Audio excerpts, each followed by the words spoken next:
Greeting and good evening. Good day.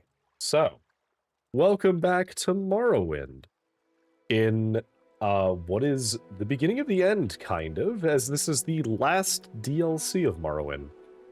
We did go a little long last time and explored the island a little bit, but we didn't actually do any of the quests. So we're going to do that. And I'm kind of excited because Solstheim is the first part of Morrowind that I'm actually going to be familiar with to some degree, because I'm very familiar with Skyrim, and obviously Solstheim was the location that the Dawnguard, or not Dawnguard, Dragonborn DLC took place in. Man, does not help that both the DLCs are named with a D. And I really liked Solstheim, and I know a lot of people who are disappointed because they remembered Solstheim differently. So for me, I'm going into this open-minded. I know that this is obviously the past, and you know this is Morrowind, so it's gonna look different. But so far we've encountered a lot of enemies who have not been able to stand up to the might of our weapon and all of our massive buffs that we have, and I expect that to continue because, well, we have quite a lot of things that give us buffs to luck. Which I guess I should be using. Let's see. I guess we should take that off and just use the power band or the power ring until we get a good roll. Good enough. That puts us above 100 luck, so that's all that matters. All right. How can I help you? So we do have this blade for when we need it. Hello, Sass. Oh, dang it. Yep, I did shorten that, which I was debating how long to actually make it, but that seemed long enough. We'll see how I feel about that. I do kind of feel like it might need to be a little longer, but I'll play around with it. As some might have noticed, there are some changes to the redeems. They are largely the same as they were. There was a slight change with the gambling one, but they all should have icons now, which I went ahead and made. Or at least most of them should have icons. There's still a few that don't. But we'll get to those. Alright, so, but anyway, How can I help you? how are you doing tonight, Sass? Welcome to Solstheim. Now, we need to figure out what exactly is the quest here, and given this is the first thing that you run into, I assume that this is where we need to go. How can I help you? A bunch of generic guards. Do you guys have anything to say? Oh, okay. What do you want? Go see Captain Carius. He's in his chambers at the fort. Head through the general quarters all the way up the south staircase. On the 3rd floor are his chambers. If you hear about that colony business, talk to Carnius Magius. He's in the Imperial Cult Shrine. Okay, so Captain Carius. Okay. So let's go start talking to the captain first. He's on the 3rd floor.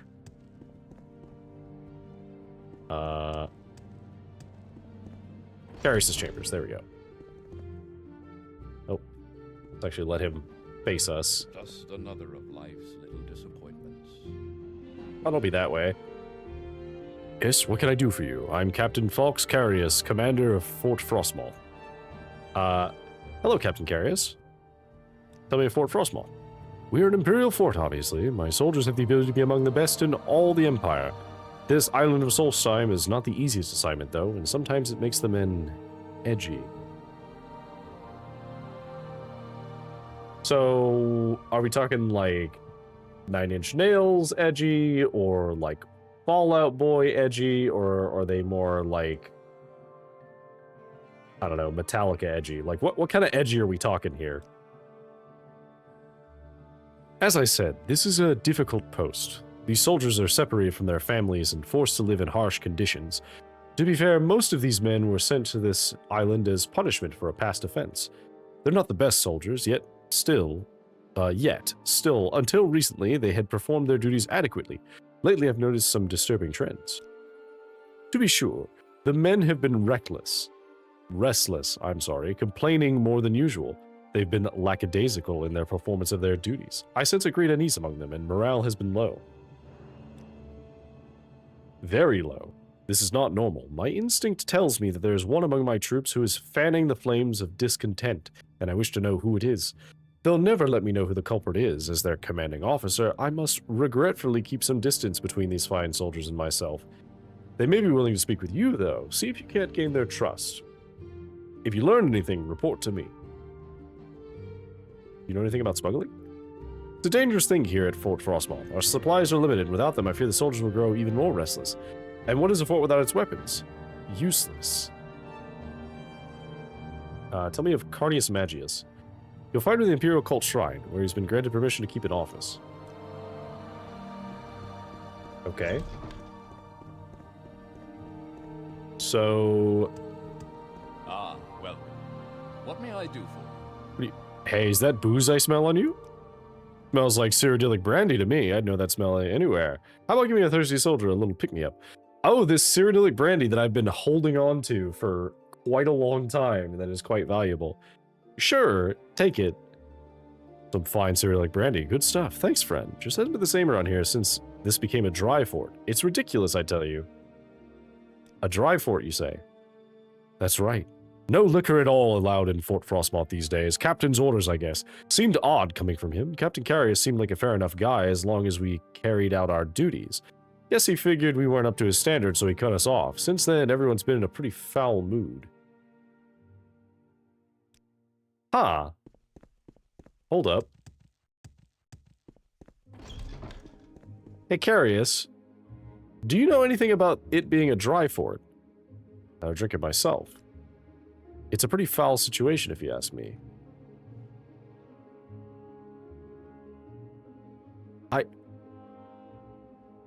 I asked you to investigate why the morale has been low in the fort. Have you learned anything? The morale is low because they can't have booze. Greetings to you. Do you have anything else to say? meet you. Why can't I tell him about the booze? He just responds like it's like, yeah, it's a bad situation. It sucks. It's like, you're the one in charge. What do you mean it's a dry fort? Does anyone else have anything to say? Dry fort. Why don't you talk to the captain? How I can did. help you? I did talk to the captain, and he said nothing about it.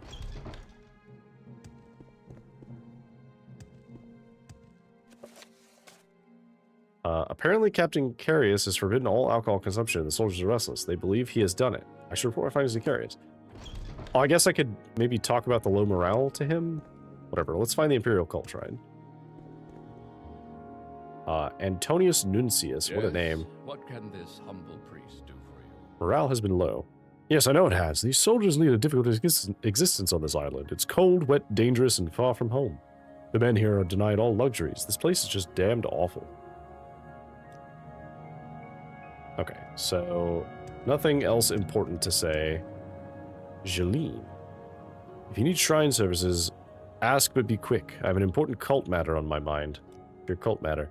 Yes, you see, my protege Marisa left the shrine over a month ago for those forsaken frozen wastes. Her challenge was to bring the word of the Imperial cult to the local savages.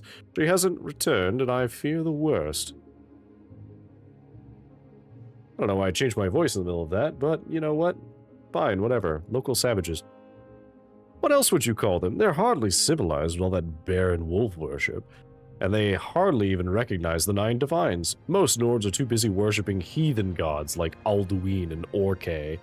That's why Marisa's missionary work is so important. Marisa has a passion for preaching. She thought she could be most effective by spreading the tenets of the Imperial cult to the residents of Solstheim.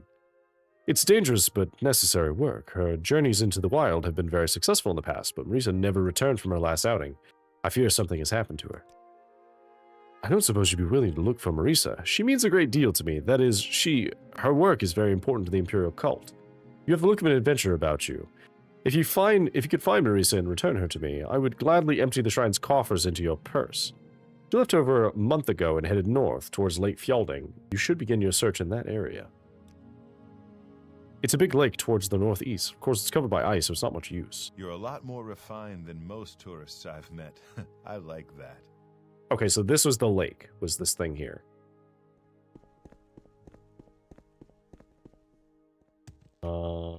That's the curtain wall.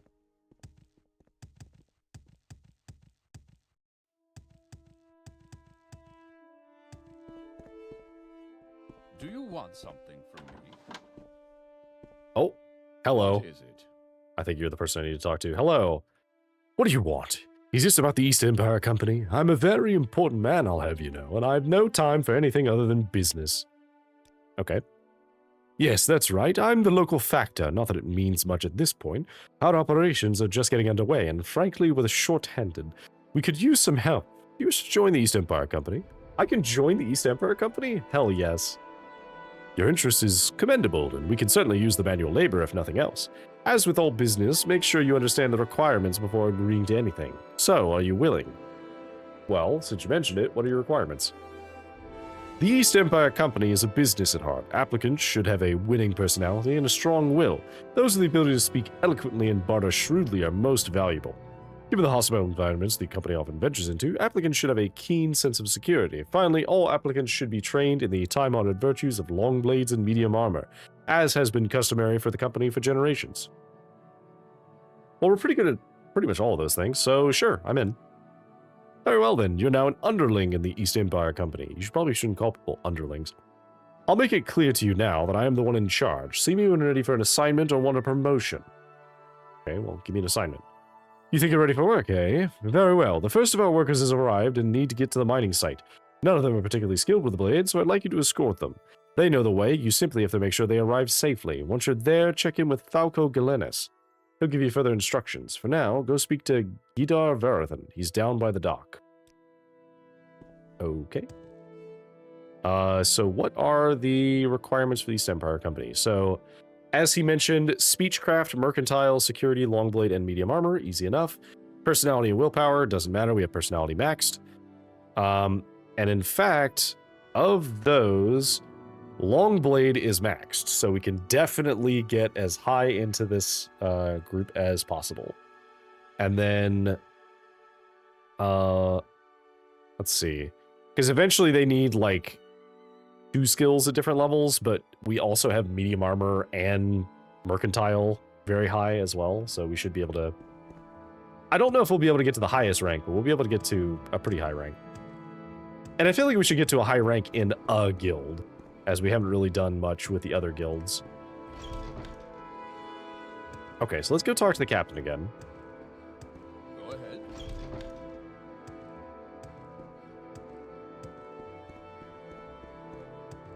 It's a hell of a walk all the way up to his office every time.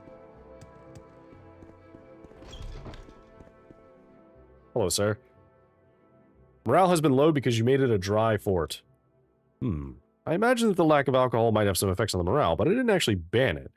Personally, I didn't even care about the alcohol. It was the priest, Antonius Nuncius, who was worried about the effect it was having on the men. I disagreed, but the question became moot. Our shipments stopped coming in months ago. Speak with the soldiers a bit more and see if you can find out who the source of this discontent is. I asked you to Thank you for the posture check, Sats. I am sitting okay for now, but I should adjust myself a little bit so that it's a little more comfortable. Okay, so the guards are being told by someone that he banned it, but that's not the case. The shipments just stopped. Dry fort. Feeling a whole lot better talking about this if I had something to wet my whistle, but you seem okay. I just know that I heard from Antonius Nuncius the captain had placed a ban on all alcohol at the fort, and sure enough, there was none to be found. The priest. He's not bad, I guess, for a priest. You'll find him at the Imperial Cult Shrine here at the fort, though he keeps an office upstairs from the armory. Could be in either place. Seems to understand his soldiers pretty well. He was telling me just the other day how it seemed unfair that the captain had cut us off from the drink. He figures that one of the few pleasures of this... it's one of our few pleasures on this dung heap of an island. Go ahead. Ooh, I suspect a conspiracy. Hey, you. What can you tell me about the fact that this is a dry fort? Yes. Odd that the captain would ban liquor for his troops. There's no understanding some people. He tells me he never banned alcohol. Told you that, did he? I guess he never officially did. Still, the shipments stopped arising. What's to be done about that? Okay. Well, I have no idea why. I'm but a simple priest forced to serve these pathetic soldiers on this terrible frozen excuse for an island. It's not my concern why the alcohol hasn't arrived. You've no proof I've done anything wrong. Stop asking me these questions. Yes? What can this Ooh. humble priest do for you?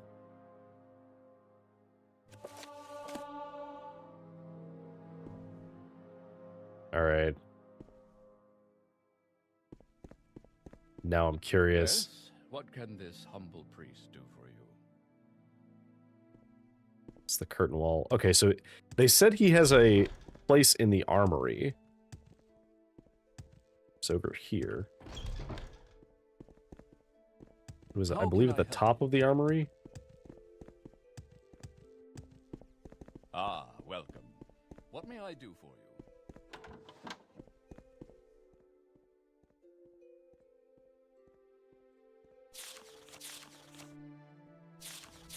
you? No. This is not... Oh, wait. This is his. Okay. All right. Do I have a scroll to open this? Get it out of my inventory? No, I already used it. All right, so I don't think we can open this with our security skill because we're definitely not that good. Security's at, no, not even close, 28. Okay, so let's use Greater Knock, which we cannot use right now because we don't have enough Magicka, but we can fix that with a little bit of Restore Magicka.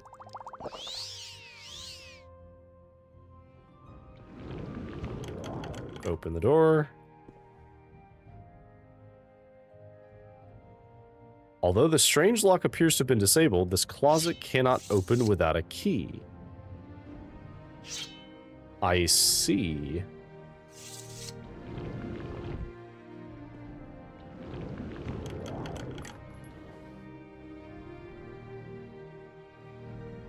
Ah, he has all the booze in his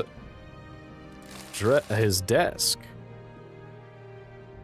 I was gonna say dresser. It's not really a dresser. Do you want something from me? No, I want something from the priest, who apparently is hoarding all of the booze.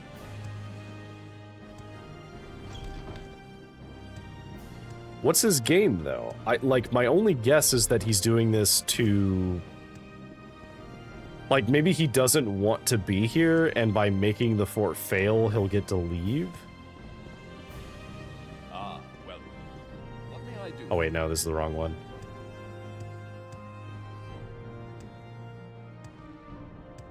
Need to not go upstairs. I need to go in here. Hello, sir. Do you want to tell me about the shipments now? Well, I have no idea. You've been in my desk. My desk, you've been in there. Why, that's an outrage. Stolen liquor, I have no idea. All right. Perhaps I have been hiding the liquor. It was for their own good, and I'd hoped that if the soldiers got fed up and revolted, I'd be able to justify going home to my superiors. Look, I don't want any trouble from you. Look, I hear you. However, you were trying to instigate a revolt. So I have to report this to Carius.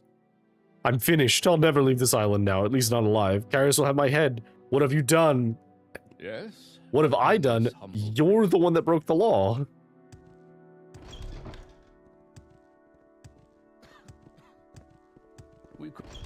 Acting like it was somehow my fault.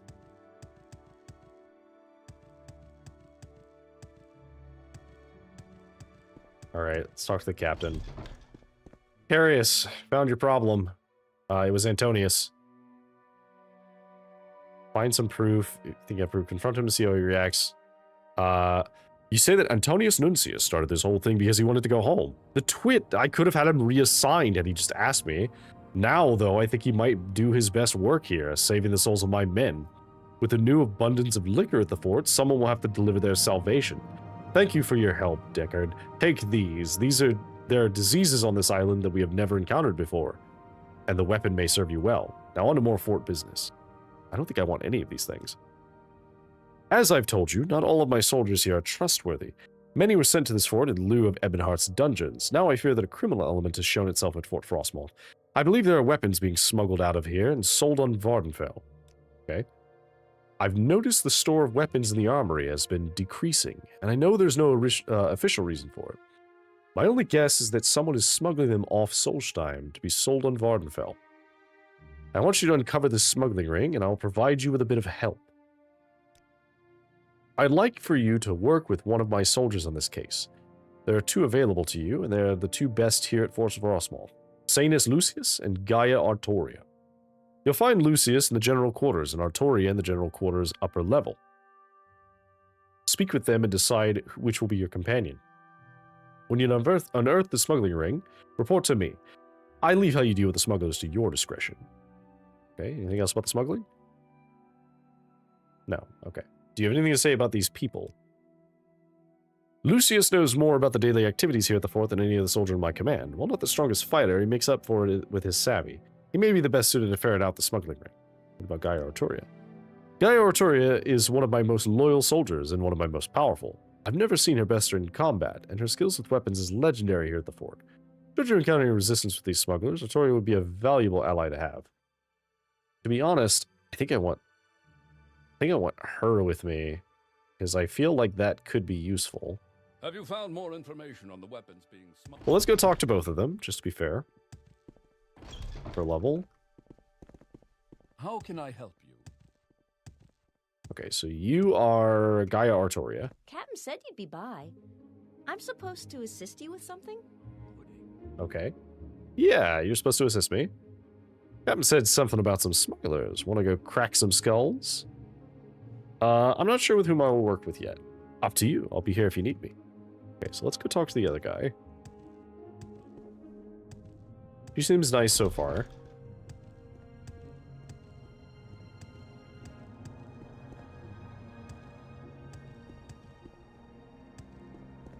Okay, you're the other guy. Captain has mentioned that you might come to speak with me. How may I assist you? Ah, yes, the smuggling ring. Captain Carrius mentioned something about that. I would be glad to help, though I'm admittedly not the most handy with my blade. I believe I can help you guide you through this conundrum. Okay, so either I can have a guide, or I can have someone who will help me fight. Also, I think we're going to have ads at some point soon-ish. I see my timer is currently at 00. I'm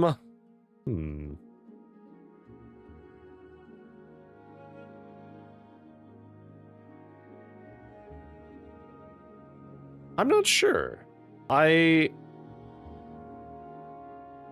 guess I feel like you're gonna tell me how to solve problems, and I don't want that. So I think we'll use Artoria instead. Welcome, Dunmer. Let's set aside our differences. Oh yeah, there's the ad timer. So ads start in like 5 minutes. All right. Gaia Artoria, I am bringing you with me. Sounds good. Let's go get him. Sanus will have to run those other errands that Captain Carrius had for us to do. I'm ready for some action. All right. So, we know there's a smuggling ring, so what we should do is we should go investigate the stores, which I believe are in the armory.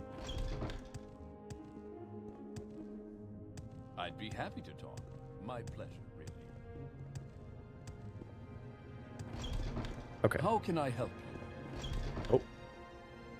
Okay, she is following me. She just got stuck.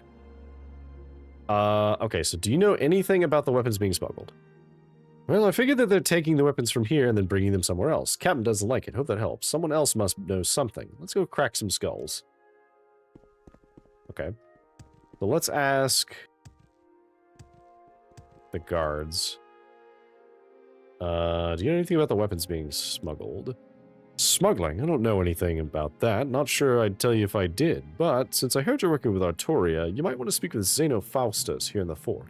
He knows things. Probably find him at the armory. Greetings. Okay, so because I'm working with Artoria, they are suggesting that I go to the armory, which I believe is here. Faustus. You. What is it you want? Well, you seem mad. What may I do for you? Can you tell me about the weapons being smuggled? I'm not sure I should talk about that. I don't know you, and even though I've heard you're working with Artoria, she doesn't scare me a bit. What if I were to admire you? You don't like that. What if I were to admire you again? You still don't like that. What if I were to admire you again? Ah, now you do like that. How do you feel about some money? Wow, you're extremely easy to bribe. Can you tell me about the weapons being smuggled? Okay, look, here's the deal.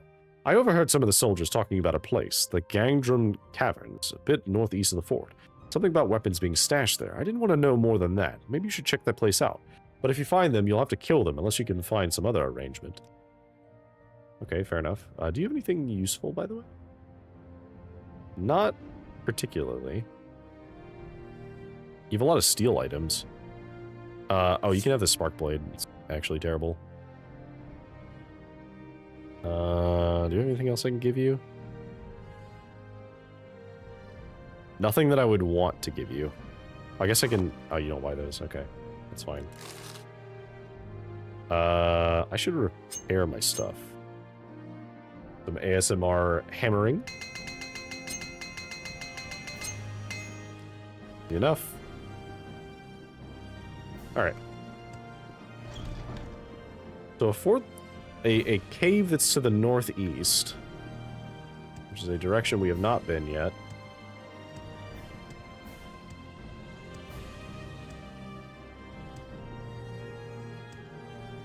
Let's just hop around here. So it's northeast of the fort.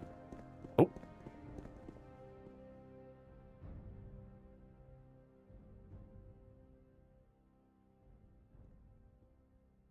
I almost made a mess. I went to shake my gamer subs and I hadn't closed it all the way.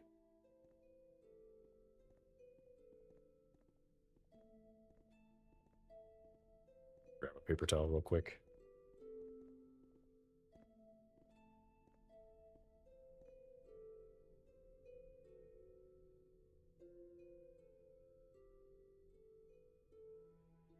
There we go.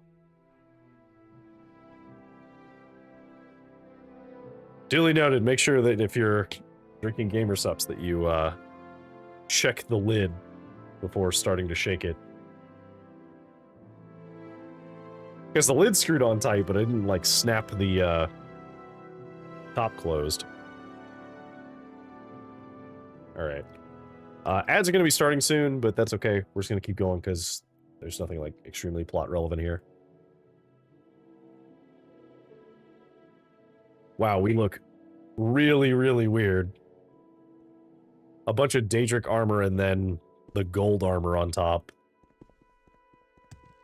Only because we haven't found a Daedric chest piece or a Daedric helmet. Which, I don't even know where we'd look for those. What was this? This is the cave. Oh.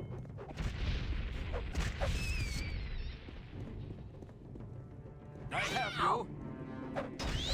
This is pointless. Give in. Excuse me? Moose Roskius. Instantly started attacking me. Didn't even wait.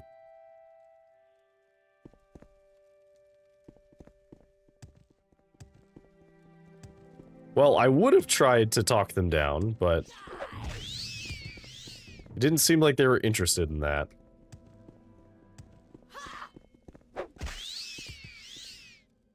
Alright. We got a bunch of chests here. Oh, an open scroll. Okay. Some brandy.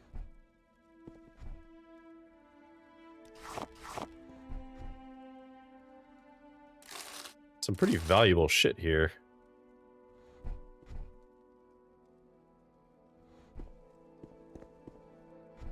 Not that we care about money at this point. Okay, so let's use our scrolls to try and open these things.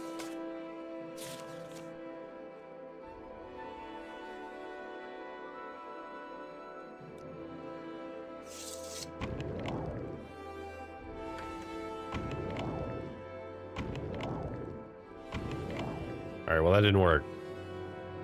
That's fine. We'll just use...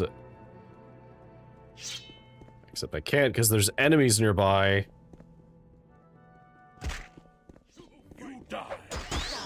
Scoundrel. You have a paralysis weapon?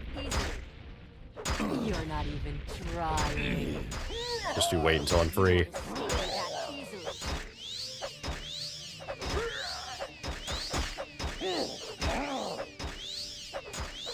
Die. Yeah, paralysis sword. What I figured. They both had paralysis swords. Wow. Brutal. Okay, still can't rest because there's enemies nearby.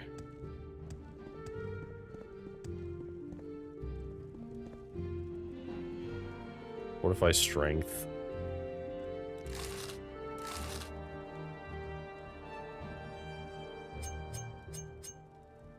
Take the lockpicks because they basically don't weigh anything.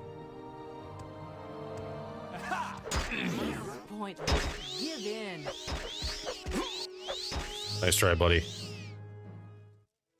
Walterius Spurious. Didn't even have a chance to use his healing potion. So were they planning a rebellion? Or were they selling the... Were they selling stuff? Okay, well we can now rest, so we can start using our knock spell.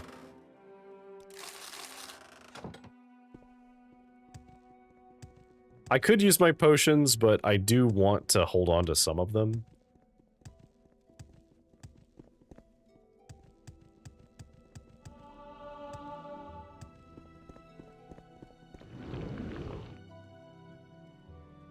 Can't rest, there's enemies here. Okay, well I guess we have to use our potions then, because I literally can't rest here.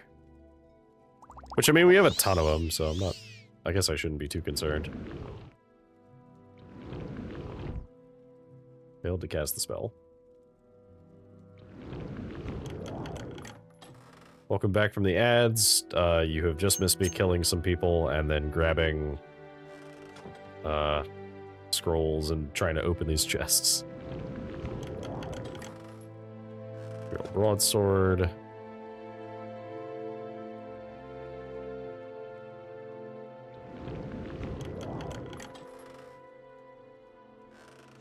Armor. Okay, well I assumed that that would have smuggled weapons in it, but it didn't. Today will be your You're last. not even trying. Die. Saurian. Okay. Am I able to even open this? Okay, I can try. Means I should. Grab that. Grab that.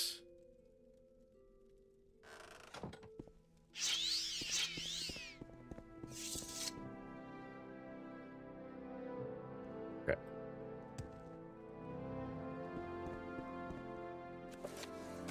All the smugglers in the hideout have been defeated. Yeah, but we haven't found the smuggled weapons. So, like, yeah, we defeated them, but... Where's the weapons?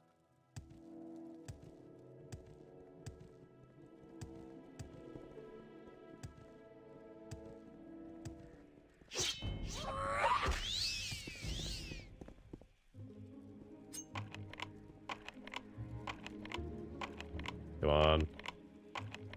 Open up. There we go.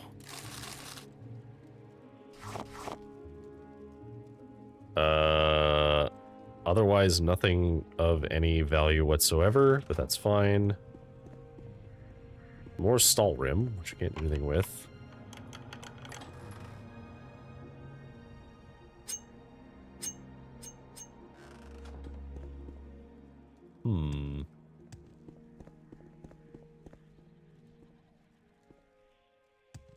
Otherwise, that's it. That's all we have.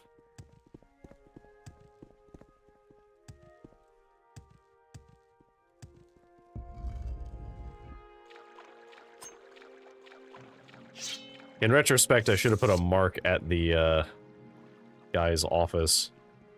I guess I could divine intervention from here. Wait. Just to travel ever so slightly faster.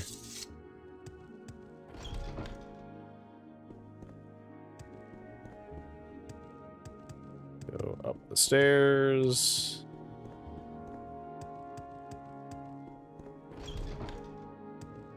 How can I help? This is the supply room. This is not the...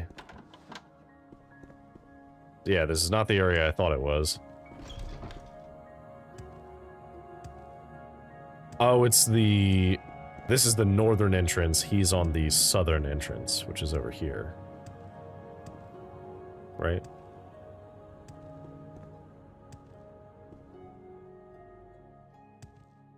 How am I lost here? Oh, here we go. Okay. I just hadn't walked through that way.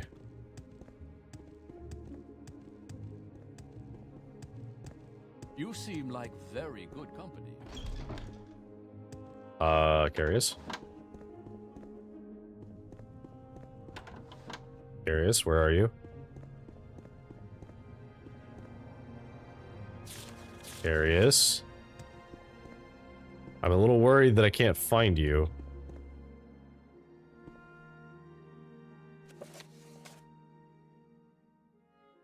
The fort has been attacked in my absence. Oh, because I teleported here. I didn't see that. The fort, the creatures is horrible, and the captain, I haven't seen him. Find Lucius. You may know what to do. To you. A Okay, pleasure to well, meet you. can you get out of my way, please? I didn't see any like major attack outside.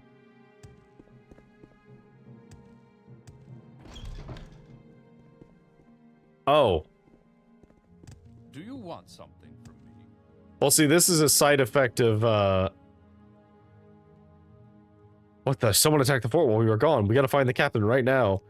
Yeah, I know. So, I teleported to the shrine, turned around, and just walked here. And because I just turned to walk here, I literally didn't see the damage to the fort, because I didn't see that, and I didn't see that. Blood Moon, isn't it? Yeah. Yep, we're in Blood Moon. Also, hi together. How's it going? How are you doing tonight? You just missed me gleefully missing that the fort was partially destroyed just now. Because I... Do you want something? To get to the fort a little faster, I divine interventioned to the fort, which meant that I did not see the holes in the walls or any of the collapsed stuff.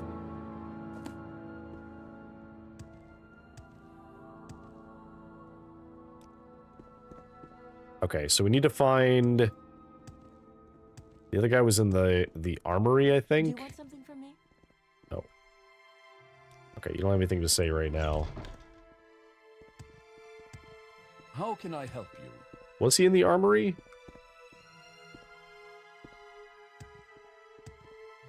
Oh, I don't remember where he was. Ah, welcome. What may I do for you? Find Lucius. Where is he?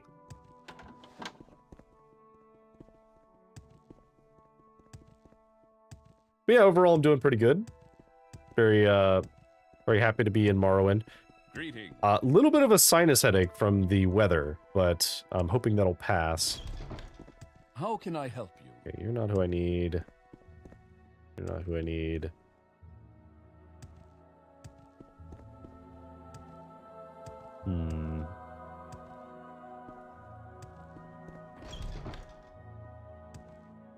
Doing good. I'm a bit tired. You've won me over.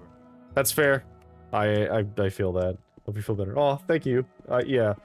I'm not usually like... I'm not one that gets sick all the time. But... How can I I feel like when I do get sick, it sucks. So I don't think I'm getting sick. But... man. I'll be really mad if I am.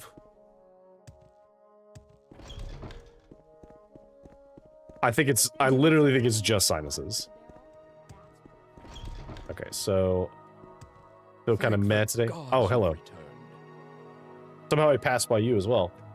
Felt kind of mad today too. Oh, I'm sorry to hear that. Well, I hope hanging out and watching a little Morrowind helps.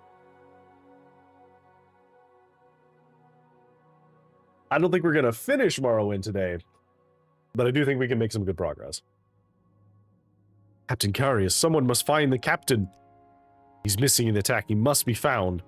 There was a terrible battle. We were caught completely by surprise. In the aftermath, we realized that Captain Carius was missing. I searched thoroughly, and there was no sign of his body, so I do not believe he is dead. And these wolf creatures, they were horrible and fierce. You must find him. There's a Nord village on the north end of the island. They may know something about what has occurred. Wolf creatures. I don't know exactly what to call them. Of course, I've heard stories about werewolves, men who turn into beasts when night falls, but I've never heard of them being seen on the island. I've certainly never heard of so many of them working in concert. Which Nord village are you talking about? It's on the northeastern tip of Solstheim. These Skull or Naship worshippers. They seem to have a special communion with the island's creatures. If anyone knows what attacked the fort, it'll be these Nords. I'll mark the location on your map. I would like you to earn their trust and find out what you can. You may have to remain with them for many days, but I believe you're up to the task. Here, take this.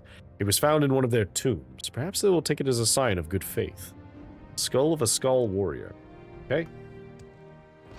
Well, we lose who has been following us, but that's fine. Can I talk to you now?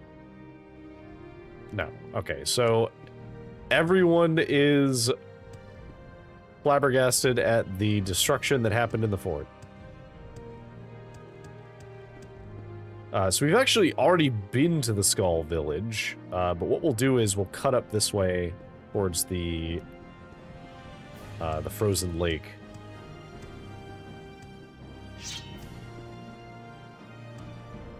We look like barbarians. Barbarian? I don't know, you tell me. Berserkers, yep. Nice try, buddy. Unfortunately, a bare head and booze is not going to be enough to fight my sword. You should have picked an easier opponent. Likewise. Okay, so now we have to deal with werewolves, apparently. Which I did not know were a thing. What the fuck is that? Oh, that's a horker out of the water. Oh. Holy crap. I've never seen one, like, moving out of the water. Horrifying. They're goofy little creatures, but man. Oh, you can tell I've been here. Are they dead or sleeping? Oh, they're sleeping.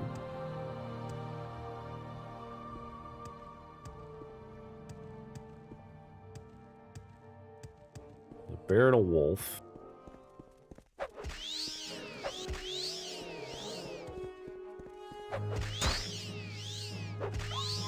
There's not really much reason to loot them at this point, because I have plenty of their furs, which are used for alchemy.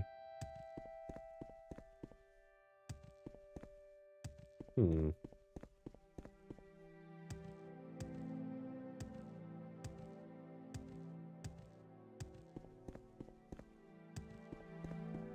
Run while you can. That easily. Excuse you? I'm not giving up that much. To be clear, you guys literally can't hurt me. Ow!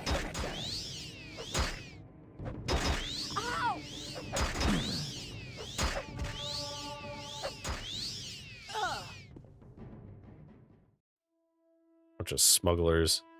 A smuggler who had an ebony mace still couldn't hurt me, but he did have an ebony mace, which is pretty valuable. We don't need it.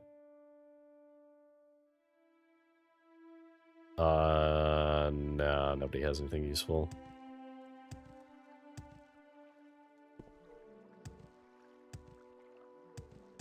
Just keep going.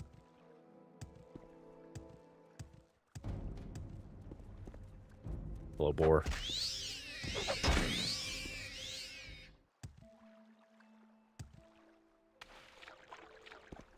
Okay, so we are looking for someone who apparently went missing around here.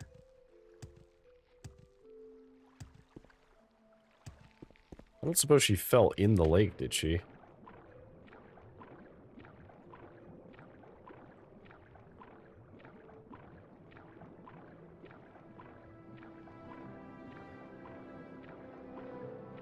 There's a staff. A Khan's lucky break.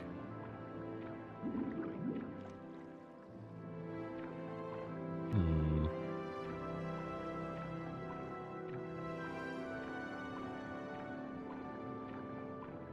I see a body over there.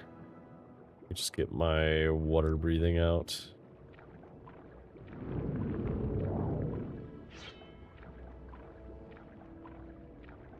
Otherwise, I'm not seeing anything else down here. But that wouldn't be it, because she's only been gone for, like, a little while.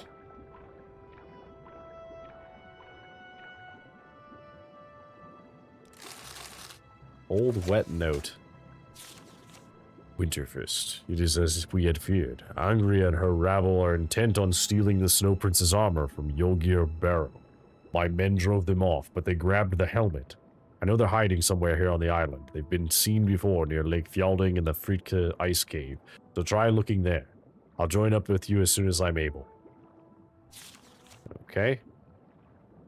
Well, he is not having a good time.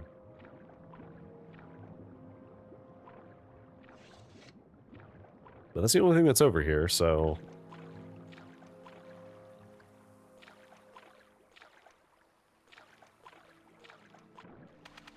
Oh, okay.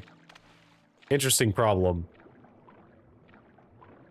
Which I guess you would solve by going closer to the coastline? Is there a place I could pop up that's here?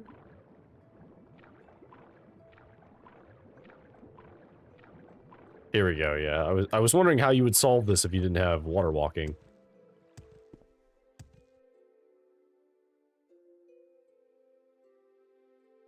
Okay, so... Is she on top of the ice somewhere? I think that's Thirsk. Maybe I'll ask around at Thirsk to see if she's there.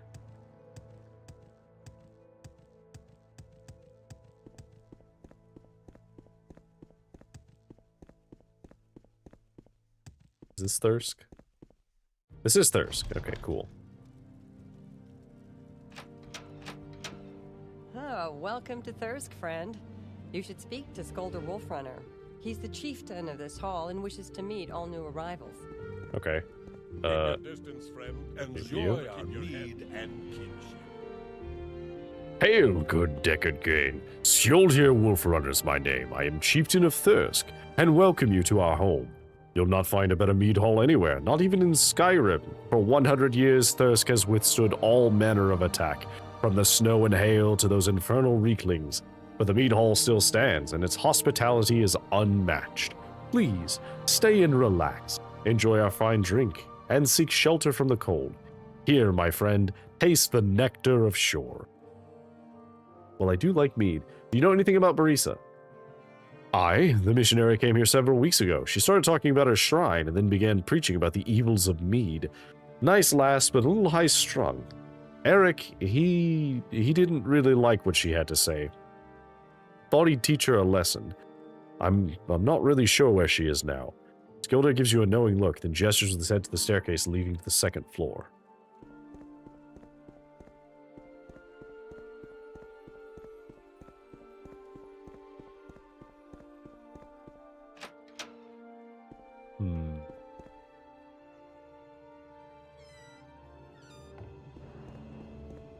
Okay.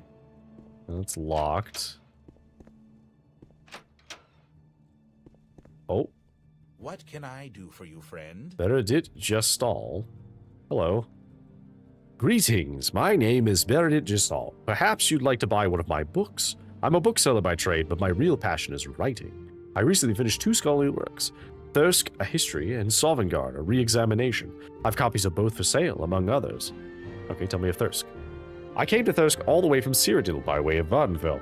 My father once visited Solstheim, you see, and as a boy I was intrigued by his exciting stories of the Nords. I was particularly fascinated with this very mead hall, its residents and their adventures, things like that. I arrived here over a year ago and have been living among the Nords ever since. I've been chronicling their lives, and recently collected enough data to complete my history of Thirsk. Tell me of Sovngarde. The Nords believe that the god Shor constructed a magnificent fortress where valiant Nord warriors may live forever, feasting, fighting, basically doing everything Nords like to do. The trick is finding the way in. According to legend, the entrance to Sovngarde is hidden, and only those who take up the search may ever find the way in. But according to my research, which I've chronicled in a new book, the way into Sovngarde isn't quite what they thought. Okay? What of the skull? Oh yes, the skull are quite fascinating. Any study of Solstheim must include the skull, for they've played an integral part in shaping this island's history. Okay, well, you say that you have a history book about Thirsk, and then you had Sovngarde, a re-examination. So I don't need those right now, but maybe we'll read them at some point. You just open this lock. I said, let me just open this lock.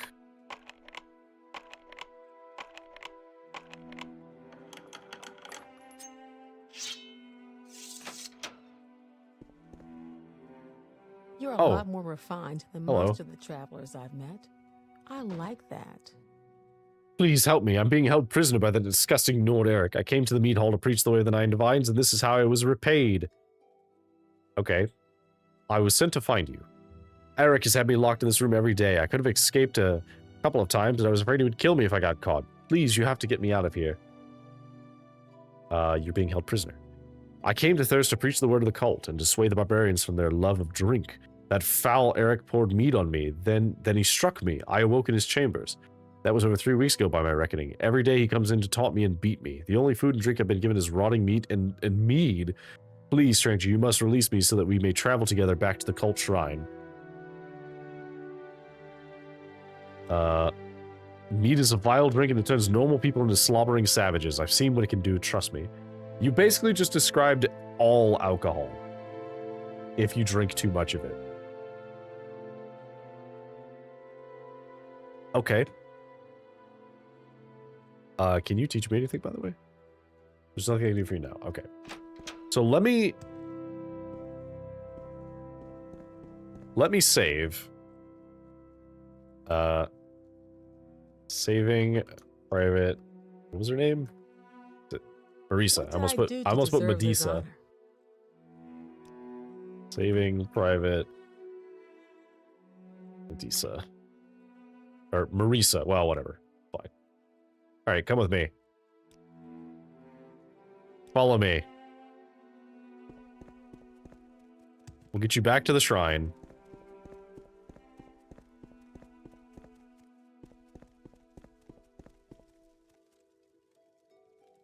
Maybe where you're from, it's alright to enter someone's chambers and play with their things, but it's not alright around here.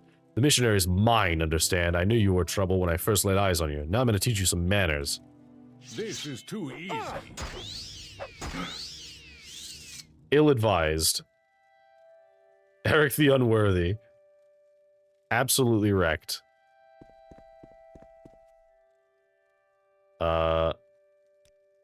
Well, it would seem Eric has finally met his destiny, so there's no harm in letting you know the truth. The missionary is upstairs, locked in Eric's room. Been there for quite a while too, poor thing. If you intend to let her go, no one here will stop you. Enjoy our mead and kinship. Okay, so they just don't care that he dies. I'm sure this wolf armor is very good. Lizard. Lizard. Welcome in, hey listen. How's it going? How are you doing today? Okay, I need to set my mark here.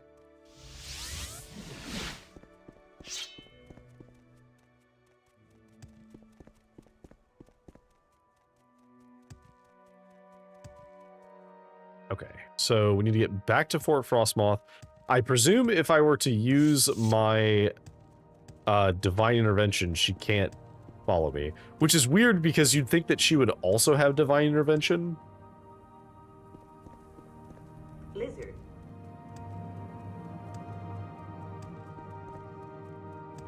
Lizard. Alright, so let's do water walking. Can you cast water walking? No, you cannot.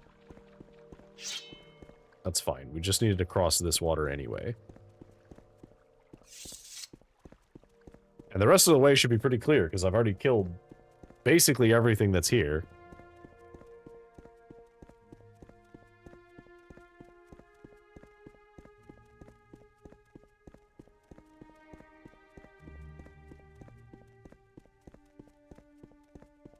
Alright. There's a bear over there.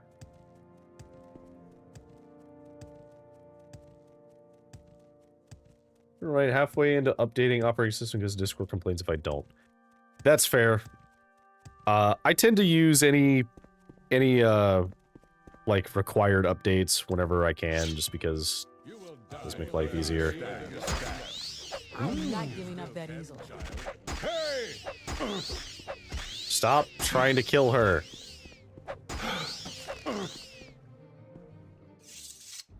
Trying really hard not to hit her by accident. Couple of reavers. Yeah, I usually try and keep up to date on my driver updates. Okay, she's fine.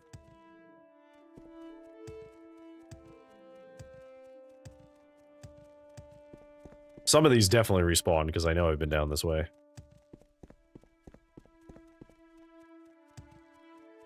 Like this bear should definitely be dead.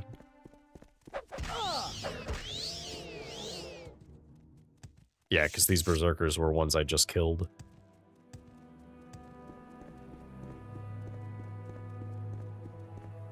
We're getting close to the end of Morrowind. We're gonna have to figure out what we're playing next.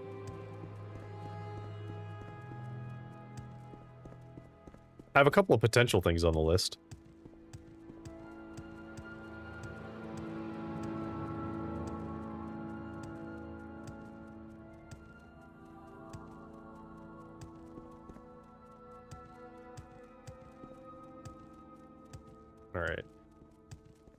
Alright, so I got you back. Let's take you back into the cult shrine. How can I show my appreciation? Ah, yes. Thank you.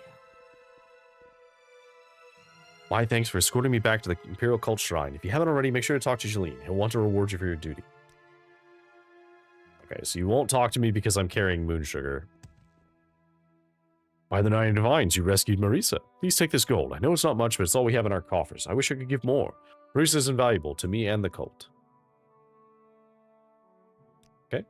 What did I do to deserve this honor? Solstheim looks really good for vanilla Morrowind. Yeah, I am at least somewhat impressed. It's not quite as it was in Skyrim when I played, but it looks pretty good. And I've seen pictures of people modding it. Don't want to reboot, I'll do it later. Fair enough.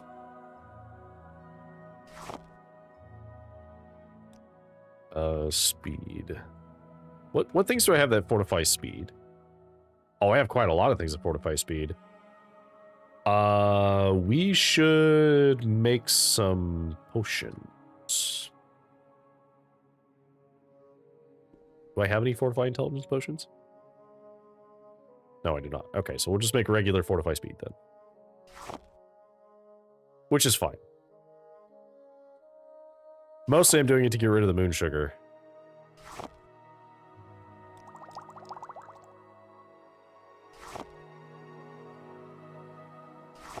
Oh, interesting. So these have a bunch of other effects and they're shared. What's been your favorite and least favorite parts of Morrowind? So I think my favorite part so far has been the world does feel vast at times. And I think part of it is So they started doing it in Oblivion, but Skyrim in particular, it's very obvious. The game is not as large in terms of like scale, I guess you would say. I mean, it is still large, but the thing that Skyrim does very well is that the content is very dense. It's very easy to go from location to location to location. Whereas in this one, it does feel a lot more like a journey at times because, you know, when you want to travel from Aldruin to, like, let's say Moonmoth, right? Like, if you're not going by Siltstrider, you have to walk, like, all the way around here, or you have to cut all the way down here and go this way. And I'm ignoring fast travel rules because Morrowind has fast travel. It just has a unique form of fast travel.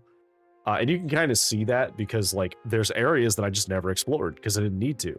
I got to an area and was like, oh, I need to go further north. I'll just keep going to locations.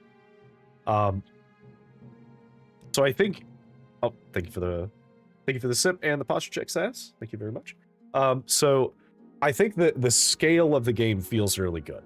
I felt the same way about Daggerfall. I was very pleased with how the game felt very large. Least favorite. So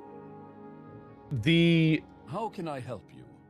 while I do like the chat system that they have here, I do like this. For the same reason why I liked it from Daggerfall. I liked how you could like ask people questions about things. And you just kind of like learned about the world that way. The problem that this has is sometimes something will be lit up because they have more info to tell you, and sometimes it'll be lit up just because you haven't asked them about it again, and they'll just tell you the same thing. This poses a problem because sometimes the quest doesn't progress until you ask them about something that you feel like you've already gotten all the info about, and they just didn't continue talking about it. And there wasn't any other prompt to ask. So, like, important cult matter looks important, even though I asked about some stuff already. Marisa never returned. This is another one, right? Like, I asked about this. It's like, oh, she's returned. Okay, cool. But, like, I had already asked about this, and you already told me that she returned, so I didn't need this information. So, the only thing that has done to cause a problem for me, though, is when I would have a quest that I needed to progress. And there's been a couple of quests that do this, where you can't progress them until you've specifically said something to someone to ask a specific thing. And that's fine, but when the NPCs you need to talk to are like halfway across the world, and in a game that does not have direct fast travel, it has like a sort of waypoint fast traveling system, that can be very frustrating. Like, thankfully, I had already figured out the fastest way to get to and from places, so by then it wasn't that annoying, but, like, it could have been a lot worse. I like how the systems feel a lot. And we'll talk more about this whenever I, like, finish the game and do my retrospective, as I usually do at the end of games like this. But I am a fan of RPGs like this. I do enjoy the, like, skill points, and I like the attributes. I like all of the inventory stuff. I find all of this very interesting. Go ahead. It's also why, despite the fact that multiple times people have asked me to, I have not gone out of my way to break the systems, because, let me be clear, it would not be hard for me to break Morrowind over my knee, okay? Like, I made a weapon that trivializes combat now, and I could have done this way earlier in the game if I had abused potions. But I didn't want to do that. And the reason I didn't want to do that is because I wanted to experience what the game felt like if you weren't doing that.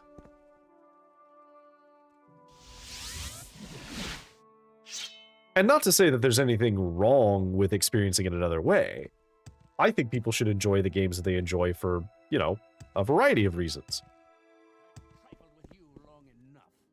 Who the fuck? Excuse me? Why are you so fast, and why are you, like, shuffling? Confused lunatic. Oh, he must have been on Skooma. I guess that makes sense.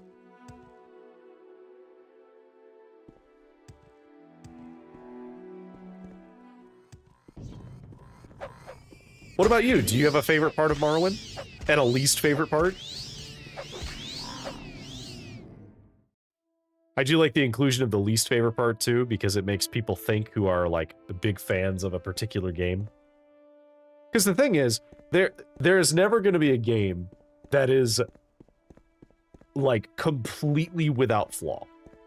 That's just not going to happen, because it might be your perfect game, but that does not make it everyone's perfect game. So I think it's fair to have conversations like this around the things that make a game good and bad, because then we can also talk about, like, oh, here's some other games you might like. If you like these types of RPG systems, I have a lot of games to recommend to you, because I've played quite a few of them. If you want other things that are similar but different, I can also do that type of a recommendation. If you want something more like Skyrim, I've played a lot of things that are like Skyrim, because I really like them.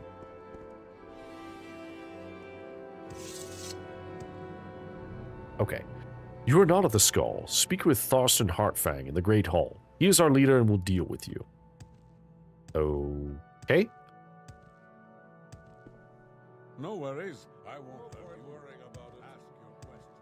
Everyone seems to not worry about things here. Okay. You're the honor guard. Thorsten Heartfang. Why are you among the Skull? The Skull wish you no harm, but you will mind your manners while you're within our walls. We will make no exceptions. Now, what is this I hear about an attack on the Imperial Fort? Those soldiers, they cut their trees and dig their holes and have little to show after a day's toil. They do not respect this land or its creatures, and for that I find them offensive. But, though I have no love for them, the Skull would never do such a thing. We prefer to let the Imperials kill themselves slowly. But these creatures that attacked, these were not wolves of this island. Now, have you finished your business here? What of the wolves? Wolves are the most blessed of the Allmaker's creations. They are fast and agile, and they are careful and clever hunters. You say you've brought the bones of one of our ancestors. Stupid Imperials. They need to learn to leave things as they are. Still, it is good that you have returned this to the Skull. Perhaps there is hope for you and your kind. You're welcome here for the moment, but there is much to atone for. The Imperials in their fort have brought nothing but harm to these lands. They cut the trees and dig the earth. They are wasteful, lazy, and careless. They have no comprehension of the oneness of the land. It is this oneness from which the Skull derive our strength, and the Imperials have defiled these lands. Tell me of the oneness. This is what gives the Skull power. It is the balance of our lands, the trees and the water, the wolf and bear. The Imperials have no respect for this balance, and we pay the price. The Imperials have defiled the land. Through their carelessness, the Imperials have upset the natural order, the oneness of the land. This is their nature. It must be balanced once again, and the Allmaker appeased. I wish for you to make things right. You will be the one to restore the power of the Skull. It is right that you do this, as it is your people who have caused the damage. Speak with Coarse Windeye in the Shaman's hut. He will give you further instruction. The Shaman. You should spend more time with steel and less in studies. Still, provide good advice. Least favorite part as someone who's played multiple characters is that the character starts out slow unless you specifically stat for it, which I don't love doing all the time because that comes with disadvantages too. That's totally fair. And in fact, if you're min-maxing, you also should technically pick the race that is the tallest, because in Morrowind, unless you mod it, height is a factor of how fast you move. I believe in the speedrun they pick Altmer for this reason. They choose High Elf because High Elf is the tallest. I completely ignore that because I love RPing in Morrowind. That's fair. I do think the game, like, Here's the thing. This speed, especially because this costs stamina, this is the speed that the game should be base. Like, this is how fast you should move normally. Reminder, this is how fast we were moving at the start of the game. And so I understand why people were saying, like, oh, you should go get the Boots of Blinding Speed. Oh, you should, like, do a trick to fortify your speed up high. It's like, yeah, I get it, because, you know, having 100 speed, this is how fast I should be moving all the time. But I'm used to this, because this is how fast you move in a game like Oblivion or Skyrim. Okay. Let's see, that's the Ice Main's hut. I'm ready for anything. Go ahead. Lansern. Shaman's hut, there we go. I'm ready for anything. Go ahead. Greetings, you wanderer. Why have you come to our village? I'm looking to restore the power of the skull. Heartfang wishes for you to do this, does he? Then I will assist you. There is a ritual that must be completed. On Solstheim, you'll find 6 sanding stones, each representing one of the 6 gifts of the Allmaker. At each of these stones, a ritual must be completed. Once the ritual of gift is complete, the oneness should be restored. It would be too much for any Knot of the Skull to remember. Here, take this. It will explain the rituals and guide you on your way. This book may be of some use to you as well. If you are to remain with the skull, it would be, you should understand our beliefs. Okay, so we got...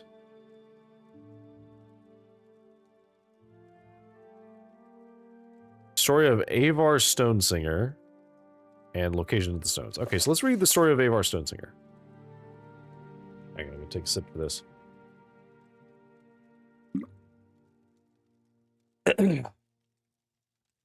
Sit quietly, child, and listen, for the story I tell you is a story of the ages. But what is it, grandfather? Is it a story of heroes and beasts?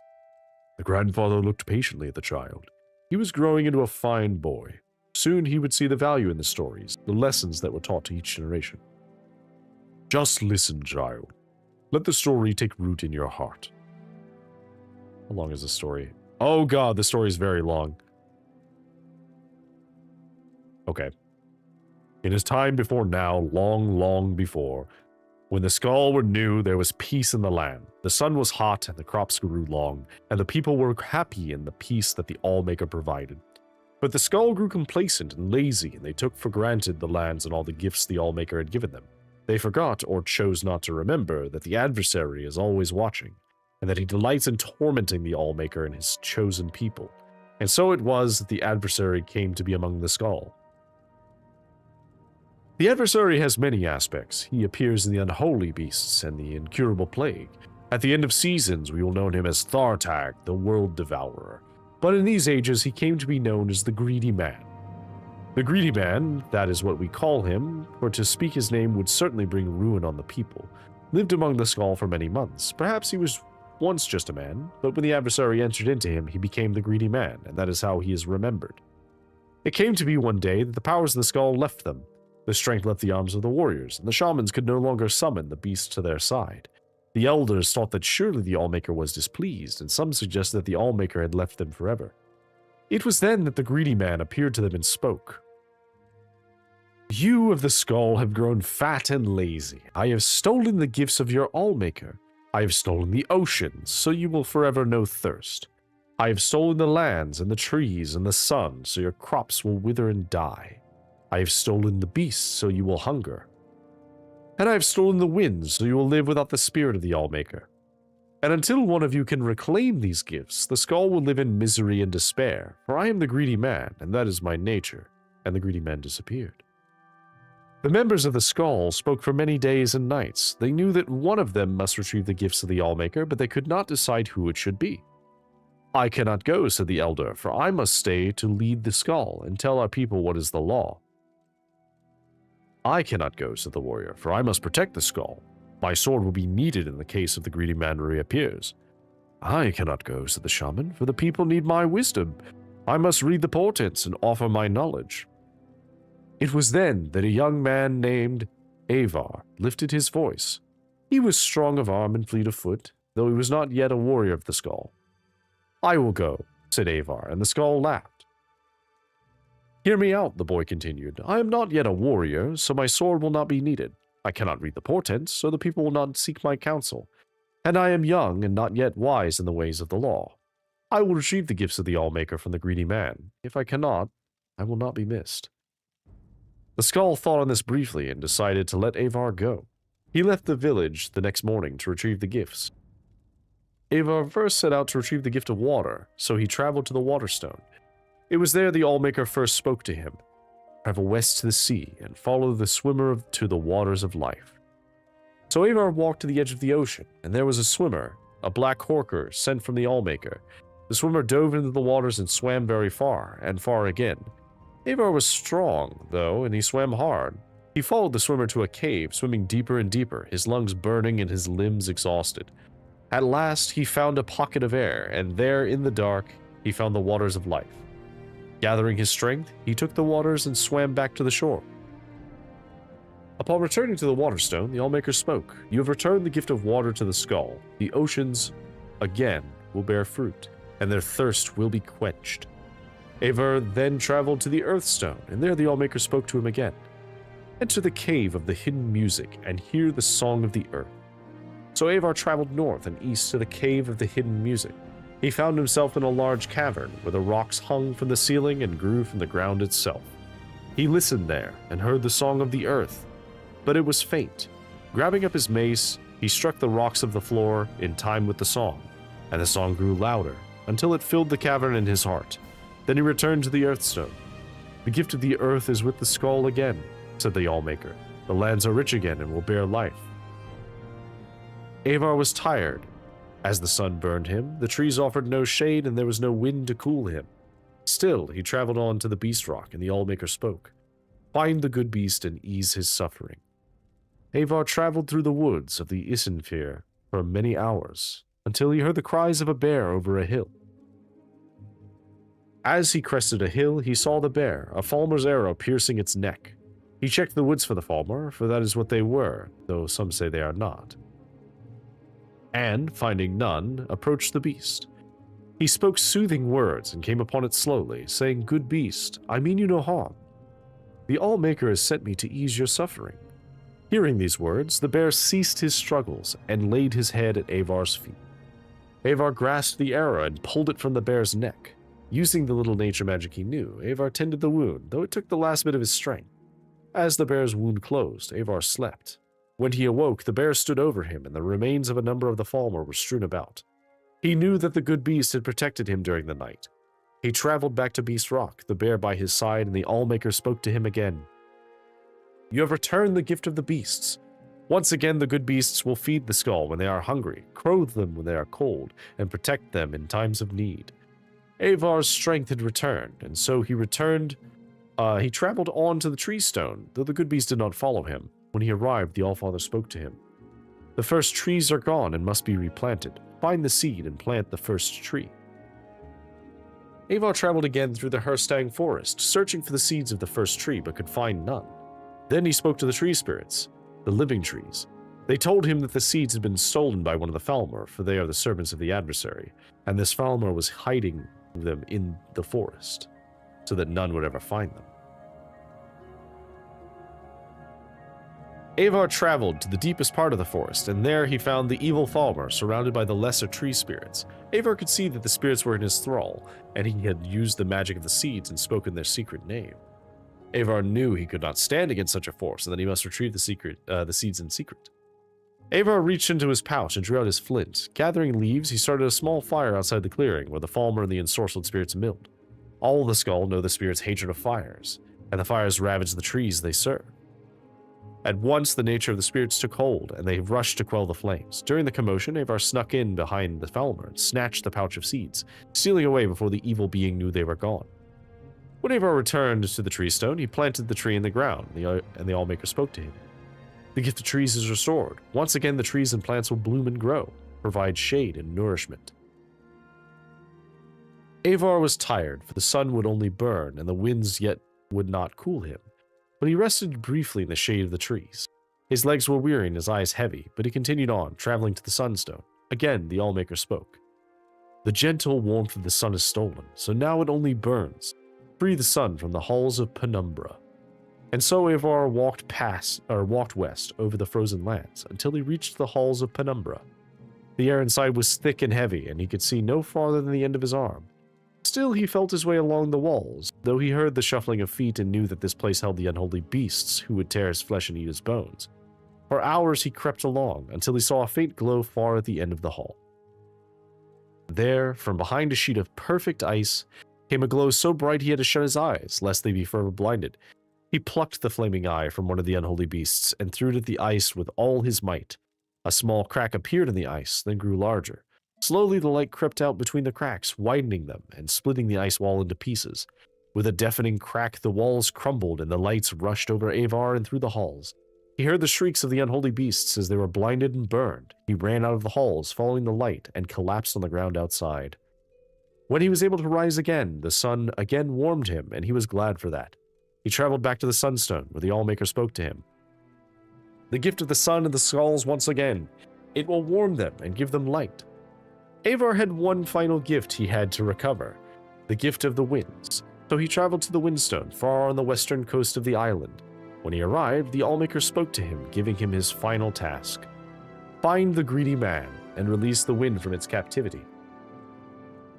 So, Eivor wandered the land in search of the greedy man. He looked in the trees, but the greedy man did not hide there, nor did he hide near the oceans or the deep caves, and the beasts had not seen him in the dark forests. Finally, Eivor came to a crooked house, and he knew that he would find the greedy man there. "Who are you," shouted the greedy man, "that would come to my house?" "I am Eivor of the Skull," said Eivor. "I am not warrior, shaman, or elder. If I do not return, I will not be missed. But I have returned the oceans and the earth, the trees, the beasts, and the sun. And I will return the winds to my people, that we may feel the spirit of the Allmaker in our souls again." And with that, he grabbed up the greedy man's bag and tore it open. The winds rushed out with gale force, sweeping the greedy man up and carrying him off far from the island. Eivor breathed in the winds and was glad. He walked back to the Windstone, where the Allmaker spoke to him a final time. "You have done well, Eivor. You, the least of the Skull, have returned my gifts to them. The greedy man is gone for now, and should not trouble your people again in your lifetime. Your Allmaker is pleased. Go now, and live according to your nature." And Eivor started back to the Skull village. "And then what happened, grandfather?" "What do you mean, child?" "He went home." "No. When he returned to the village," the child continued, "was he made a warrior? Or taught the ways of the shaman? Did he leave the Skull in battle?" "I do not know. That is where the story ends," said the grandfather. "That's not an ending. That's not how stories end." The old man laughed and got up from his chair. "Is it not?"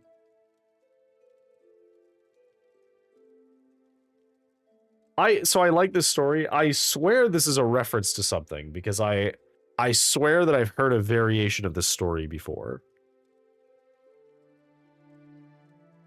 Because I'm reasonably certain I've heard something like this before.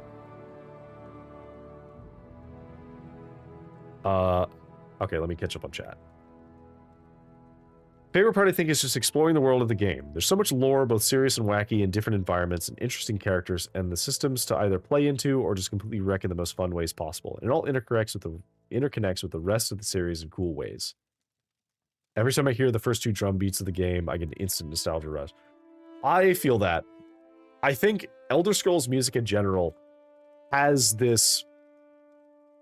There's like an oomph to it. I feel the same way about WoW's music. Every time I hear any of WoW's music, I like, whether it's like the oldest music or the newest music or like a random expansion theme, something about it just hits a specific vibe. And I really like that. I like that a lot.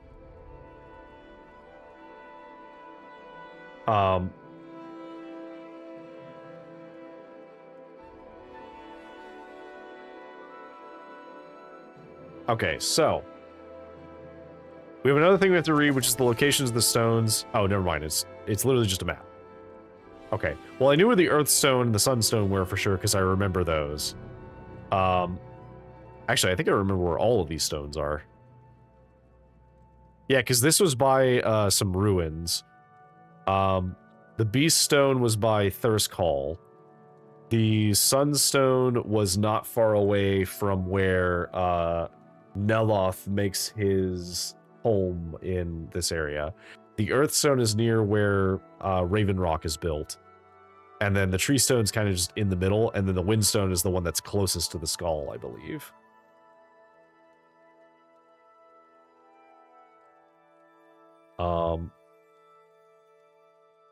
Okay.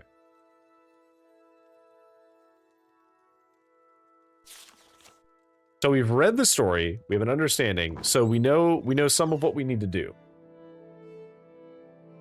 Do we have to do them in order? Restore the power of the skull. Ritual of gifts. Do I need to ask him about stuff? No. Okay, so it's literally just go do these rituals. All right, you got it. So let's start with, I guess we don't necessarily need to do them in order. We'll start with wind because it's the closest. And I'll set a recall point here.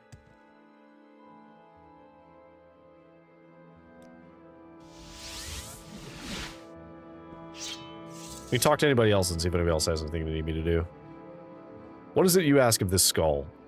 Do you have any... No, you do not have anything for me to do. Viewer's sight. What can I do for you? Urn of the Quiet. Just note to Bronder. Dearest Bronder, I decided to take a walk on the banks of the Isilde. The river is so beautiful this time of year, don't you think? Come find me, and we shall talk about our future and freedom from your shrew of a wife. Your love, Erna. Ooh, there's some drama going on.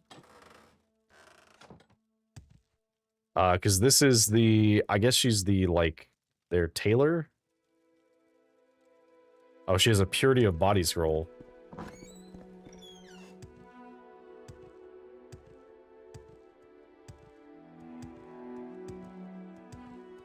Skull Honor Guard.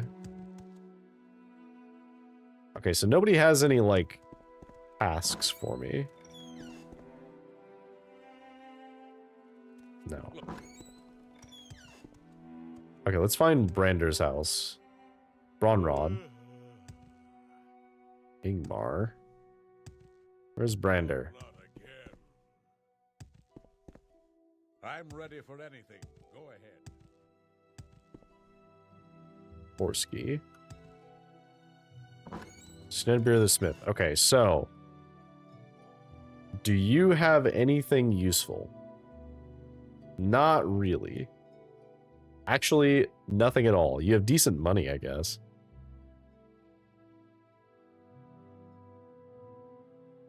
I'm tempted to sell him the Blood Skull, to be honest. Honor, weapons, some conversation. You have a bunch of very valuable books in here.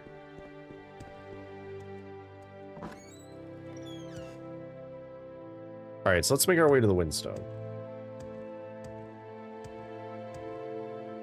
Let's see.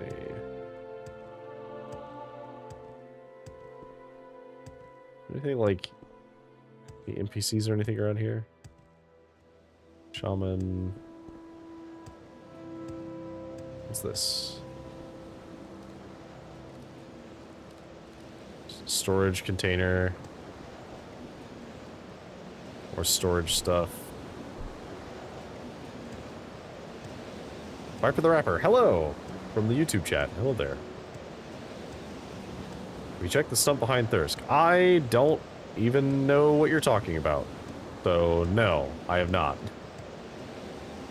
This is my first time playing the game, and I don't know where anything is. And especially not in the DLC, because I know even less about the DLC than I did the base game. So...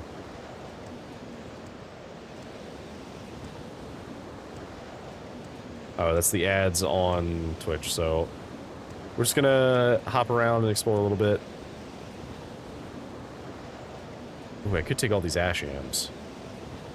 I don't have anything else that fortifies intelligence, though. Yeah, we'll take the ash yams. Why not?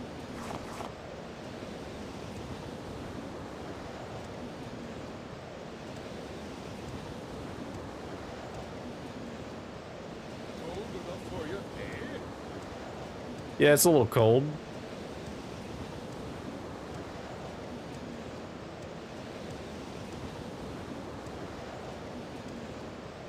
This. Just a forge. Ads are over. Hail, Dunmar. You need something? I think my OBS is having a time, because my OBS says that the ads are running right now.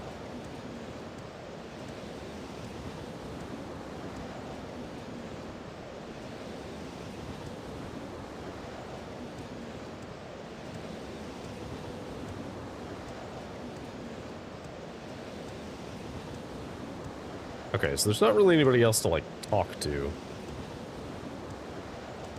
But also, hi, welcome in, Viper. Hope you're doing well tonight. Or today.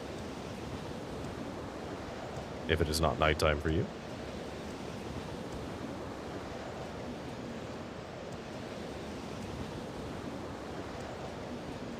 Okay, let's explore a little bit over here. Because I think we checked this area.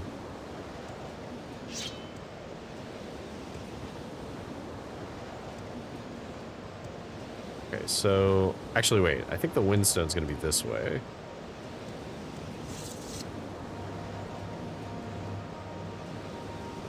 Let's go this way.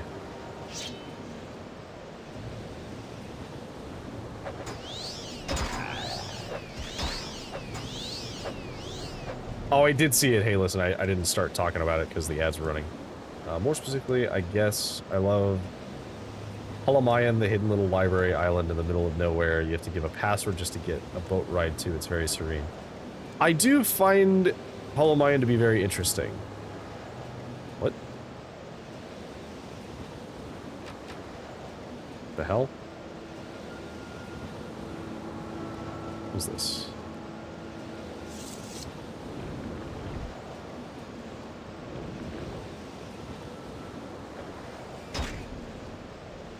Excuse you, I'm busy.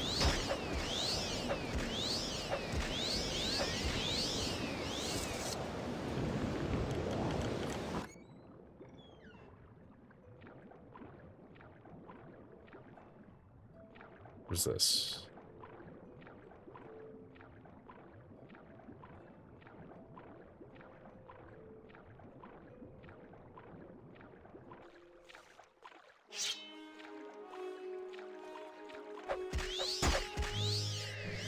Alright, so there's some undead in here.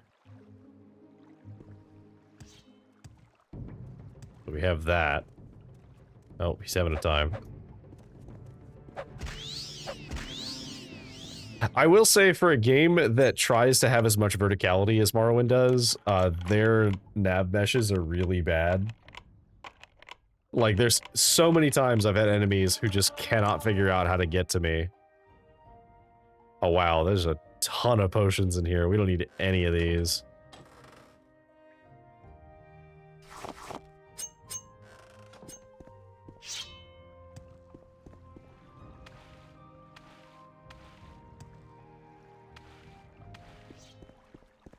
Die. Anything back here? Oh, just an actual corpse.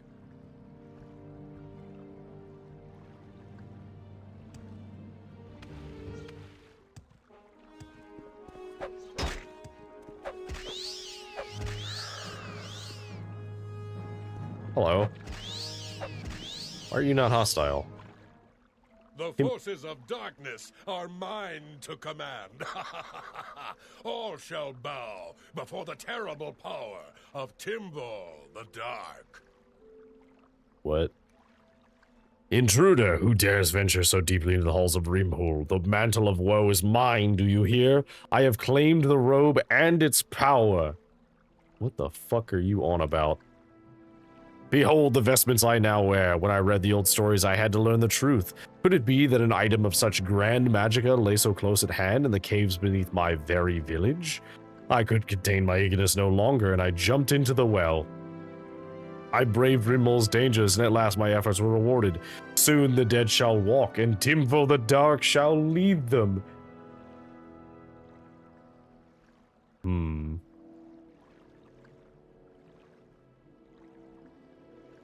I mean,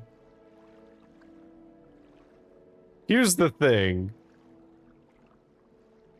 I do really want those robes.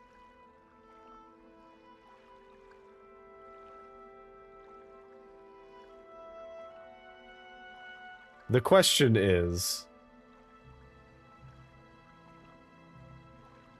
do we do it because he's evil, or do we do it because we're greedy? I mean, we're kind of, honestly, evil is relative here. So, I think we go with such power should never be wielded by one so feeble. Because the thing is, I'm looking at this from a pragmatic perspective. If he can't handle the power, then it is dangerous for him to wield it. So, such power must never be wielded by one so feeble. The mantle will be mine. Alright. So you seek the mantle's power for your own. A dark duel it shall be then. This is too easy. I agree, that was too easy. I don't even know what you summoned. Mantle of Woe.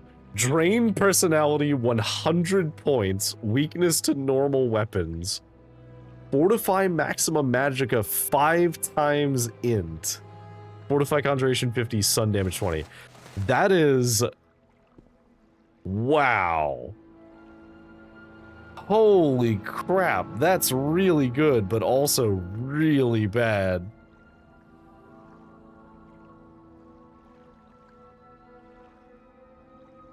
Okay. So, if we did put this on, it puts our personality to 0, but we go to 600 magicka. Now, I believe we can dispel that. Right? So, if I were to put this on... and I dispel myself, does that get rid of the negative effect? Hang on, let's try this.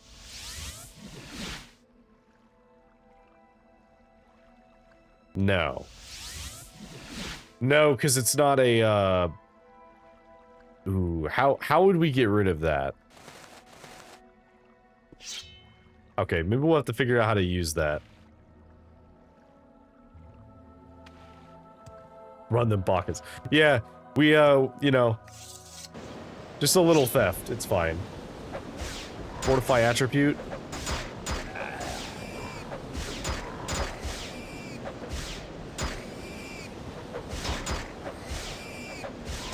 Oh, we need to recharge our sword as well. We'll tell you what.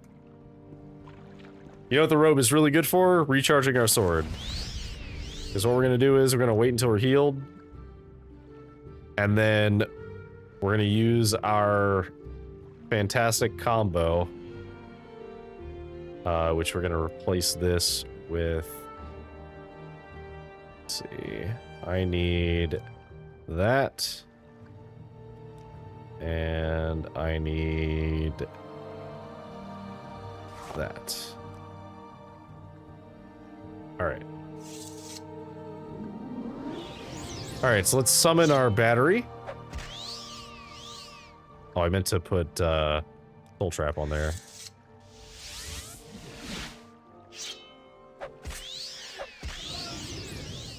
Alright. Let me make sure I change this to be Soul Trap. Alright, so that's 1 soul. Recharge an item.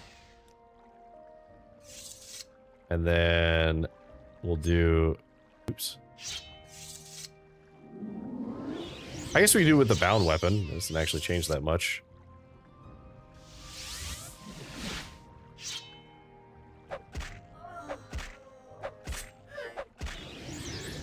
It's not like they can, you know, stop me.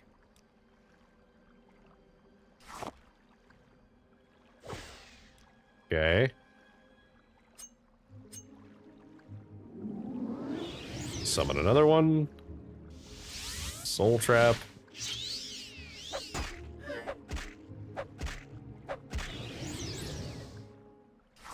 Truly. Truly, this is the best way to deal with this. Problem is you have to either enchant something or constantly be chugging potions of not being the least likable guy on Nern. Yeah, exactly. I wonder if there's some way to bypass the downside, because the thing is, it also does match our vibe pretty hard. So if we could somehow get rid of the negative aspects of the Mantle of Woe, it would be great.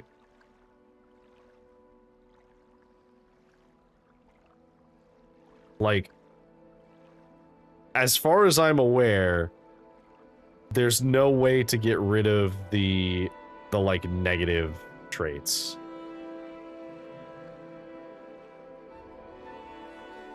Because like, I don't imagine sun damage counts as magic damage.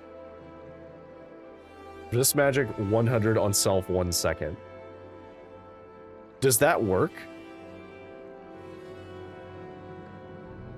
I'll try that just out of morbid curiosity. We need to finish storing our item first. I still love that this is a thing that you can do.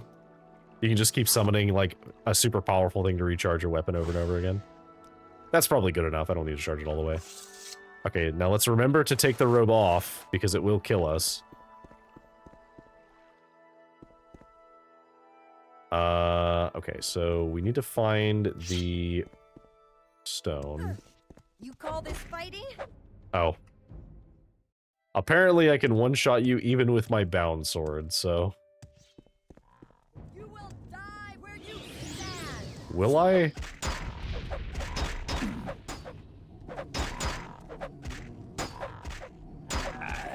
I love when they do their little barrel roll.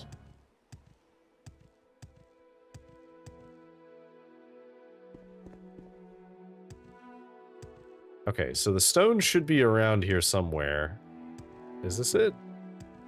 Yeah, this looks like it's it. The tree stone.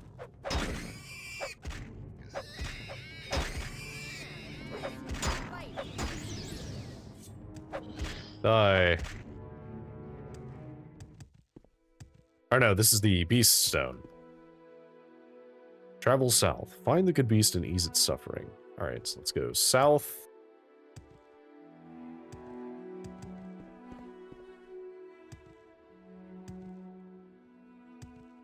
Is it the Horker?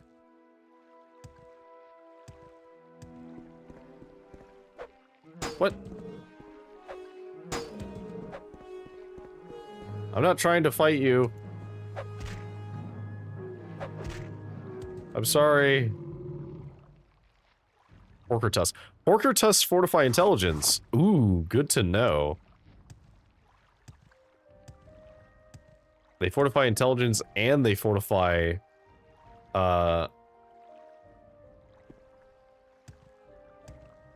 intelligence and magicka, which is pretty good.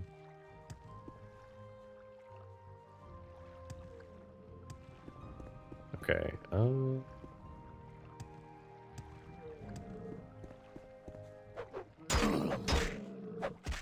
I don't want to kill these guys, but if they're going to be hostile to me, I will take the tusk.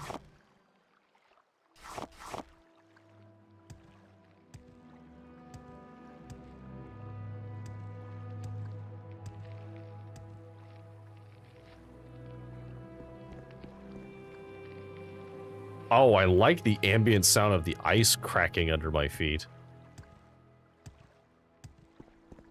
That's pretty good.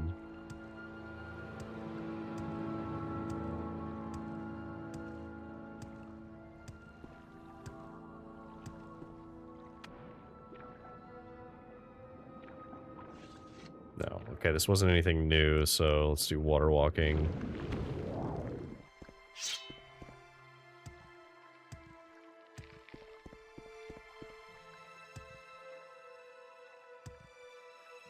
Okay, so that's the stone. It wants us to go south. I wonder where it's actually expecting me to go.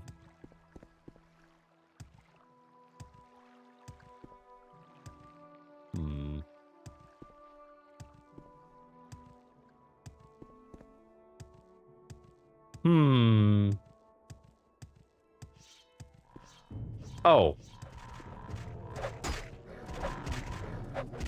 Die. Leave this bear alone.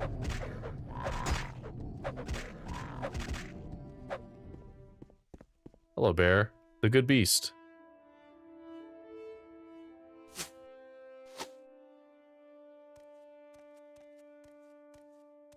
Good boy. I like that we have to actually interact with it and take the arrow out of it. I do think that's a good touch.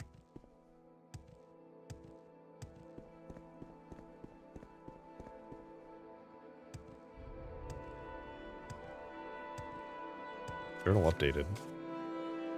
The bear is fully healed from its wounds. I should return to the beast stone. It seems the good beast would like to return there with me. Would he?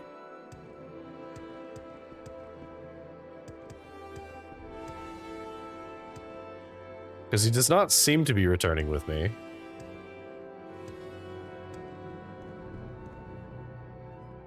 So I guess let's use one of my speed potions, because why not? They last for a long time.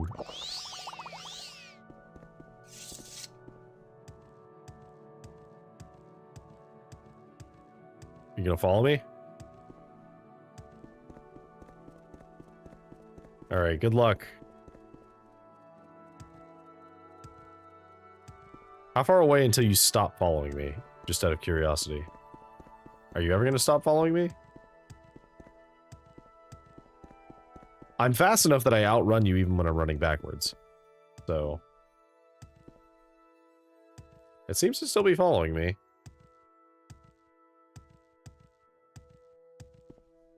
Works for me. Yep, there he is.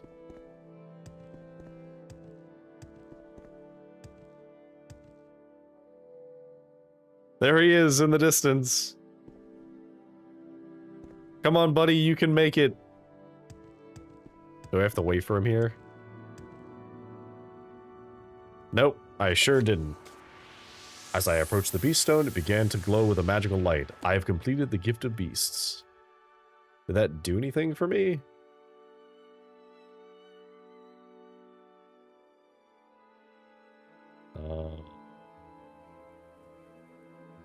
No, it did not. Lizard. Lizard? Hi, Sindri. Welcome in. Okay, so that's one of them out of the way, which means that next up is... Lizard. Lizard. Let's go gambling! Aw, dang it. Aw, dang it. I did make that one shorter. Alright, so that's the beast stone. So the wind stone is going to be up this way. Let's go that way next. Oh, I should really put it so that that's on top, so that the lizard appears over me.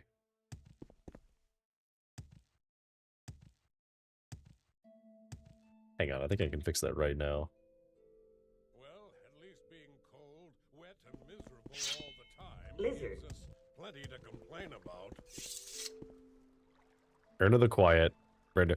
Oh, this is the one who's having the affair. Hello. Have you met my love, Brander? Let me introduce you to Erna. She and I have a love my wife would never understand. I see. I'd like you to meet Erna. We have a love my wife would never understand. I see. I don't know who your wife is.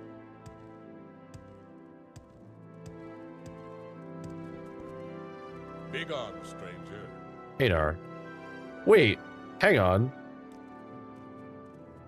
Are you named after the guy from the story? You have no business being here, stranger.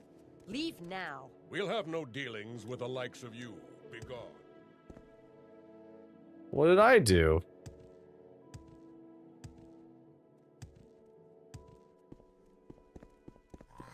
You having fun there, Senri?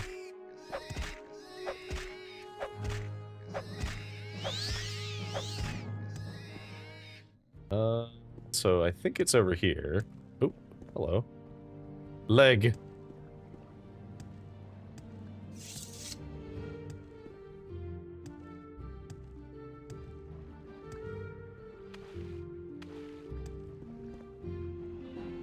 Travel south and east of the Lake of Ice to Glenshul's tomb and free the winds from the greedy man's bag.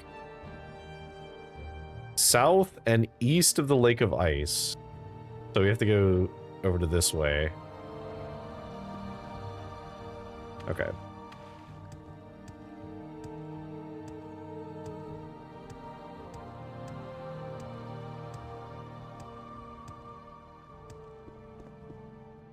Okay, so just because I can. So I am going to putting a marker here. And I'm also going to, while I don't think he's in the chat, I am going to shout out Lilac. Because, hello, yes, it is the den of the leg. We found Lilac's hidey hole.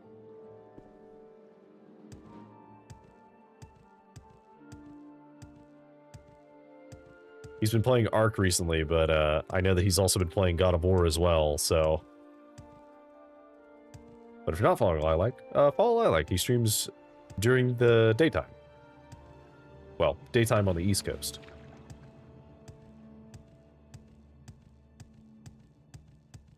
I try and tune in when I can, as I find him to be a great thing to listen to when I am working, because he's very funny. Also, he's a good bean.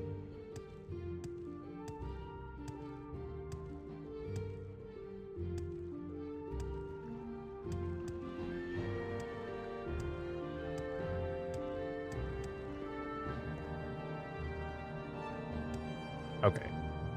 We need to head east to what is, I assume, is a ramshackled building, because that's what is described in the story.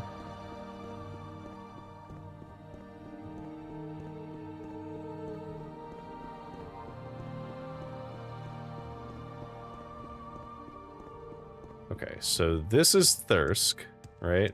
Yeah, so this is Thirsk. So it's going to be further east than this, I assume. Huh? Restop. A blood-stained note. Here's the equipment I told you about. Remember, the weak deserve no mercy.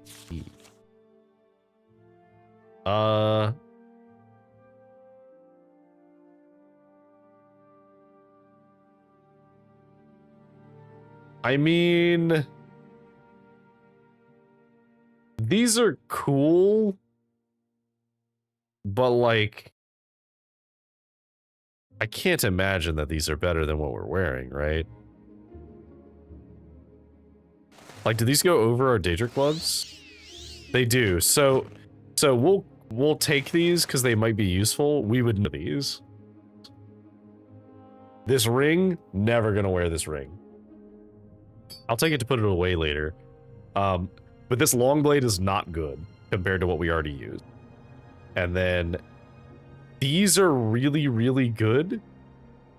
I don't need a thing that does 5,000 points of damage on hit because, I mean, like, it's funny. It's really funny to have this as an option, but I don't need it because I already can almost one-shot anything. Oh, hang on. Get out of here, you. So yeah, we don't need the arrows. We don't even have a bow to use them, even if we wanted to. The enchantment on the arrows. Yeah, I saw the enchantment on the arrows. Can you take the enchantment off the arrows in base game Morrowind? Because I don't think you can. Like, I'm pretty sure that you can't take the enchantment off of them. Because here's the thing, damage 5,000 points of health, not that big a deal, because, like, we have a sword that already does that, kind of. Not quite to that degree, but we have our blade that absorbs 30 to 40 health. Basically, nothing can kill us while we're wielding this weapon. And it already does a high amount of damage.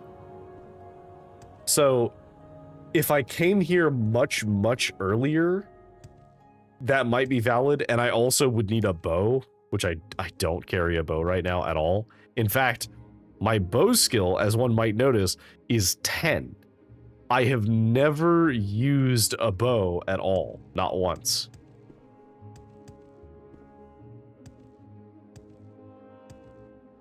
Could I have used a bow? Yeah, there were a bunch of opportunities, and we found a couple of good bows, actually. I just decided not to, because, you know... Not that I thought it would break the game, I just decided I wanted to use melee weapons. And then, we haven't really used spells for damage, we're mostly using spells as buffs.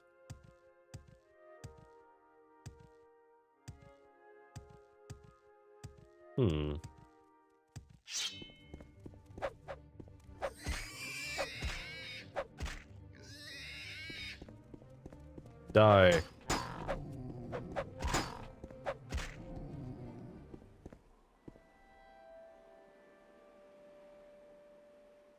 So Gildenhall Barrow is separate from that, right? Travel south and east of the Lake of the Ice to Glenshul's Tomb. Glenshul's Tomb. Oh, southeast. Okay, so not south and then east. It is to the southeast of the lake.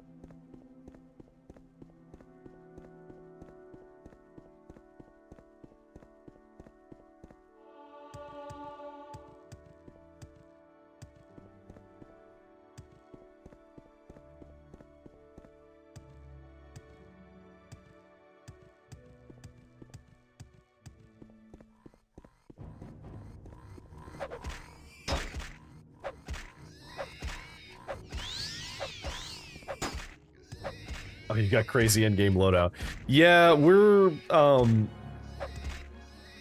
I know in the title it says part 15. Our parts are usually about 4 to 5 hours long.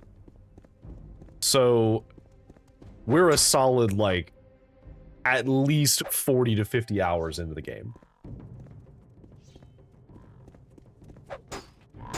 Actually, a lot more than that. It's probably closer to...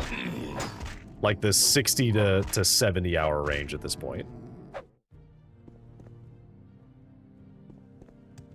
So, like, we're level 29, we've already capped our, like, main damage that we're doing. We have almost all of our attributes are naturally capped. The only thing that's not naturally capped is luck, agility, and willpower. And luck we have at 100 because we have multiple items that we've crafted that give us luck. So yeah, we're at a point where I'm pretty confident to say that most things won't be able to kill us.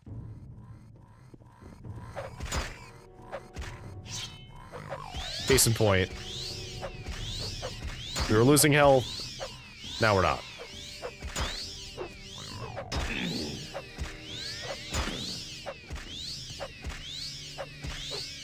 Die.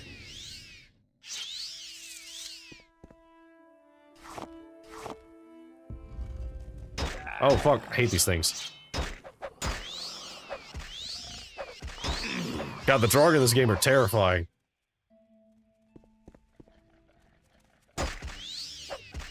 They're so fast.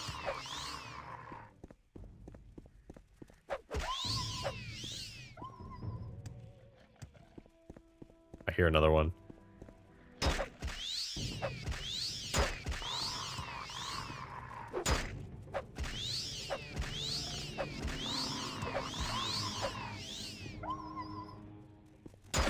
God, I hate when there's like a bunch of them, they move fast.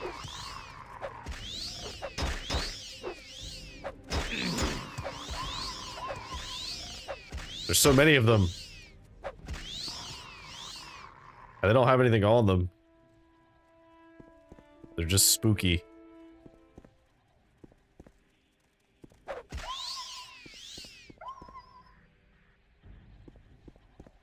Alright. The wind has been let out of the greedy man's bag.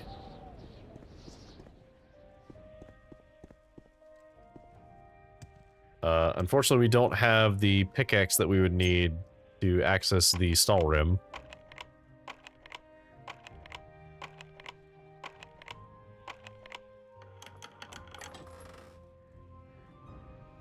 Oh, there's a couple things in here that are kind of interesting. Because we have like the Jink Blade, which is a paralyzed one. Nord Male Left Pauldron. That is not as good, but it is really good. That is really good. Do we carry that? Let's toss the miner's pick, because that's actually not that useful.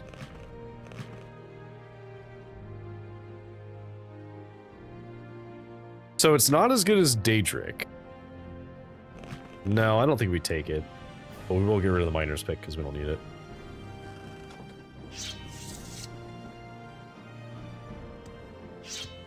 We have to fight anything? No? See, I would have spawned stuff. I would have spawned enemies there. So we have to go back over to there.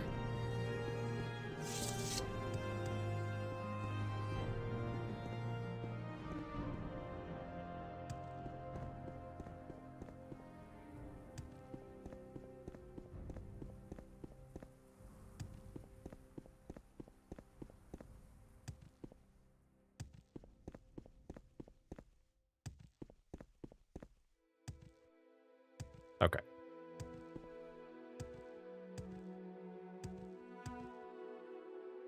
Let's Thirsk, so it's gonna be over here, right?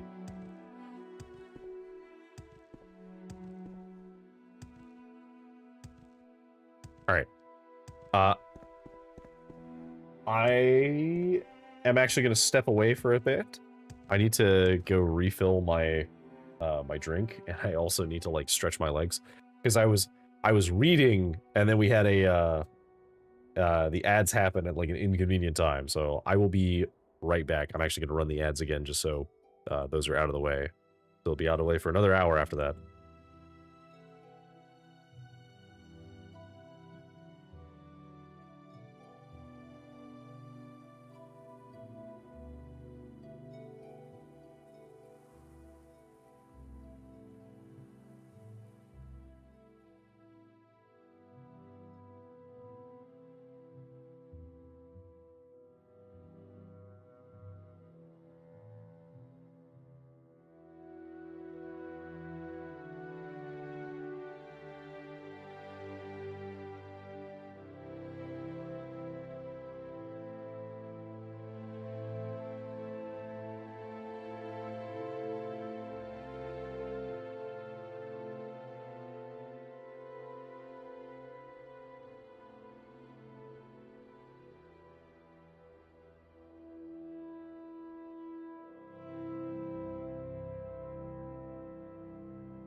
Alright, I'm back.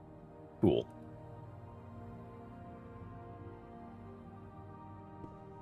Okay, so we need to make our way all the way back to the Windstone. I guess we'll just go counterclockwise, because then we'll go this way towards where the Waterstone is. Do we get a buff from these things at all? No. Because in Skyrim, you get a buff, which they're not really that good. The problem is they're greater powers, so you can only use them once, and then you have to go back to the stones to get them again.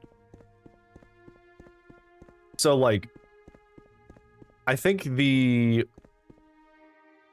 it the water one was kind of useful? I don't remember what all the abilities were, but I know one of them was like a really strong healing effect. And that one was kind of useful. But the problem is that, like, it's very prohibitive to use them. Because you have to go all the way back to Solstheim to get them again.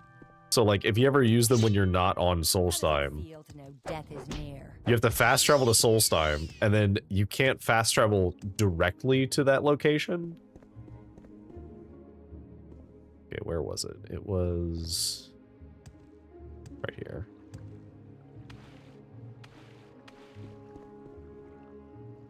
Alright, so the Windstone has been updated. I've completed the Gift of Winds ritual. Alright, so now we need to go this way towards the... towards the Waterstone, which I believe should be, like, here. I think.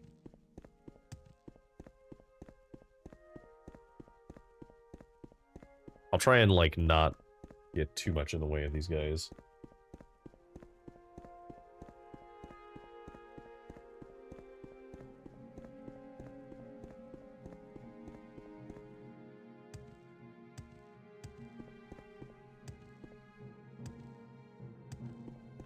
Oh, the airship. Oh, this is a quest we got a long, long time ago to find this airship.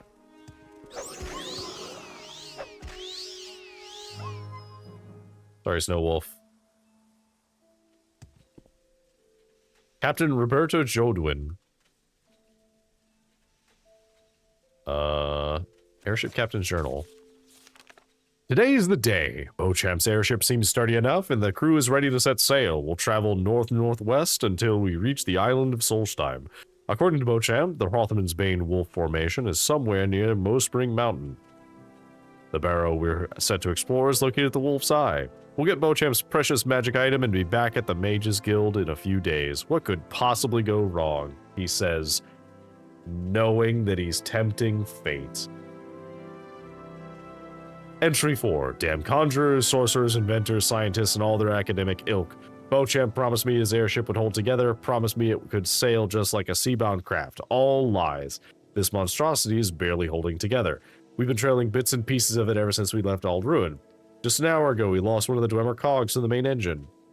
If this were a frigate or a sloop, I'd be holding her together just fine, but alas, trying to control an airship is like setting to a sea in a barrel with a spoon for an oar. Land ho! It's normal for a crew member to get edgy, but the Argonian finally went berserk. I told him repeatedly before we left Aldruin that an airship sails in the sky and not on the water. He told me he understood, but his fear of heights must have finally taken sway. In a frenzied state, he grabbed the wheel and almost forced us into the sea. I had no choice but to run him through. Swims and Swells was his name, and a good crew member he was before this unfortunate incident. I would have preferred a burial at sea, but considering our current situation, we had no choice but to toss his body overboard. We aimed for the ocean, but by that time the airship had drifted over Solstheim. Alas, I fear we missed and his corpse landed somewhere on the southeastern shore. I wonder if we could find that corpse. We're located in Rothman's Bane. Or we've located Rothman's Bane. At least Beauchamp was right about something. The wolf formation runs from west to east, with the head and eye toward the eastern end. We'll look for a place to set down and then explore Rothman's Barrow, assuming that is where Beauchamp said it would be. I must also note that the going is slower than I'd like. There's a fell chill in the air, and I don't trust the dark clouds that have gathered over the mountains. We've been assailed by a blizzard, the likes of which I have never seen. I feared a storm, but could never have imagined anything like this. Beauchamp's contraption is coming apart at the seams, and I don't think we can hold altitude. There's nowhere to land, but land we must. Entry 12. Dead. All of them dead. Misspelled. Most of the crew were... Oh, okay, he's freezing. Now I understand. Most of the crew were killed instantly when the airship went down. The few that made it soon succumbed to the cold. I alone survived. Need to make a camp. Snow is blocking my way into the ship's hold. I go to the barrow in the morning. I can hardly write. My hands are nearly frozen. So cold, so hungry. Madness taking me, I can feel it. I see eyes, night eyes, wolf eyes. Hear them, so hungry. Eyes of wolf coming. White wolf, so cold. Okay, well, I'll take his journal.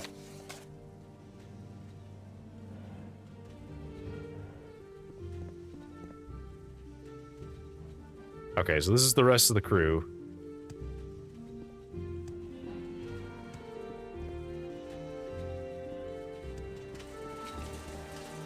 The remains of the ship.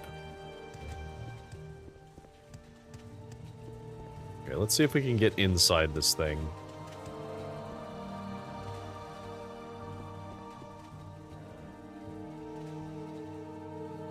I'll take the brandy, as people seem to like it. Nope. Okay, so it is properly blocked off.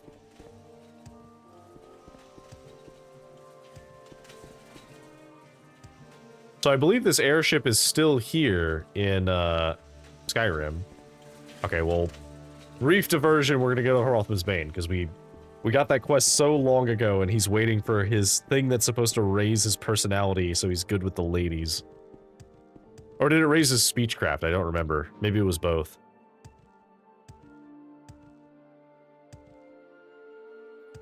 It was one of the first quests we got.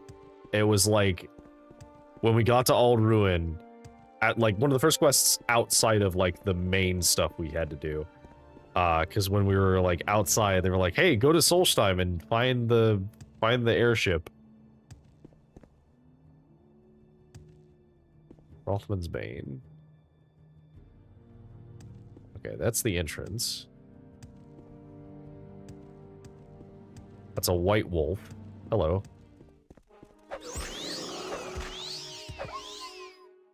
Okay, so the snow wolves are more dangerous than the regular ones, but not by much. Some they call me Hrothman's Bane, with midnight teeth and moonlight mane. I am the wolf one soul may tame, by uttering my given name. But speak the truth for those who lie, gain not the wealth beyond my eye. Answer false and evermore, closed shut will be my icy door. What is my name? Okay. So...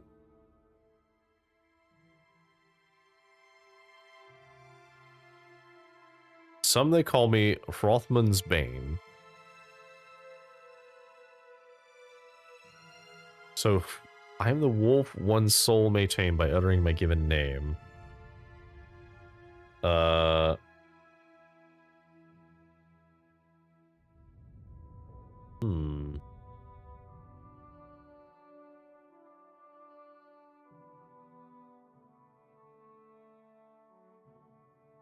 Okay, so this seems like something that's relevant for later. Speak and walked away, quite wise, not knowing what to say. You may try and name me again.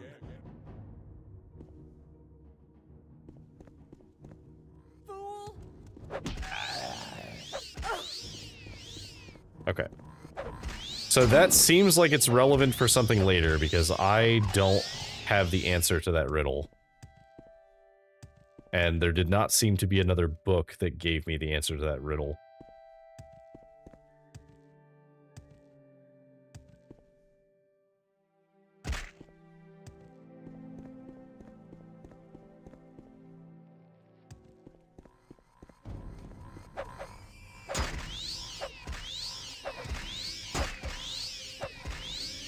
Die.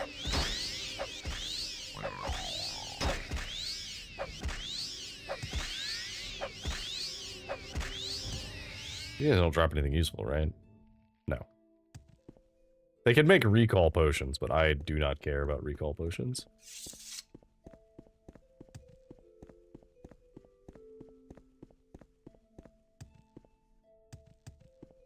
I should really, I know this is like a long time coming, but I've been listening to the music for quite a while, and I feel like I should turn the music down just a little bit. Because while I do like it, some of the songs do get kind of loud, and I've heard them enough. I am a little disappointed that they don't add new music in the expansion, but, you know, it's an older game, so they didn't usually do that.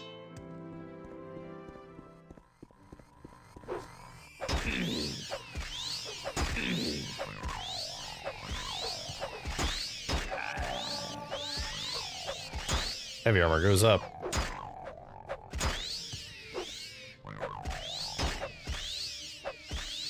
Die. Alright, you guys dealt with.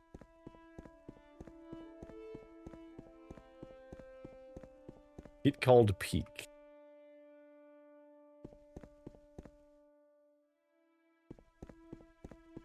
Okay.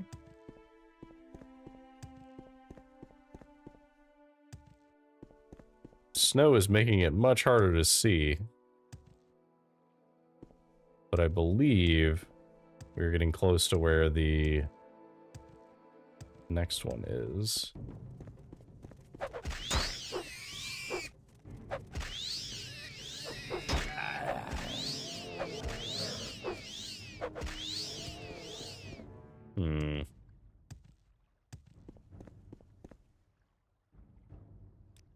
Do until healed. Okay, that got rid of the snowstorm, which means we can actually see again. Okay, is it this way?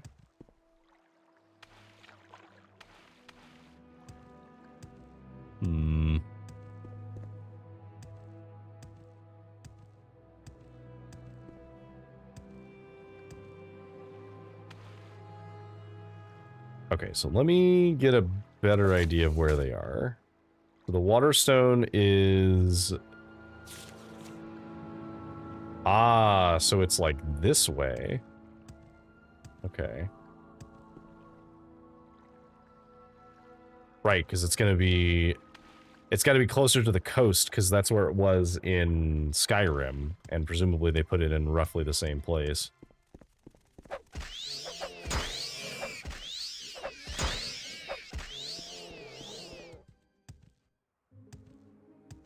I think I just saw it. Yep, there it is. Okay, so it's not exactly in the same place, but it's not too far off from where I was expecting it to be. Alright, so let's see. Mosring Mountains. Okay, is this the Waterstone? It is.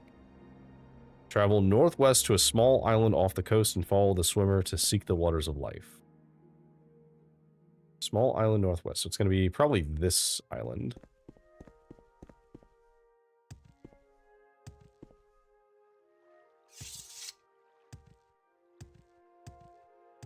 I do like this more than the way we did it in Skyrim, because in Skyrim, we just used a shout to get rid of it, because it was, like, bound to Mirok's will.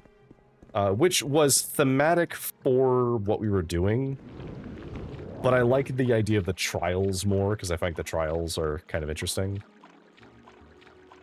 Okay. They look so funny when they flop around.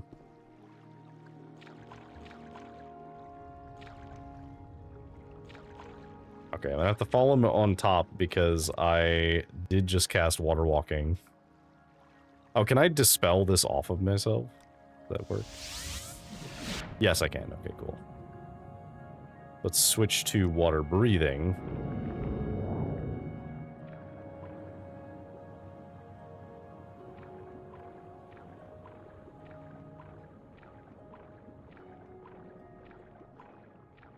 So he's supposed to lead me somewhere that has, I guess, the indicator for the trial of water. Is that more Horkers?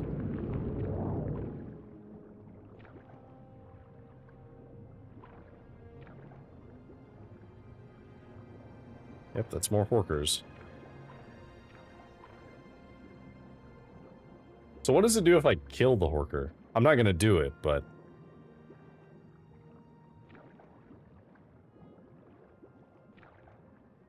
Oh, interesting. Very small thing that I noticed, but, so when you start and stop moving in first person, your fingers twitch, and that's because it's resetting your animation. Presumably because it's like connected to the two states, like swimming and idling. Because like obviously when you're in this camera view, whoops. Forgot to recast. When you're in this camera view, it's like a lot more obvious when you're swimming in a direction. With this one, you just move forward and sideways. Okay, I assume it's going to be down there. But I don't want to get too far ahead of him.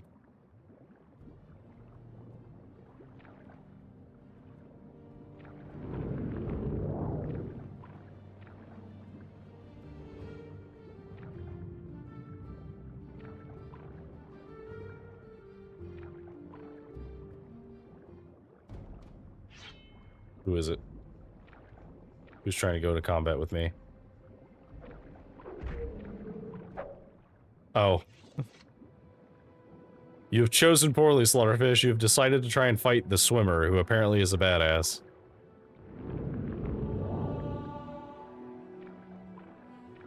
Okay, so I assume you're gonna dive down now.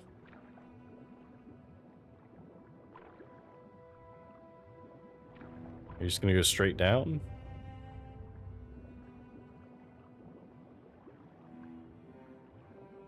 Okay. It's been updated. Okay. No, it's not gonna swim down, it's just gonna swim over to here. Which is fine.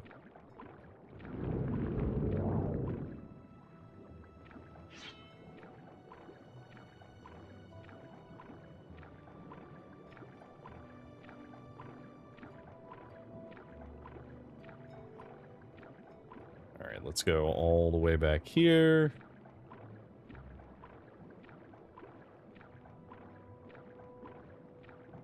Oh, this is a hell of a swim. You definitely would need water-breathing potions to do this.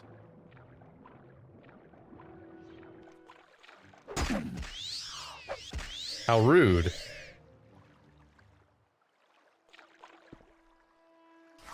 At the waters of life.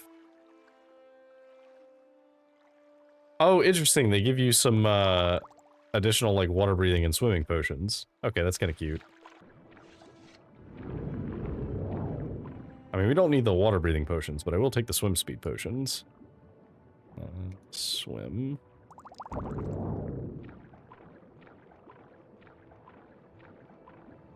We should probably make a spell to make swimming faster, to be honest.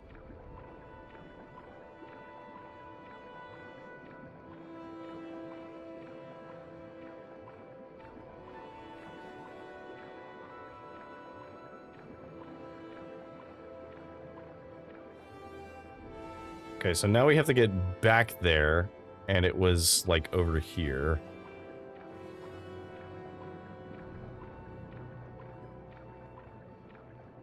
Oh, this is a a good time to try this as well. So something that I've been curious about is if I cast water walking when I'm this low, what does it do? Can't cast this right now.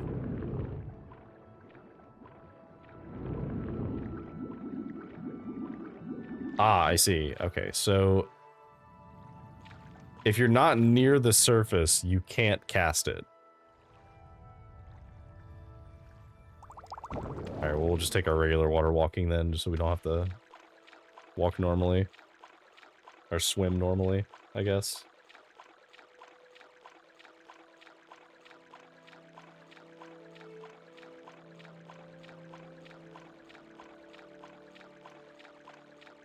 Slowly making our way all the way back to the shrine. I guess the stone? It's not really a shrine.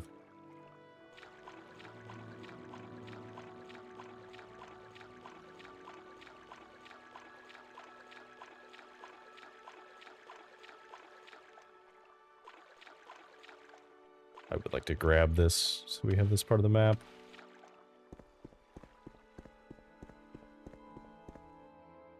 Okay. Can we walk up this? We might be able to walk here. Find out.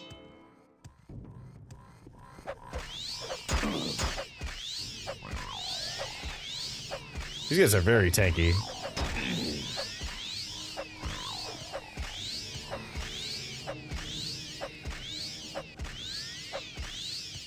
I'd be curious to look into it after I finish playing, but I'm curious if the health that the boar riders have is the combined health of the boar and the Reikling, or Reikling.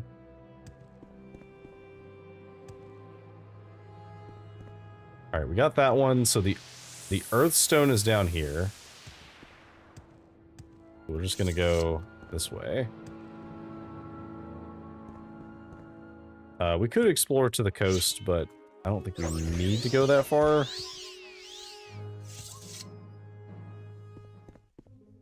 Okay, so let me, just to double check. We need the location. Yeah, so the Earthstone should be, like, due south of us right now, and then we can, we'll teleport back to the fort with divine intervention, and then we'll go to the sunstone and the tree stone, and then we can recall back. And while we're at the fort, I'll see, I think there's somebody there who can let me craft spells. If not, we can just run to like the Mages Guild or something real quick and do it.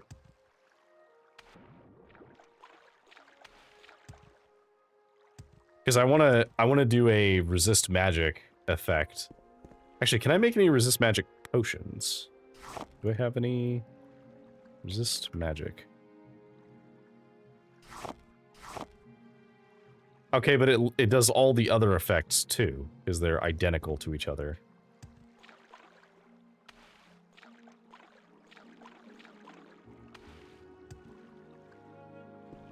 Alright, so it's gonna be south of this, like, river junction.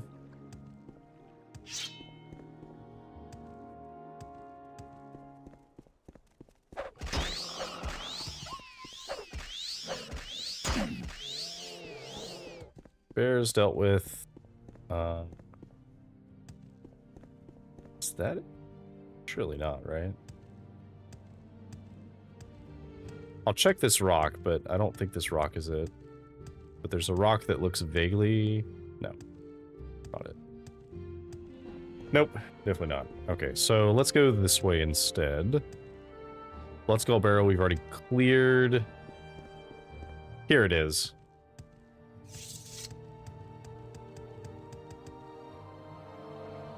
Travel northeast to the Cave of the Hidden Music and learn the Song of Earth. So, northeast to the cave.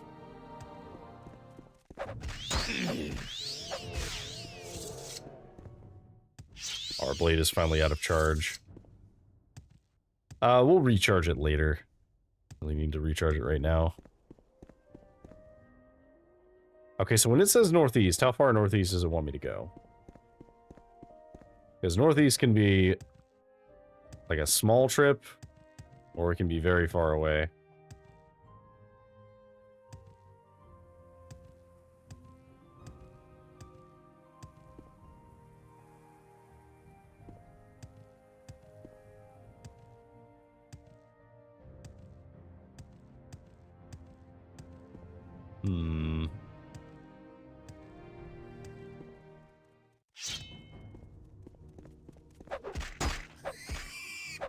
Die.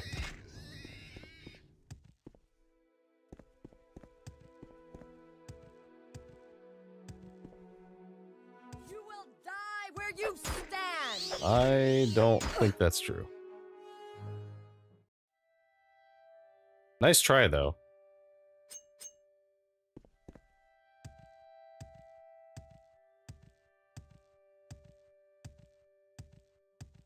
Okay, so northeast to the Cave of the Hidden Music and learn the song. Okay. This cave? Rodeo Cave? Ulfgar the Ending's dwelling. Ah, a visitor, and an elf no less. In my youth I would have hewn you like an oak and bathed in your invader blood. But that was a long time ago, and the years have mellowed my mood. In any event, it's been quite a while since I've had any company. I'm afraid I don't have much to offer a guest, unless of course you've come to hear a barbarian's sad tale. Sure, tell me your story.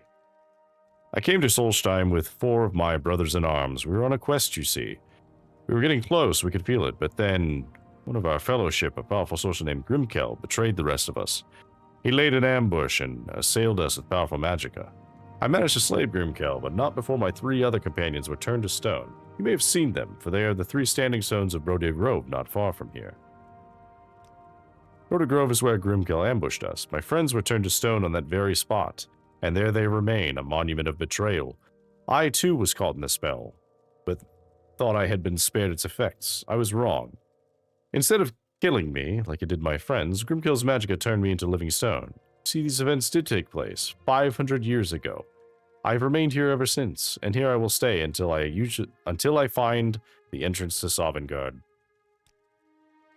Sovngarde is the name of the fortress erected by the god Shor as a gift to the valiant. It is said that if a Nord can locate the hidden entrance to Sovngarde, they can dwell in its mead-filled halls forever. That's the quest we were on, you see. It's why Grimkel betrayed us, why he tried to turn us all into stone. He was attempting to create his own magical portal to Sovngarde. Now Grimkel is dead, as are my friends, and I failed in our quest. Don't you understand? For 5,000 years... Wait.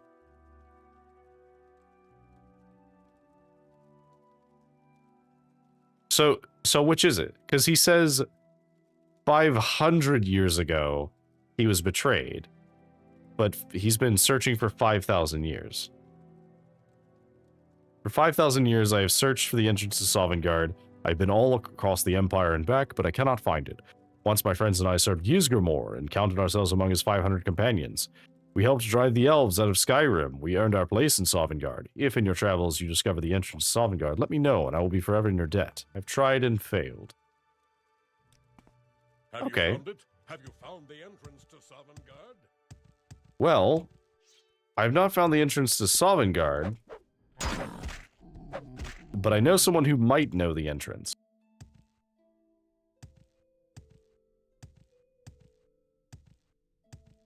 Also, you're telling me you've been living in here and you just are letting these Reeklings just vibe here?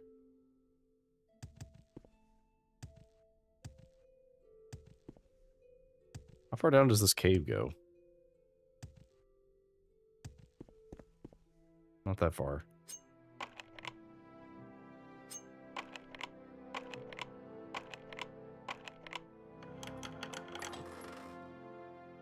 Okay.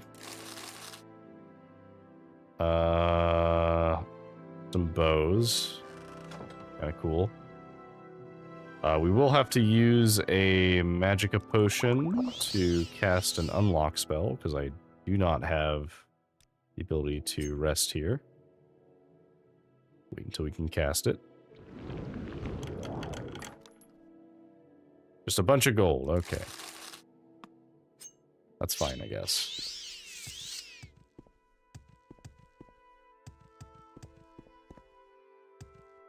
Alright.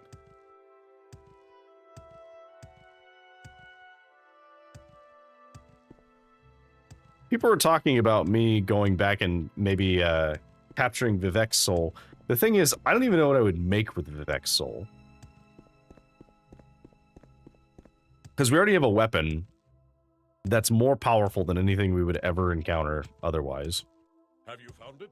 Have you found the entrance? And the thing is... Oh, it was these guys. Stone of Hunrur. Stone of Erlander. Stone of Nicolas. Okay, so it must be like over here. So, So we'll go this way. But yeah, so I don't know what I would even make, because we've already made a weapon that's incredibly powerful, and as we've mentioned previously, using a powerful soul for anything that does not have charges is a waste, because it doesn't increase the capacity of the item. It just increases the number of charges that the item has available to it. Yeah, here we go. I think this is it. No. Gulliver's Dwelling. What's this? Hello. Well met. You're a visitor to our fair island. Certain look to you. You're no stranger to death or killing. I have some dark business you may be able to help me with. My husband Brander has been running around behind my back with a harlot named Erna the Quiet. I love my husband. He's my entire world, and that world isn't big enough for both Erna and me. I want Erna dead, but I'm no killer. Will you help me in this errand? You'll be well compensated, of course. Ooh. See, the thing is, I think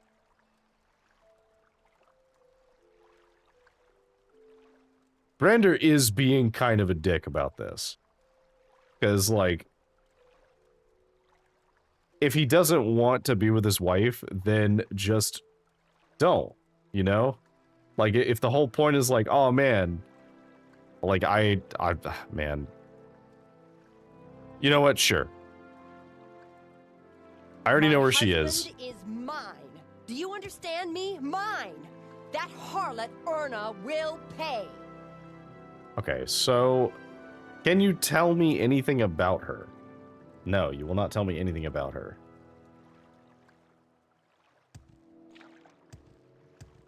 I mean, if I can talk to her and make her, like, not go after her husband, like, maybe we can resolve this peacefully. I don't know, man. I didn't sign up for this. A lot of wolves.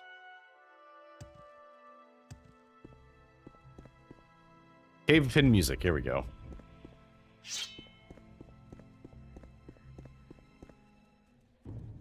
Fucking Daedra. Or, not Daedra. Draugr.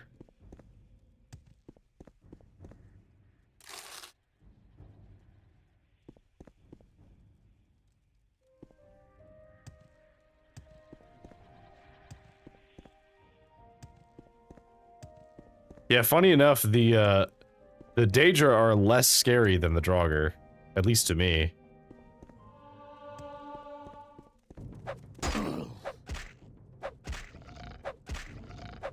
Something about the presentation of them is just very unsettling.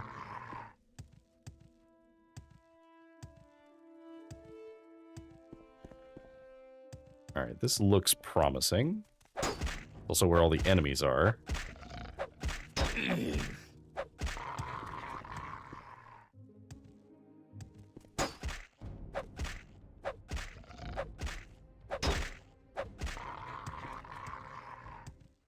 There's a lot of enemies here.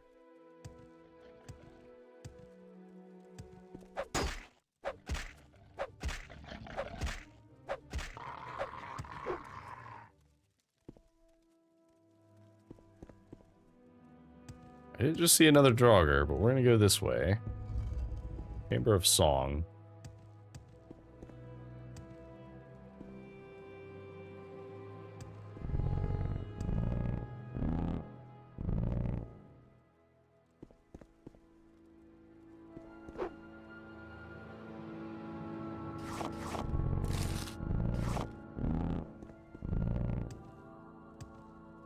That's a weird noise.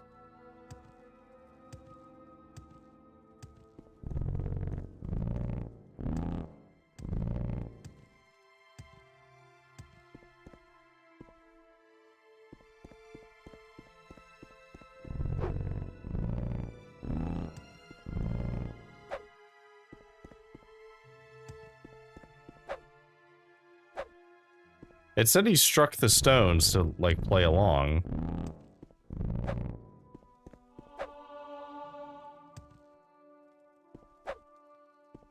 But, like, striking them doesn't seem to be doing anything. the other way?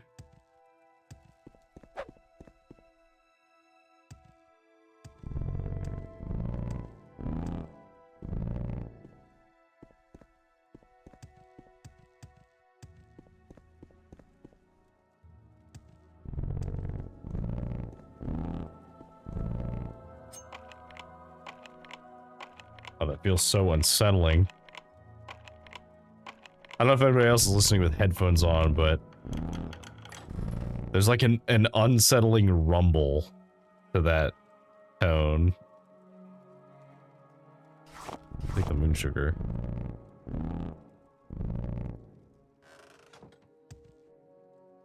Oh, so what's interesting is it's not quite as good as Daedric, but it is also it has a much better weight to it. Maybe it is worth carrying these things.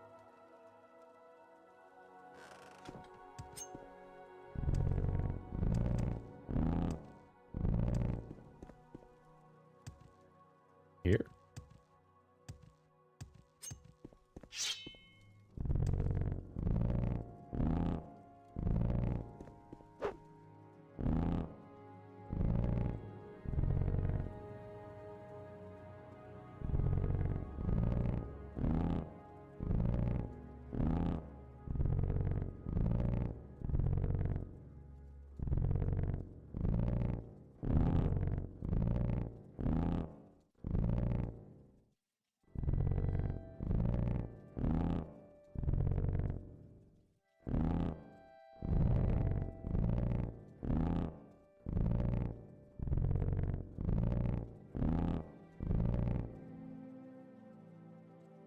That work?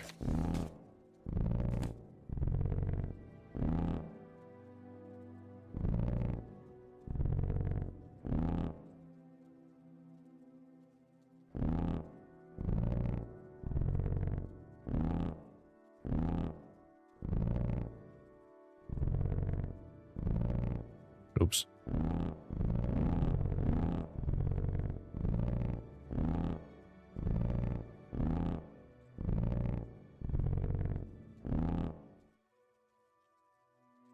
Okay, so the pattern changed again. Oh, after repeating the new sound, the sound swelled and then you're silent. Okay. That was an interesting puzzle. However, man, getting to it was very unsettling. There's a ton of locked chests, which so far have not really been worth opening, but I guess we should keep trying to, you know. Do we have a better lockpick that I can use? So right now we're using apprentice lockpicks.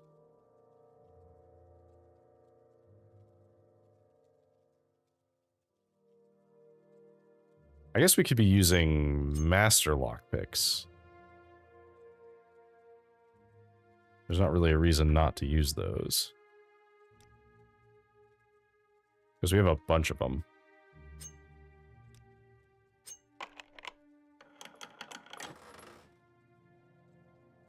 Yeah, see, they feel like they're almost never worth opening, because they always have cheap garbage in them.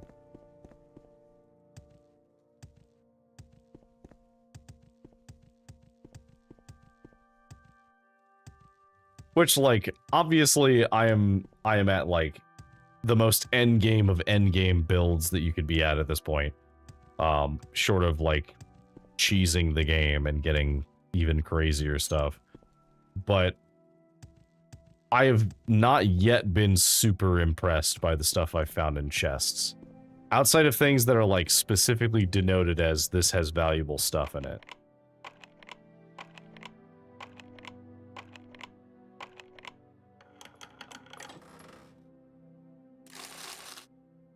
See, like, that's okay, but it does put me over capacity if I want to carry it. Do I care?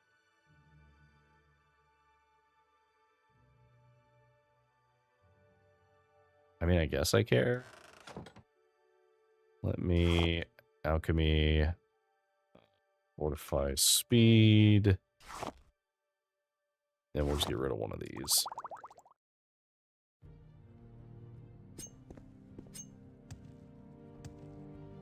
Right, keep going this way.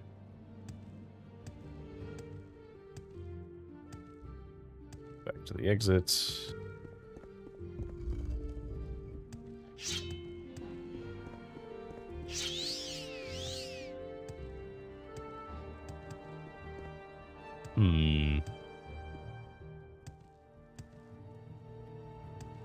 So follow the path of bodies I have lain in reverse.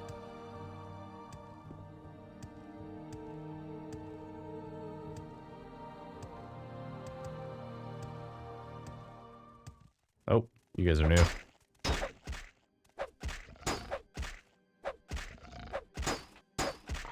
Fine. They really don't hit that hard, and I imagine they're supposed to have some kind of like, ooh, scary diseases that they give you, but we're the Nerevar, so we don't deal with disease. We're immune to all diseases, so... Although I guess that begs the question, if we're dealing with werewolves, is lycanthropy a disease? Because ordinarily the answer is yes.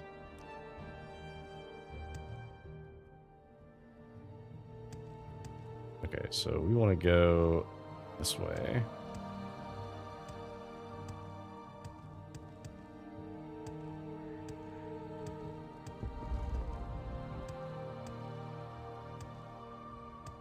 That's a ton of wolves. Not fight you guys. We need to go this way. And it's like over here.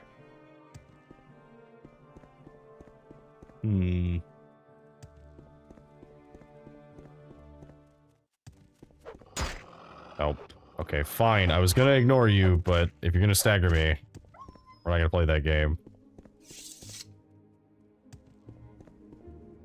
Okay, so it's this way. Right?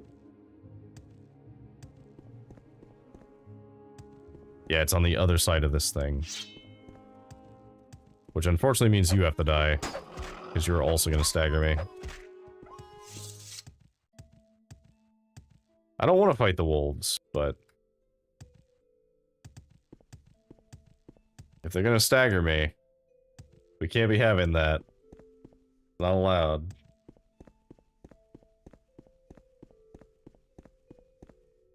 Alright, so that's the Earthstone, which just leaves 2 left. Which...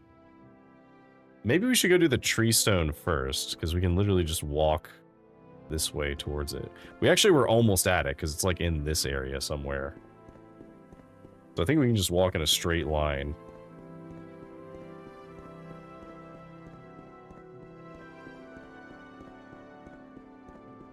Say I'll catch up on chat, but there wasn't another chat message, so...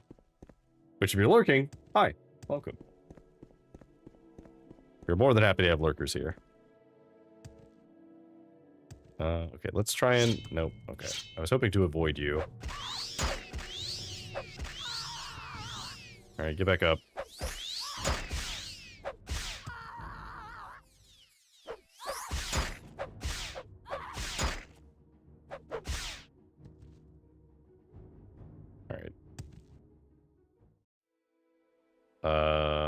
Heartwood is interesting.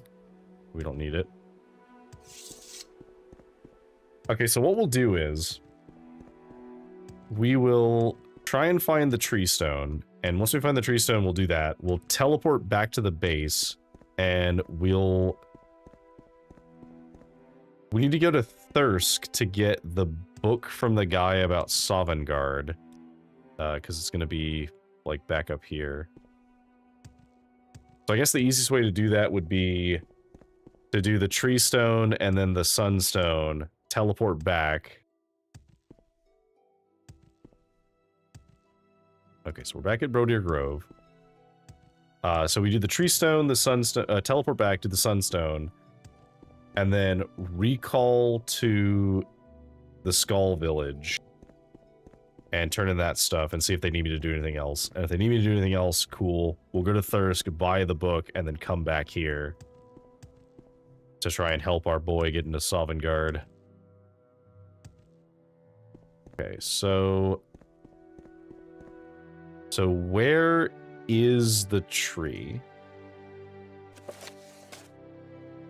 The tree is like in this center point, which is north of here.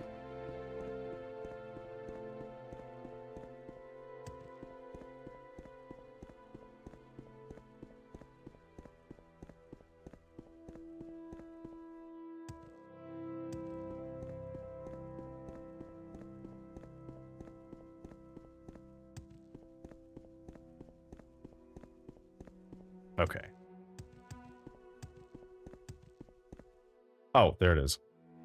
I'm glad I looked around. I was going to get on top of this thing and look around and see if I could see it, but there it is. All right. The tree, right? Tree stone. The first trees are gone. Travel east and find the one who has stolen the seeds. Beware, he who has the seeds controls the trees. Plant the first anew. So go east to find he who has stolen the seeds.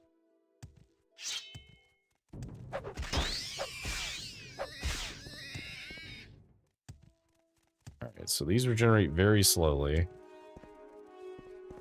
Can you, out of curiosity, if anybody knows, I don't know if anybody knows, is there a magic item that slowly regenerates your other magic items? Because if so, that'd be very, very helpful. Face death.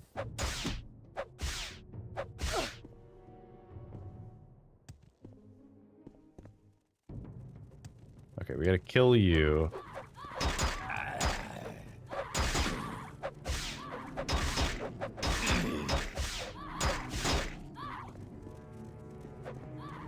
Okay, so give me the seeds. And then, I don't know, we need to toss something, so... we'll toss those. Okay, so cool. I was curious if I picked up the seeds immediately if they would stop hitting me, and the answer is yes.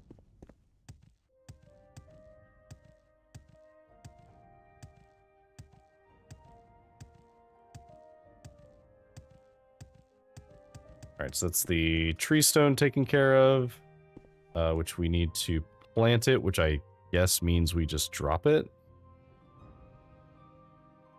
How do I... There's clearing... Oh, clearing northwest of it. Okay. Yes. Plant the tree. There we go. See, if I didn't have the journal, I would have no idea, like, where it wanted me to plant that. Okay, so let's Divine Intervention.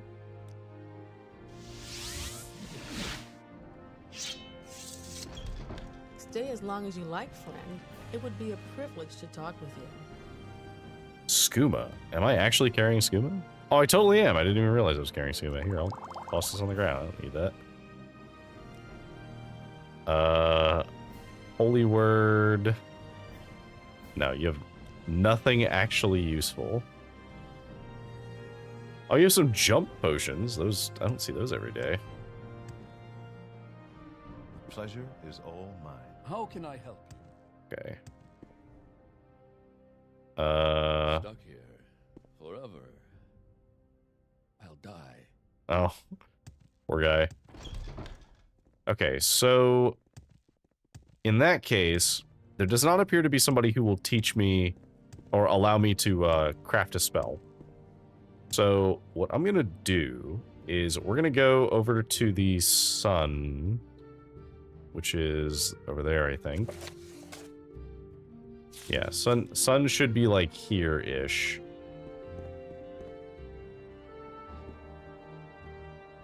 So we'll go that way. And then once we've done that, rather than teleporting immediately back to the hall, we'll go back to Morrowind, and we'll go to, like, the Mages Guild or something.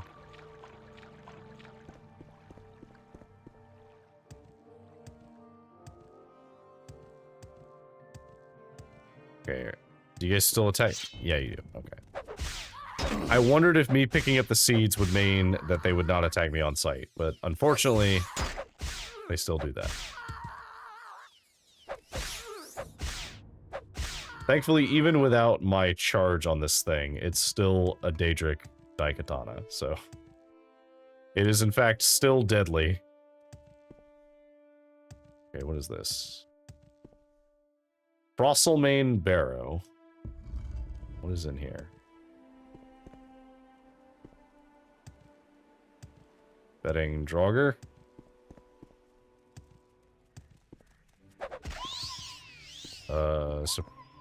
Surprisingly, no. Which is admittedly weird.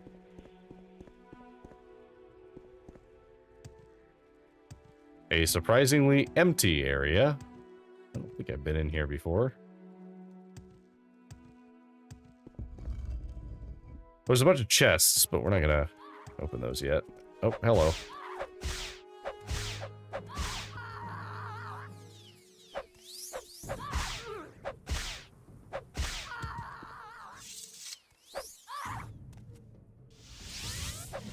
Just out of curiosity, what type of soul are you? Okay, so a Spriggan is... Apparently, Spriggans are very powerful souls, so we should be charging off of them.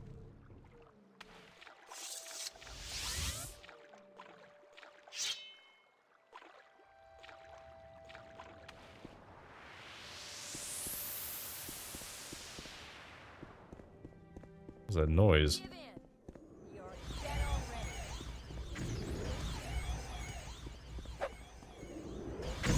Ow.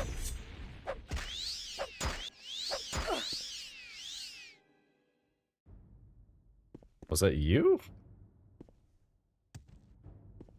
Where did that sound come from?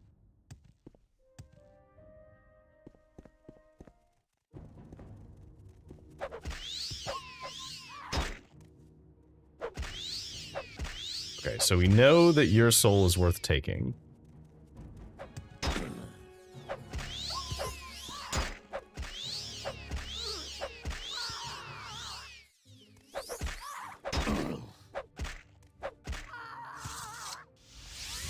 Oh, I meant to cast that beforehand. Whoops. Oopsies. That does not look like it is it. I'll get a little closer so we can unlock this part of the map, but that does not look like the Sunstone.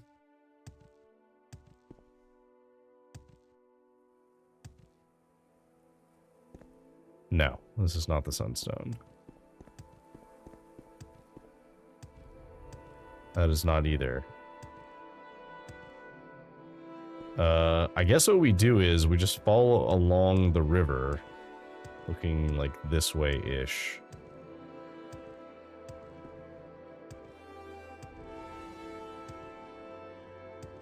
Because it should be in this area. It's a little hard to see through the trees, though.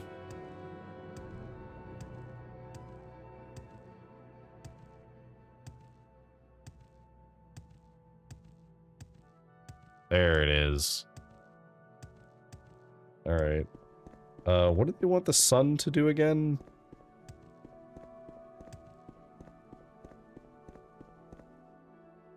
Go west and free the warm sun from the halls of Penumbra.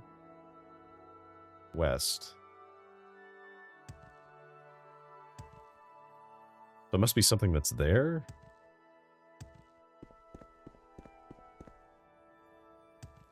Okay.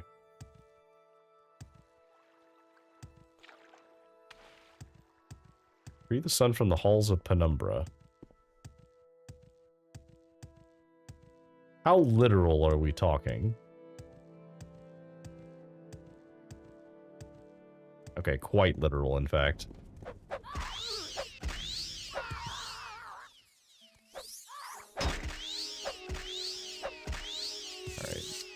You're down.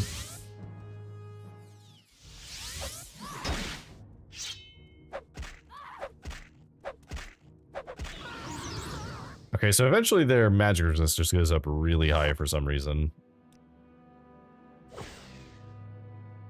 Okay, sometimes it does not charge at all. So maybe the Spriggan level affects how powerful a charge it is? That was really weird. Okay, I'm gonna wait here until healed. Alright, Penumbra.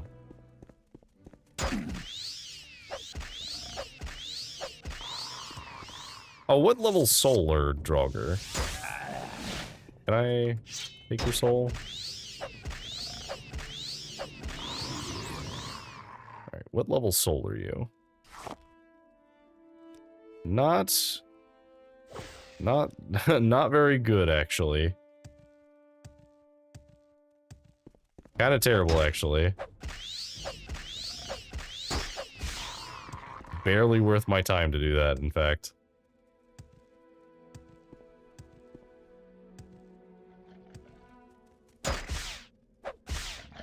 Die.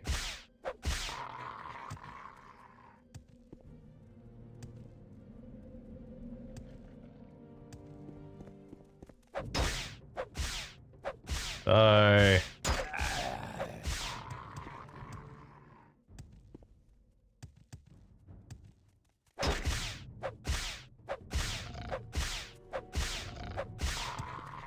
I guess we could be getting more levels by, like, training other weapon types.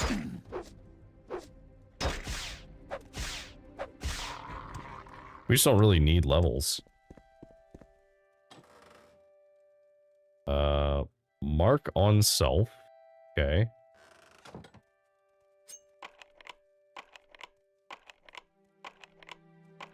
Come on. Open up.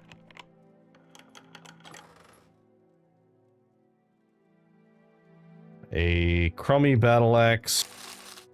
And then a couple things we don't need.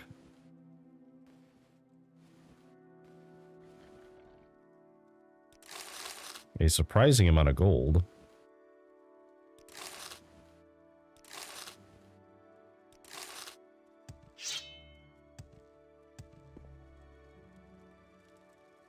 It's supposed to be a torch? Or like roots or something. Oh, maybe when we free the sun, it lights up the cave. That'd be my guess.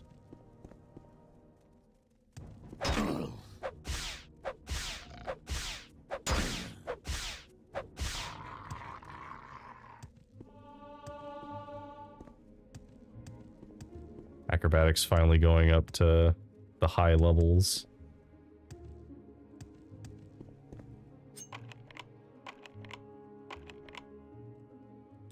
Just rest. No. Oh, we should use our, like, crummy repair hammers.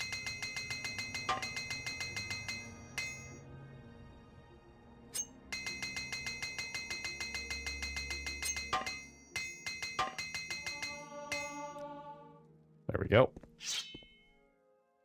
And that frees up a little weight in case we have to carry something.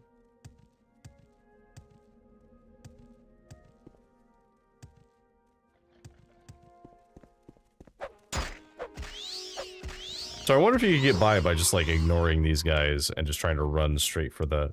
Oh, hello. You seem important. I'm gonna save.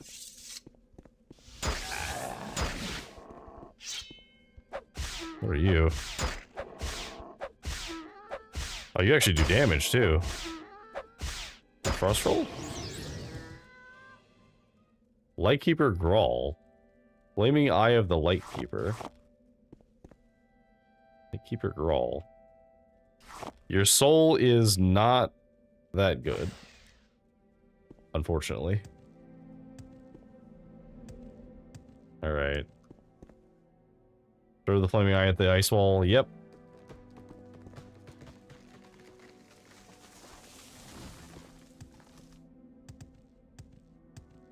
Oh, wow. Oh, I kind of love that.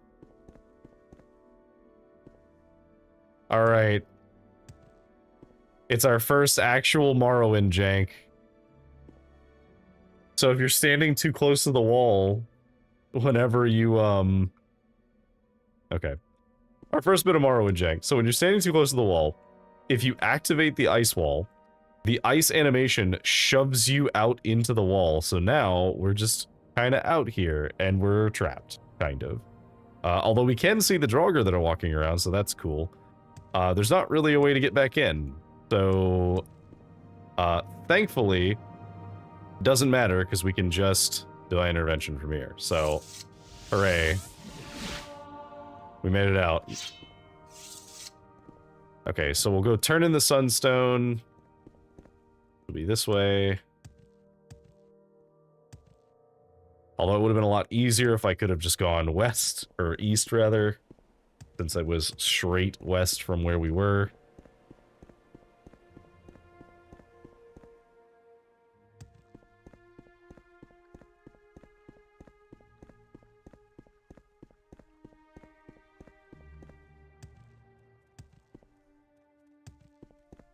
Alright, so...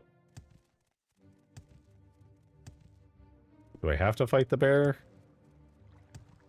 If I cross the river, are you gonna keep following me? How far do you follow me? What's your leash range? Now this is fighting. Pretty far, apparently. Well, whatever, it doesn't matter.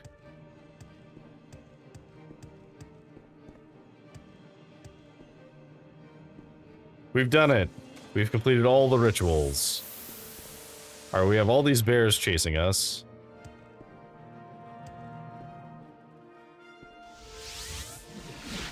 Go back here.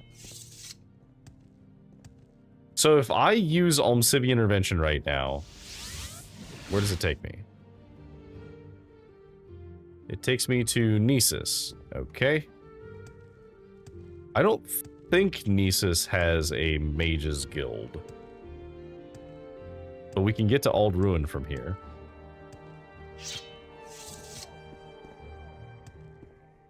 Hello. Can you take me to Ald Ruin, please?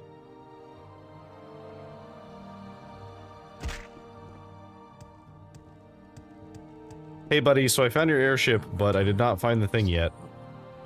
I found the wreckage that crashed into the mountains on oh, sorry. You're here, and, well, I mean, you've returned. What's news? I found the wreckage of the airship crashed into the mountains on Solstheim. Sadly, there were no survivors. I've recovered the captain's journal for you. It explains everything. The airship crashed. Horrible, horrible. Such a loss of time and money. Oh, yes, yes. Human life, too. Must have forget the crew. People, after all. Well, I am thankful, grateful, really, that you've come to me with, this information. But, you know, there's still the matter of the amulet, you see. I really need to be more accurate. The, amulet of infectious charm. Recover the amulet. My crew, I guess you'd call them, they were to recover the amulet of infectious charm. It can make its holder where, I guess you'd say, well, it can make a man, well, let's just say, there's this girl, and I was thinking the amulet might be able to, well, you know. He really wants it to be able to talk to a girl. Which, okay. That's fair. We'll try and find it for you. But honestly, I think you'll do fine, man. Just ask her. Rothman's Barrow. It's a gravesite, you see, situated near, well, if the stories are true, and I believe, well, I hope they are. Rothman's Barrow is at the eye of the wolf, you see. You can only see the whole wolf from the air. So, if I may say so, the airship was a brilliant idea. Crew has failed me. I suppose I should have, well, you know, gone myself, but all that flying in cold weather and maybe danger, that's what I get for trying to, you know, hire someone else to do the job. Well, expedition, really. My airship. Oh, the ship. Well, the airship is so very beautiful. The best, most ambitious thing, that is to say, it was my, well, pet project, and it flew so very well. It flew, and I guess that was good enough. To what do I owe this pleasure? Okay. We will try and get you your amulet.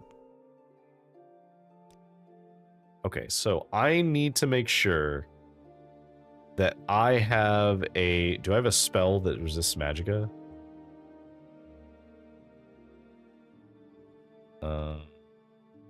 I don't think I do, but I think it's sold by the temple. I've lots to show you.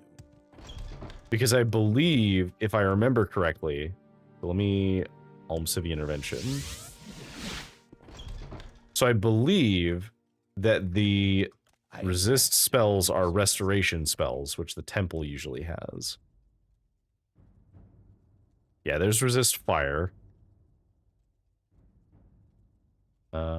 I need resist magic. Resist magic, there we go. Okay, so spell making. Resist magicka, we need on self. We need it to be 100 for 1 second. Wait, can we make it like 2 seconds? We'll do 3 seconds just for safety. Let's see. Channeling my, what do we call this? I guess tonal alignment. Do you need? Because it's a very Dwemer thing to do. All right, so let's see if this works. So if we cast this spell, so we now have 100 resistance to magicka. So if we put these robes on, where are the robes? Ah, okay, so we can resist all of the other stuff, but we can't... Oh, wait, no. Maybe we did resist it. Does it stay? No. Okay. All right. I am blessed. So unfortunately...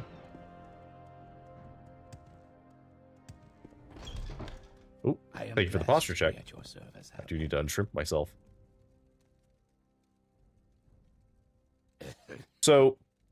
the suggestion to resist magic was a good one. And it does partially solve the problem.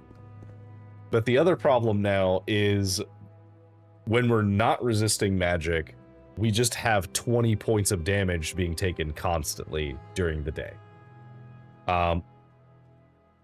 Which unfortunately means that despite the fact that the other effects are gone, that's still not gone, and I don't know what that's classified as. Because it doesn't seem to be magic. Like, I don't know how you would resist that. Because if you...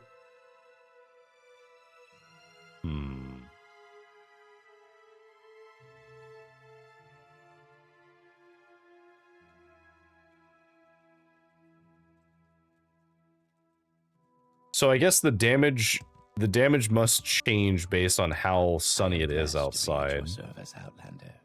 So I wonder if we could maybe... Okay, so here's what I'm going to do. I'm going to take the robes off. Could we feasibly...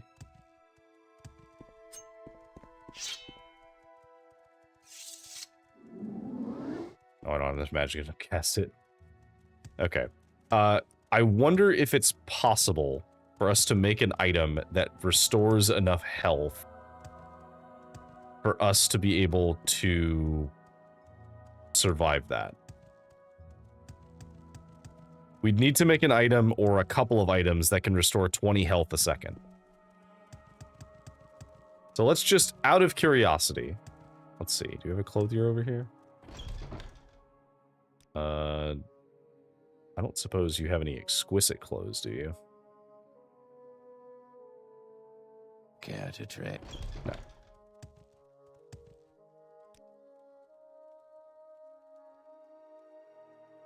Yeah, you're not gonna have a belt. You're not really that useful to me.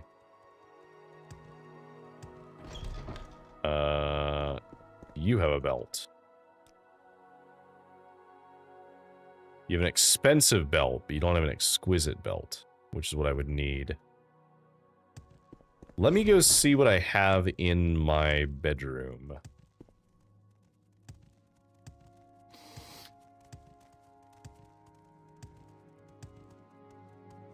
Because I think I should have at least something that I could use in here.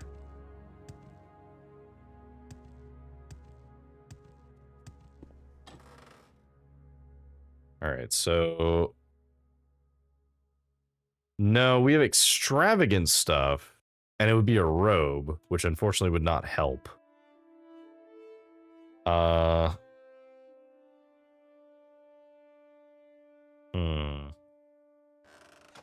Okay, so let me rest. And then summon you. Soul trap you.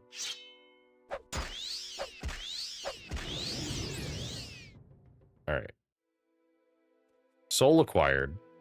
So now, can I just make an item?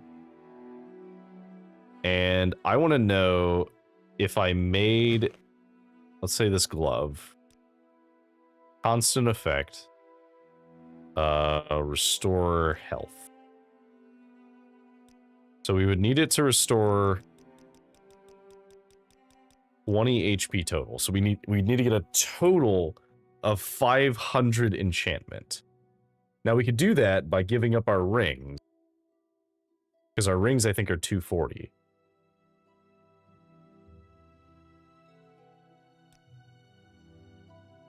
So what else could we have? I guess we could just... Okay, hang on. So if we were to, I don't know, let's say just... No, because it's got to be a constant effect, so it's going to be incredibly hard to get this on an item that's not jewelry.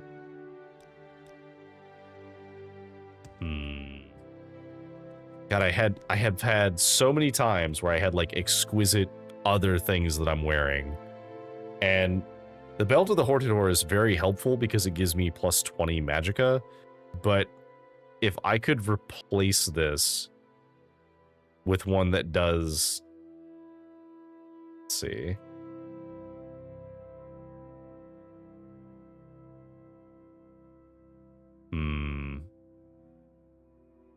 Yeah, unfortunately, the best way to do this would be to replace one of our rings that's giving us luck fortification. Which I'm not opposed to, but I did kind of like that effect. We also would need to find some more exquisite rings. I don't suppose you have any, like, belts, do you? You do, but you don't have blank belts, which is what I need. With your attention, Outlander.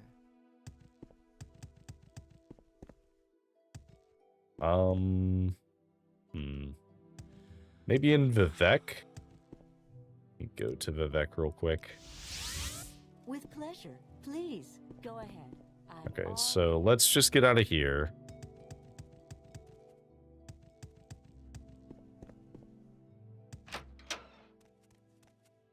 Okay, so is there a... No, there's not a clothing store here. I think it's going to be in the area below this one. The lower wasteworks. Okay, so let's go down this way. Do you sell any... You sell some clothes, but they're common clothes. Greetings, friend.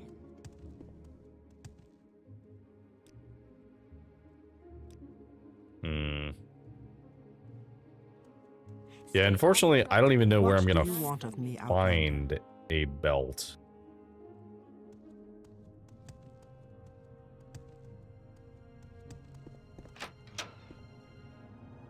Because realistically, what we need is... May I help you, Outlander? We need something that gives us... That's an alchemist, that's rare books, that's the corner club. Enchanter. Greetings. I am at your service. Excuse me. Hello.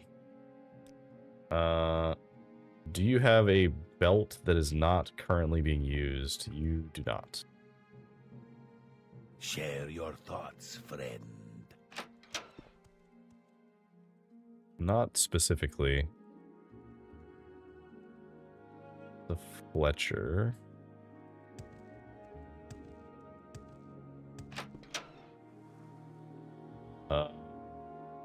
Dang, I was really hoping that there would be somebody here. Alright, well, my last hope is to try and get it from Ebonheart, because maybe there's somebody in Ebonheart who can do it. I like what I see. I don't. Leave me alone.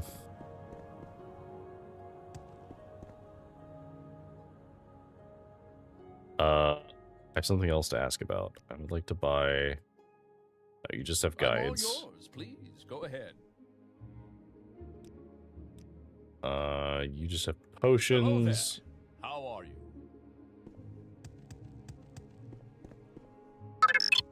Oh, If Hey, you care came to to talk, thanks for I will resubbing, feel Rix. like privilege. 5 months, nice. And congrats on getting your account back. See, I told you it was just a matter of time. Your actions precede you. I've heard things about so good to see. Oh wait, that's what we could do. Let's go to where are you? Or take me to Mournhold.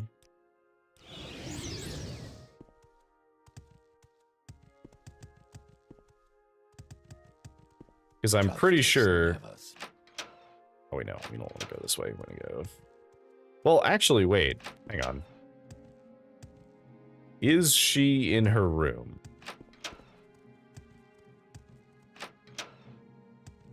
Aaron Zaya, are you in your room right now? You are in your room, and you have a guard in here. Ooh, that complicates things. Hi, Fighting Fisher Cat. What is your current goal? My current goal is, I'm taking a brief step away from Solstheim to try and find an exquisite belt. All hail under the Drake, citizen.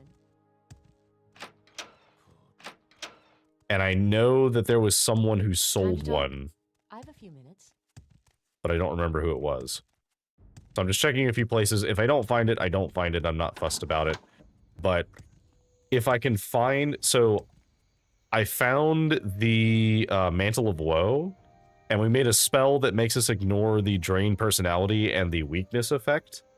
But the sun damage effect, we can only ignore while the like magic resist is active.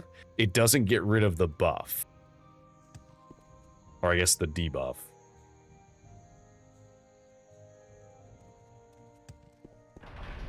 And as I'm guessing, if you can't resist it with magic, then it's not a thing that can be resisted normally.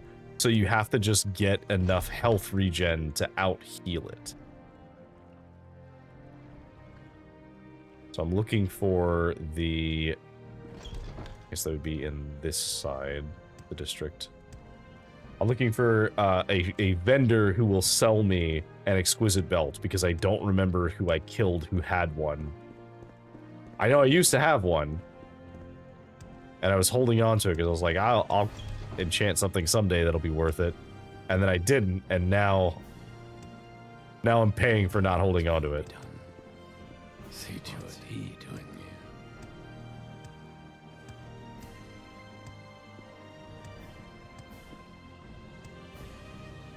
Okay, I think you just sell weapons. Yeah, you don't have any belts. Nice to see you. I would also accept exquisite rings and amulets, although I don't want to lose the one that I have. Okay, so we'll check the magic shop and then we'll check the clothier. Okay, so you just sell alchemy goods. Yes? Isn't there somebody else who sells... You sell spells, but not magic items. Okay. That's fine.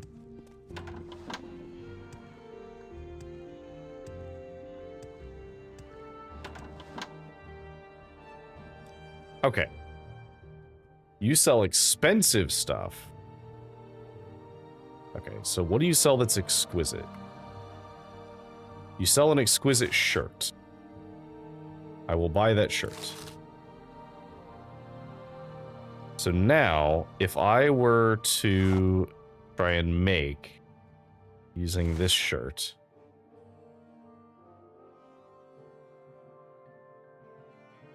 Okay, so we have restore health on self. Constant effect.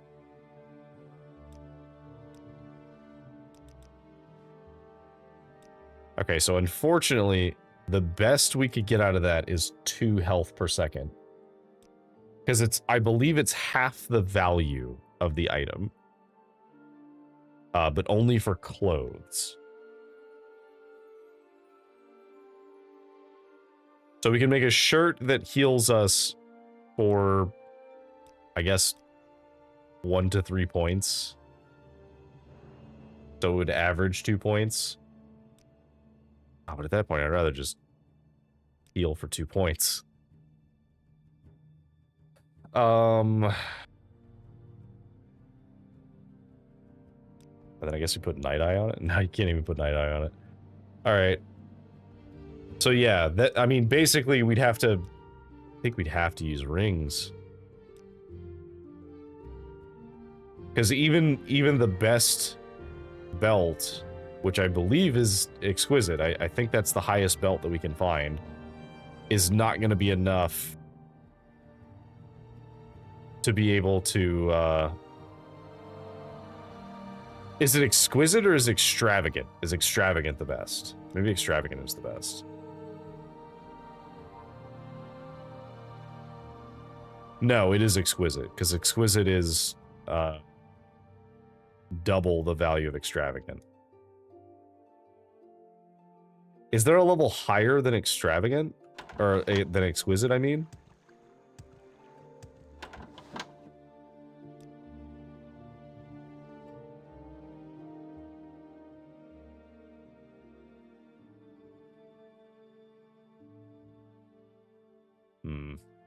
Oh, ads are going to be starting soon as well. I believe there is. That's a shame.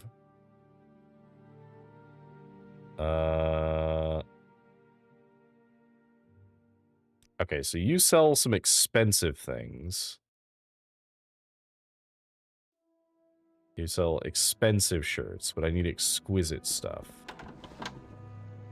Okay. I don't normally do this, but I am actually going to look up real quick if there is a vendor who is guaranteed to sell exquisite armor.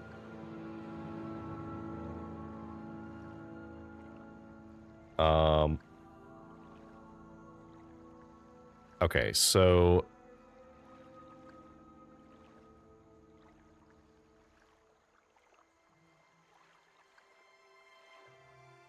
a full set of exquisite clothing can be purchased from Elegnon in Tel Mora.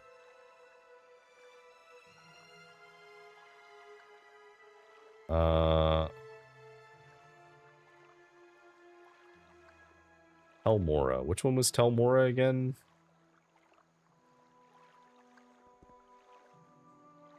Tel Mora was...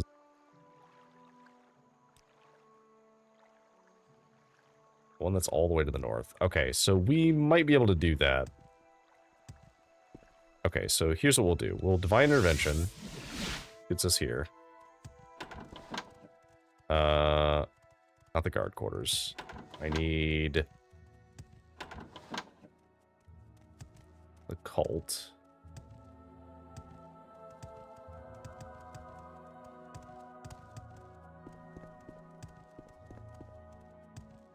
Okay, that's the throne room. That's Baron Zaya's chambers. Whatever you want. Within reason. Okay. You're not who I need. Was the guards' quarters I needed? I always have a hard time remembering where I have to go to get out of here. Not that.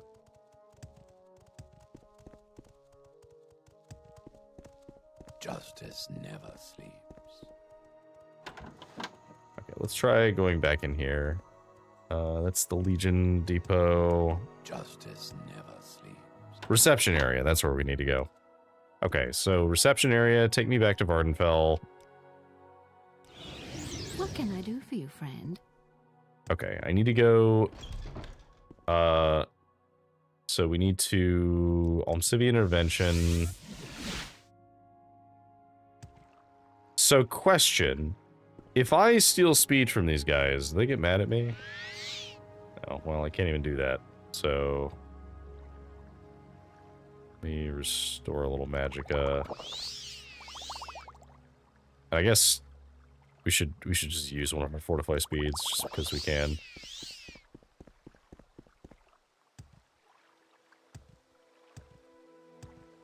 All right.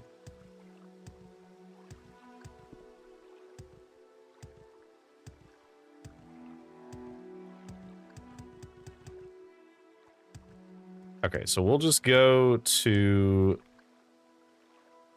Take me to the foreign quarter. And then we will water walk.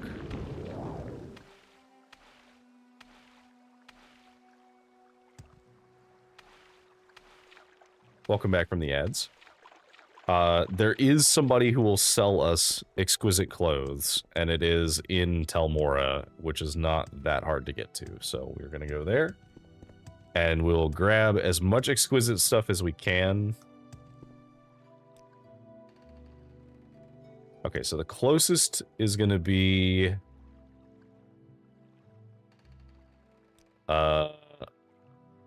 Mulugmar. I guess we could have gone to the Mages Guild. Would have made it faster, but...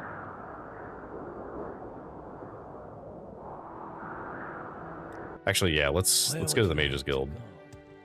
This is actually way faster if we go to the Mages Guild.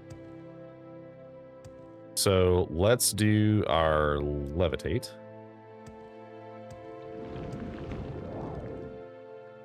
Unfortunately, our Levitate is very, very slow.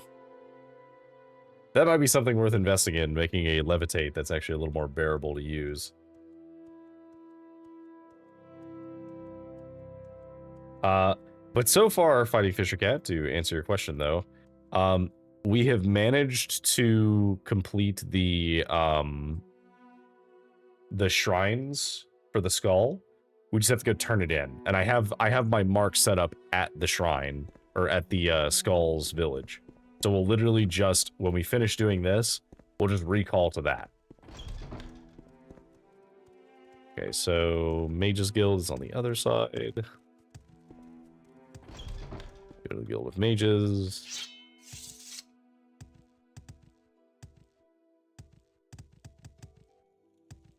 Alright, can you take me to Sage of Mora? Okay. I'm all yours, please. It's the Imperial Shrine.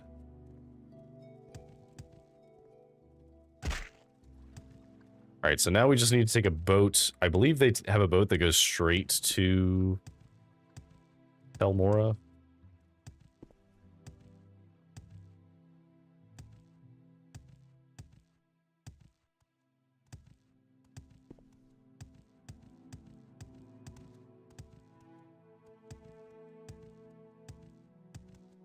Just go this way.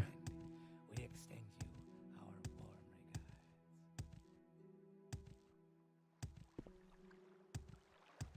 And this guy should be able to take us there, or close to there.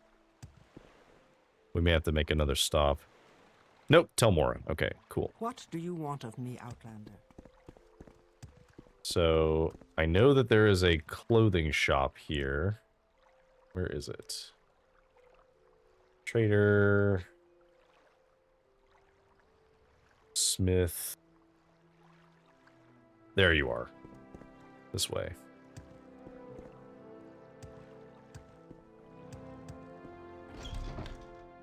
Okay. I would like... So, I need... Extravagant. So we have an extravagant shirt, right? No, exquisite is what we need, not extravagant. Exquisite.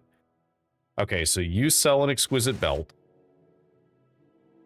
And you also sell another exquisite amulet, which is nice.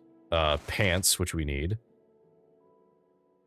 And we'll buy the extra rings, and we can't take the robes because the point is that we'll need it for the robes.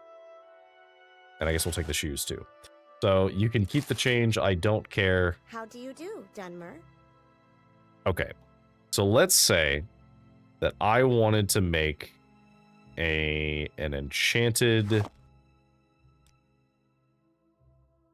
belt. It has 40 points because the belt is 80. So how good could we make this restore health if it was constant?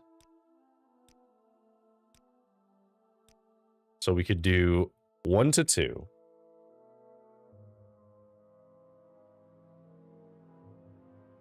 Now here's my question. Now that I've done this, if I go to the Mages Guild, let's do Alm City Intervention. That takes us to Alderaan. Perfect. This is where I wanted to be. So, if I go to the Mages Guild now, and I do my enchanting here, which we'll do in Balmora because I know that the enchanter I have there is maxed.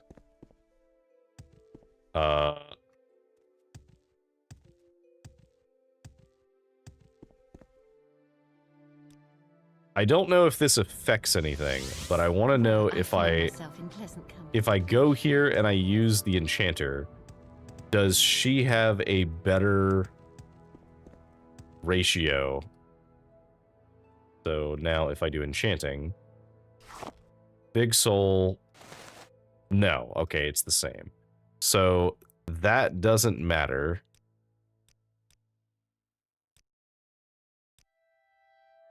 Okay, so let's just see how much would we need to enchant to be able to do this. So we would get 1 to 2 points from this, so 1.5. We could do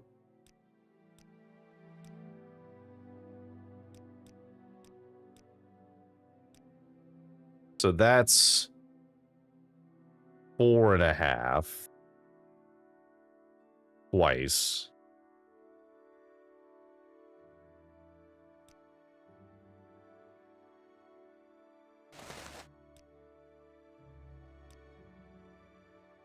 Three times, because we can do, these are all the same. So that's 13.5, 15. And then this is going to be 17. And then the same thing, 19. And I think shoes overwrite our boots, so we wouldn't want to do that. So the absolute maximum that we could get is we could have 19, and then no, we couldn't even put 1 point on the gloves. Not even 1.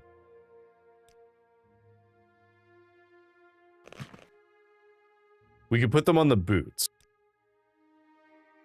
So we could get to 20, but it would take up literally every one of our magic slots to do that. So as hilariously cool as it would be to wear the Mantle of Woe, unfortunately, I just don't think it's worth it, because we're going to constantly be taking damage during the day, and there's no, at least as far as I can tell, unless someone can correct me on this, there does not appear to be a way to completely get rid of the sun damage. Outside of this, getting rid of all of my magic items that give me buffs so that I can have my health regen.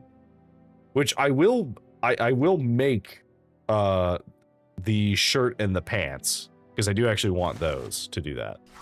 So we will do that. So let's do restore health. 2 points. Cast constant.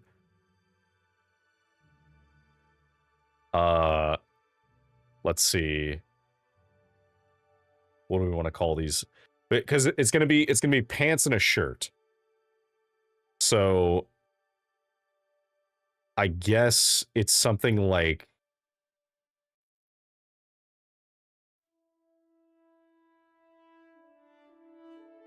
good vibes slacks.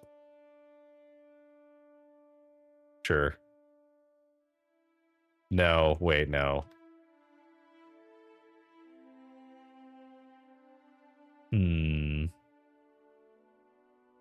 What do we want to call pants that heal us?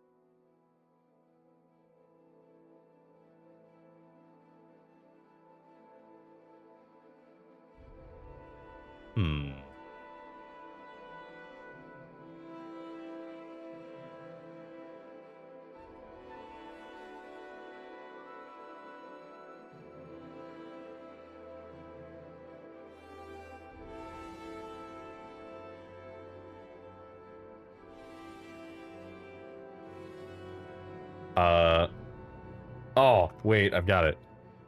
Pants of universal healthcare. There we go. Perfect. Greetings. Hey, Poketate. You're just in time. So we have pants. All right, and now we need to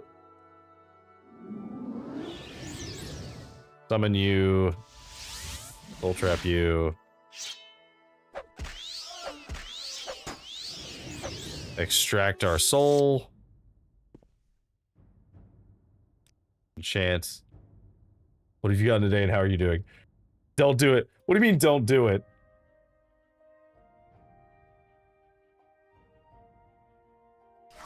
I can summon them to make more of them. It's fine, Poketate. They like being used for this. But fine, I will drink my water. Well, gamer subs.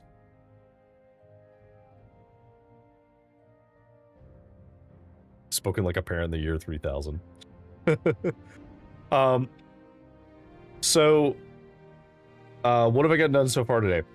So we started on the stuff for Solstheim for the Blood Moon expansion, and we got to the point where we needed to go to Skull. We went to Skull and found out we needed to help them reactivate all of the stones, which I remember from Skyrim, and we have done that.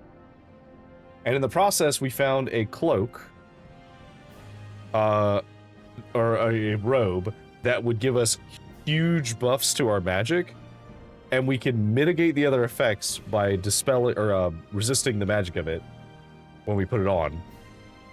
I've not gone back to Mr. Sweet yet. But so we made we have this robe, but it does sun damage to us. Is the magic boost worth the downsides? Maybe. The problem is I'm not sure. It's hard to say.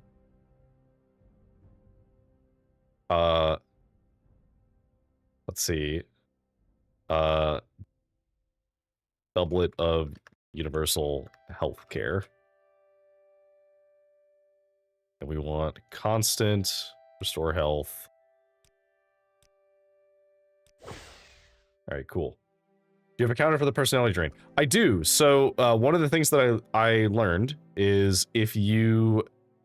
So I called it tonal alignment because, you know, Dwemer, haha, funny, resist magic. Oh, hang on. I have to actually rest because I used all my magicka to refill Azura's star with a golden saint soul. You're in good company, friend. Okay, Welcome. so let me rest. So if you cast this, so I have, I'm currently 100% immune to magic damage and magic effects. And if you put the mantle on, you resist the magic of the other downsides. So you don't have the personality drain and you don't have the weakness to weapons. However, so I have sun damage right now. and the sun damage does not go away. You can't get rid of it. As far as I'm aware, there's nothing that resists sun damage. So the only way that we could do this is if we got our health regen to be 20 points. And that would be the maximum amount of damage that we would take from this. I believe it works like vampirism, so it scales. So in the middle of the day, you take more damage, and like closer to the end of the beginning of the day, you take less damage. Okay, so we're never using this thing, so we'll just put that on. And then Caius's shirt, I think we can retire your shirt. We'll go put his shirt in his room. Just be respectful to him. So now we are just passively, well, okay. I believe we can't, there we go. So we're passively regenerating 4 health a second. We could get more than this, but to do that, we would have to get rid of all of our other magic items that we have. Because, unfortunately, despite the fact that we have a pretty significant buff, I would say, to our ability to, like, get magic items using Golden Saint Souls, despite that, the problem is that ordinary armor does not have enough space on it to be able to put health regen, or anything on it for that matter, for constant effect.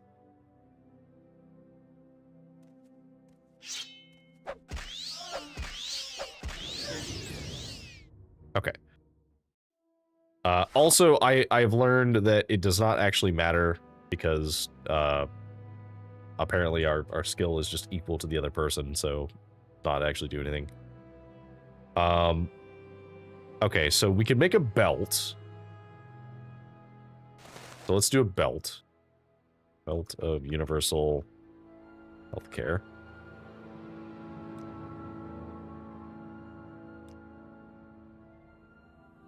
Now, the best we could do is make it restore 1 to 2 health. Not the belt. I know, it would mean that we lose the belt of the Hortitor. Which would be very unfortunate. What? Oh! Oh, that's never happened to me before. Oh. Congrats on the 5 stream street, Poketate. Okay.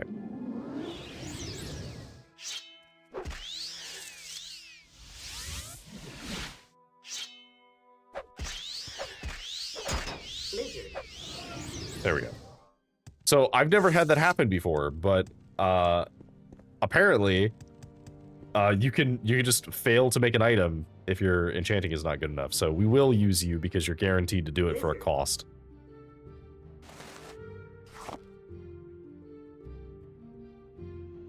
Belt of universal healthcare. And we'll do 1 to 2, and it will be constant. And that's the best we can do for that. Now, the thing is, this does mean that we lose the Belt of the Hortitor, which is Fortified Magic at 20 points. Which is really good, mind you. Like, that is very good. However, note... Poketate, I know it hurts.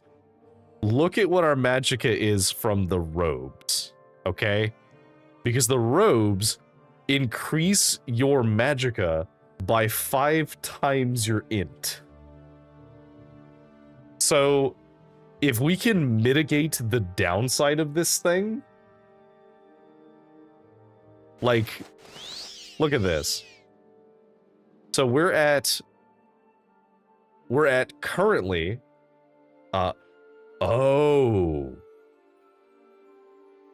Oh, wait a second. Hang on.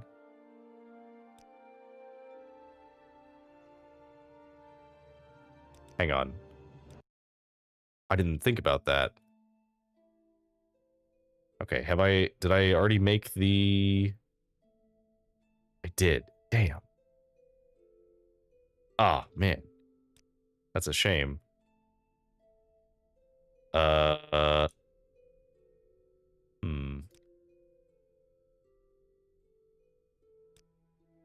Okay, so let's say I were to Oh, I hadn't done it to this shirt yet. Okay, so let's see.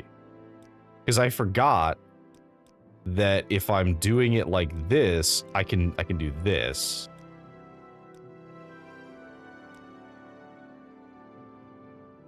Okay. Okay. Doublet of soul healthcare. Because what we can do is we can just take the shirt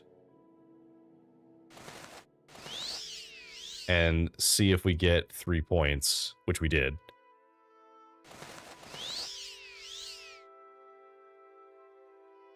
Okay, so that means... Okay, so it just varies between that. Alright, never mind. That's fine. I'm less worried about that then, because if it's just going to vary between them, I'd rather just the constant. So that puts these on. So let's go make our belt. Means we do need to fill our soul gem.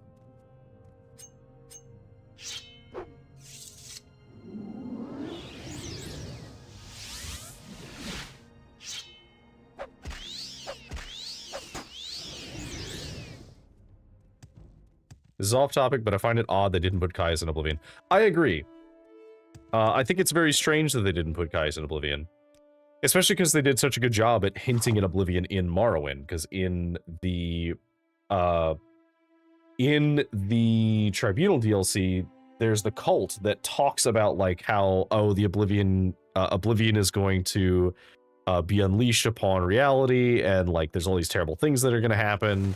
It's like, yeah, like I am genuinely surprised that there's not like, you know, at least a reference to Caius.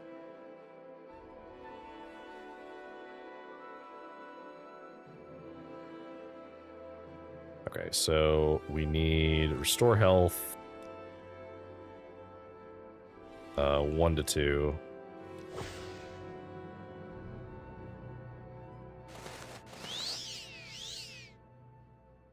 Which, yes, unfortunately does mean that we lose the belt of the Hortator. But to be honest, the Hortator's belt isn't even really doing that much for us anymore. Given the sheer volume of bonus we get just from wearing this robe. What else can we enchant? We can enchant the boots, so I guess we'll just go ahead and do that.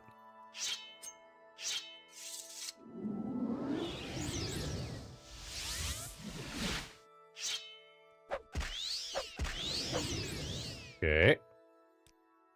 Alright, so enchant my boots with this. Also find it funny that Tiber Septim himself tells the Nerevarine the Empire is done for, but then it just isn't later on. Well, okay. So here's the thing.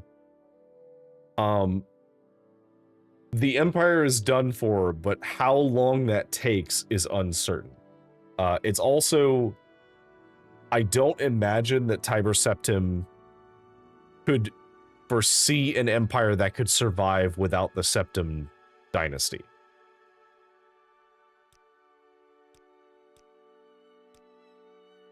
Okay, so...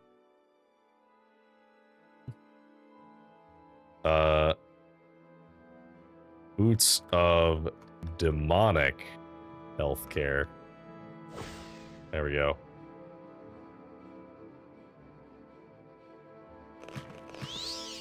Alright, so we got our boots on. Is it worth even trying to get the other ones? Let's find out.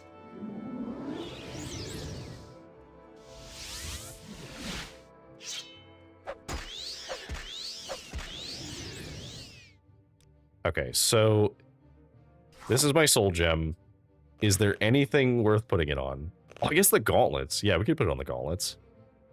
This might actually work.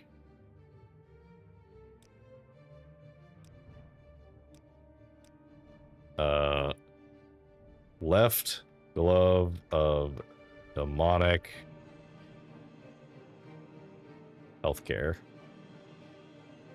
Gonna put all of our pile of money to some use, because we haven't been using this at all.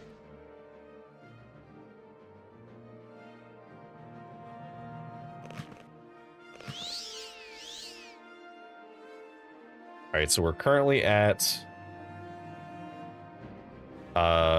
2, 4, 5, 6, 7, 8.5 per second. Which is definitely not enough. But it is enough to be able to do something at least.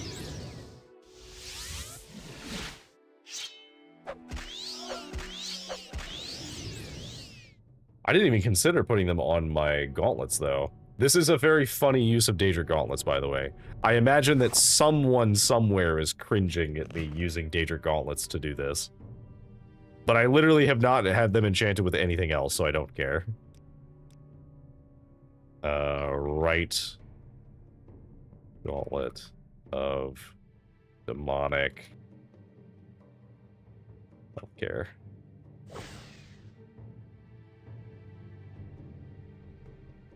Oh, I said glove. Well, that's fine. Okay, so is there anything else? So we'll do one more time.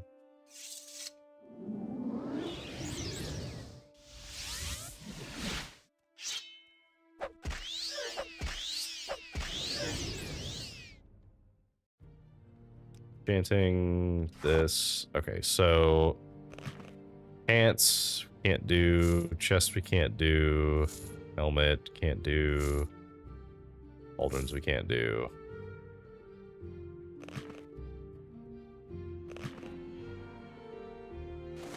Yep. Okay, so that is just the best that we can do that does not touch the rest of our stuff.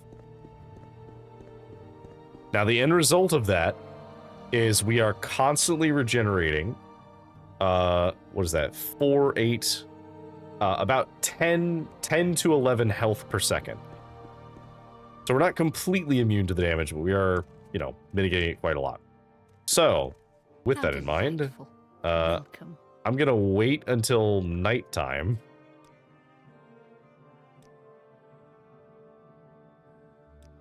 Wait, like 2 more hours. And then now we're going to recall.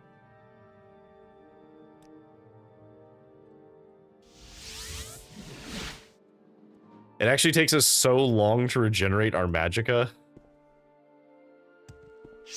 All right. So, hello, Course. To perform the ritual of the gifts. I hope your way has been easy. Whenever I make an overpowered enchanted item, I feel like I'm cheating. Then I see how other people play, and remember that's the normal way to play Morrowind. That's fair. It's something that, like, I knew was a thing, and I knew that, like, it'd be very easy for me to break. So I haven't really been touching it.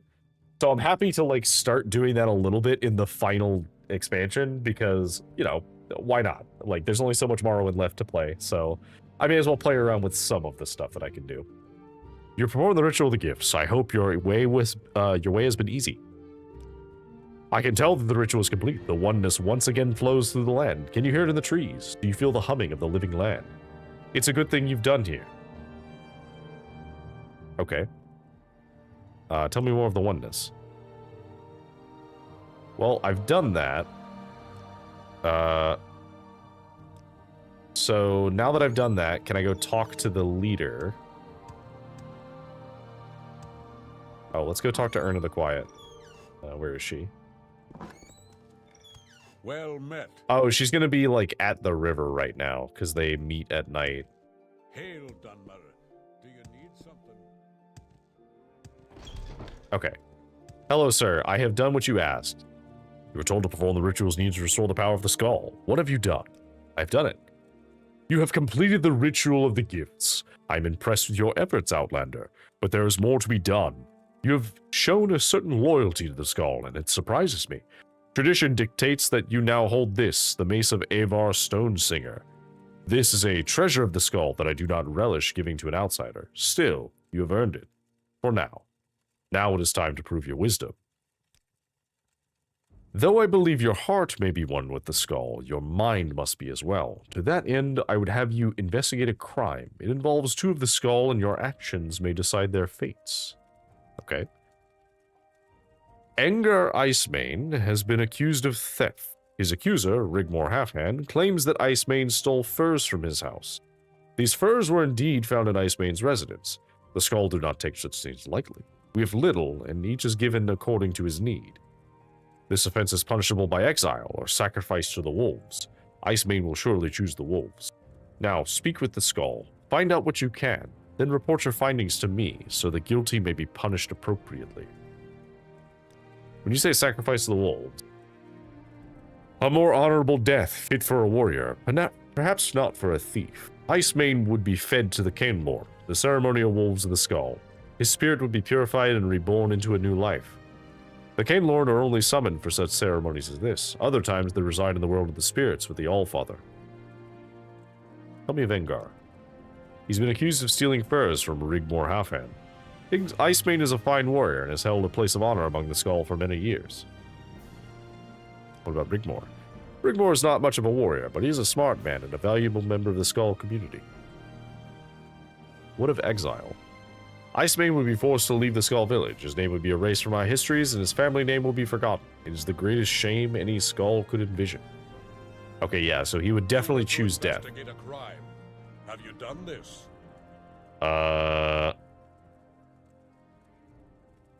Oh my god, this mace is so heavy. You can keep it. You can have the mace, I don't need it. I'm looking for... I'm ready for anything. Go ahead. Where are you? No worries. I won't hurt you.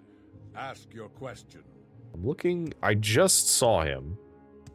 Is he wandering around? Is it you? Yeah, it is you. You, who are to be my judge, what would you ask of me?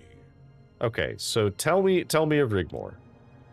I had no quarrel with Halfhand until this day. I thought him a friend to my family, to my wife Reese Icemane especially. While I was on the hunt, he was known to keep counsel with her and others who remained in the village, and now this from him. What of your wife? She's my wife, a wise and beautiful woman. Her life is not an easy one, as I am often gone for weeks on a hunt, but she is strong and our children will be fine warriors.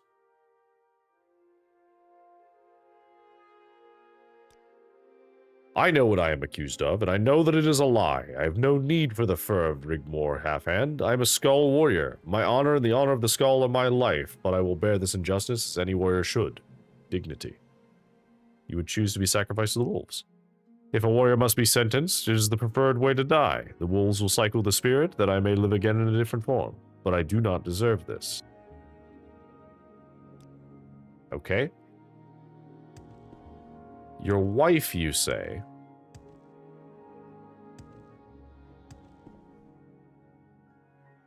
I'm ready for anything. Where's your home?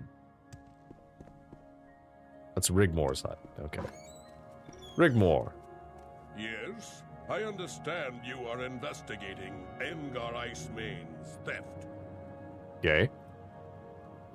A terrible thing, but you were sent to investigate a crime. What can I do for you? Tell me of Engar. He had always been a valuable member of the Skull, but he is not a caring man. He leaves his lovely wife for weeks at a time while on the hunt. He probably stole my furs because he wasn't able to provide enough for his family. Such a sad story.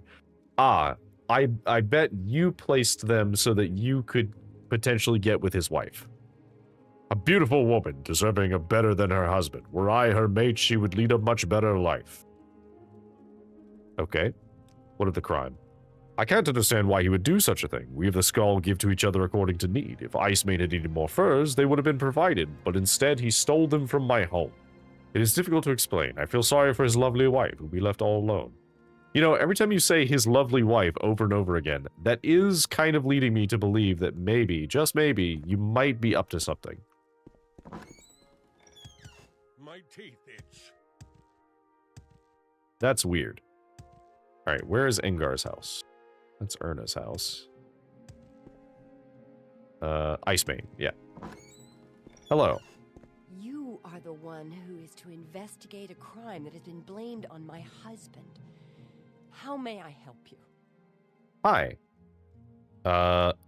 Engar would never do such a thing as this. He is a man of honor, and we want for nothing. I cannot imagine what would drive Rigmor to make such an accusation. Perhaps he is jealous of my husband, and these charges are meant to disgrace him. Do you have thoughts about him? He had been a good friend to me until this accusation. We had spent some time together, but now he has decided to ruin my family. A horrible fate, but I would rather see my husband exiled than dead. He does not see it that way, though. The spirit must live on. I understand the concept. Still, I cannot bear the thought of my husband being eaten by the Canelorn. It is too much. Increasingly, I believe the furs were planted.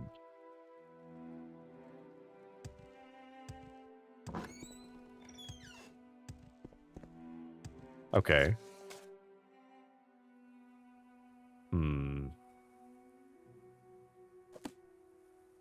Is there anyone else I can ask? Do you have anything to say about the investigation? The accusations of Rigmor and Engar. A terrible situation. A smart man, but there is something not right about him. He spends too much time at Icemane's home while Engar is on a hunt. This is not appropriate.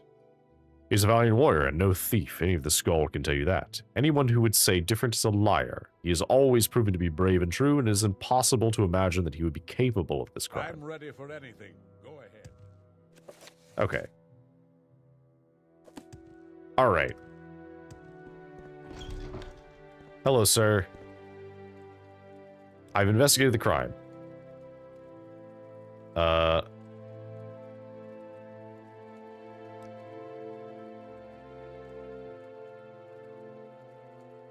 You were to investigate. No worries. I won't hurt you. Ask your. I feel like I have. Hang on, let me just...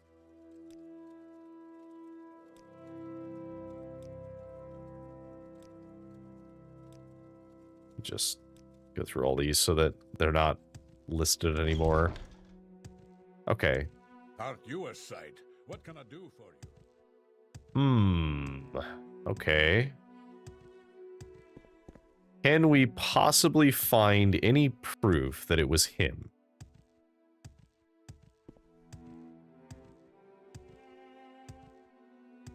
I don't know what proof we would find.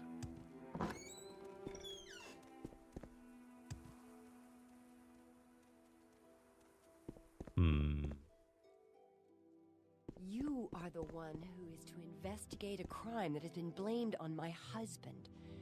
How may I help you? I feel like I've asked you all of the questions.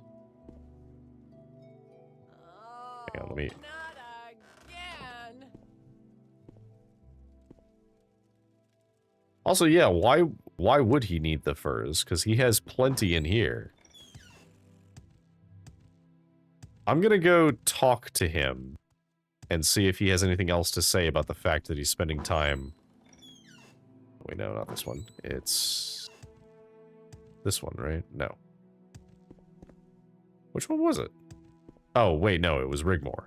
That's who it is. Yes, I understand you are investigating Engar Icemane's theft. So, okay.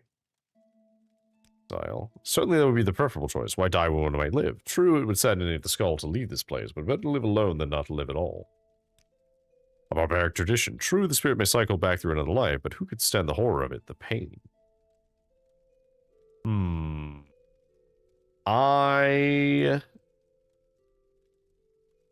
Okay. Modify health.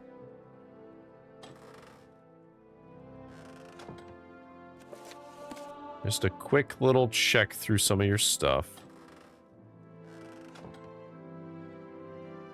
Just peeking around, not taking anything. Yes, I understand you are investigating. Hail, Dunmer. You don't appear to have anything to say about ready this. For anything. Go ahead. Do you have any spells I don't have? Not really. Fortify alchemy, though.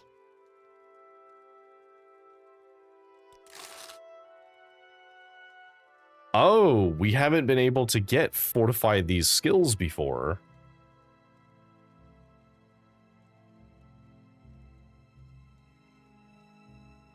Interesting.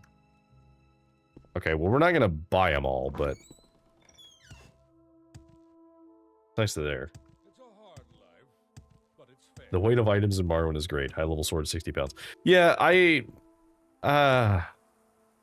you can definitely tell that they didn't, like, balance around the, My son, my poor son. Please, please help a sad old man. Hello. I don't mean to be rude, but I've suffered the loss of my son and I don't want company right now. I'm trying to help you.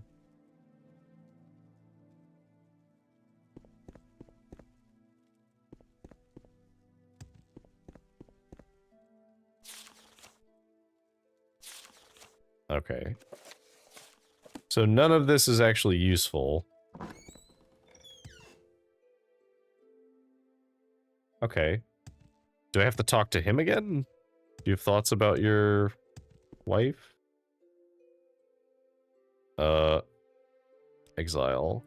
A most horrible punishment, especially for an honest man, to live without my Skull family, to wander aimlessly through his life without the spirit to guide me. Living outside of the oneness of the land would be hell, Outlander. Word of the Skull. Okay. Do you have anything to say? No. Do you? No. I'm running out of people to talk to.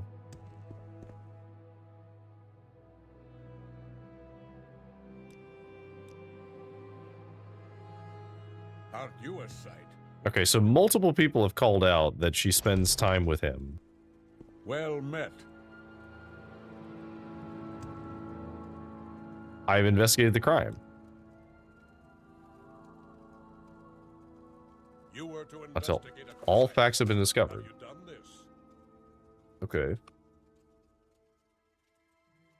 Bring him proof of the crime and make a decision based on my findings.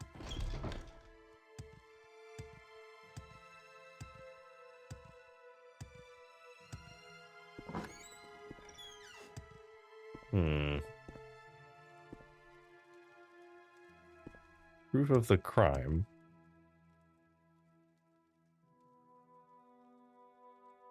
I'm not trying to sleep in someone else's bed. I'm literally just trying to investigate the crime. There does not appear to be any evidence that it is actually in this house at all.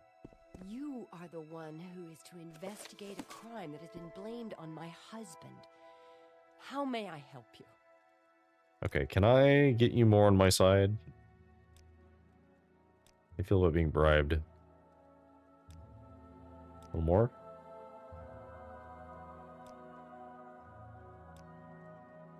Okay, so you don't have anything else to say to me.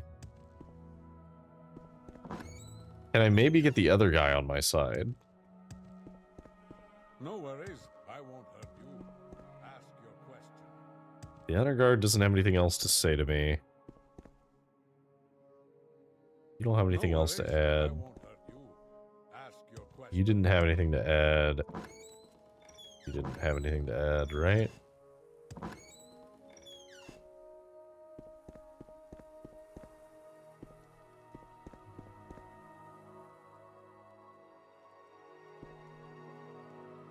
Okay, so I'm convinced that the guy who did it is definitely this guy, but I don't know how to accuse him. Yes, I understand you are investigating Engar Icemane's theft.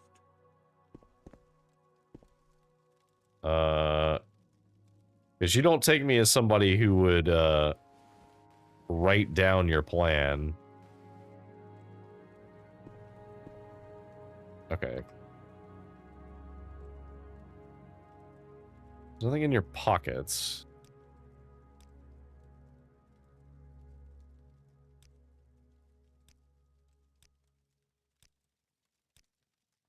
Here, just take gold. You're at 100. I can't figure out what to do here, chat. I don't actually know.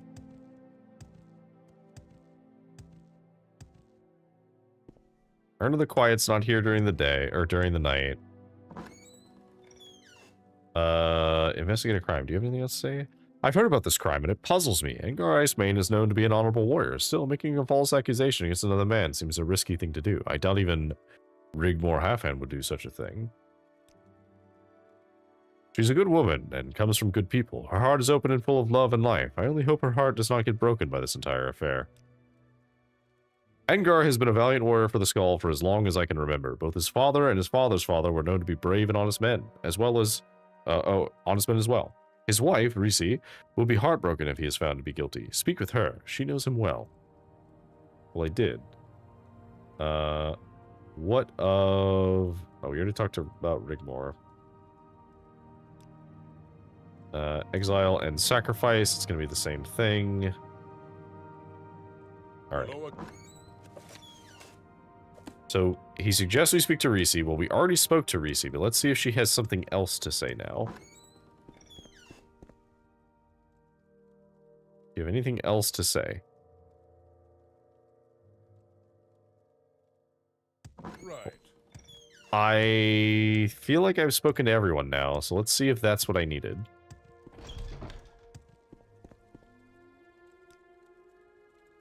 Nope. Okay.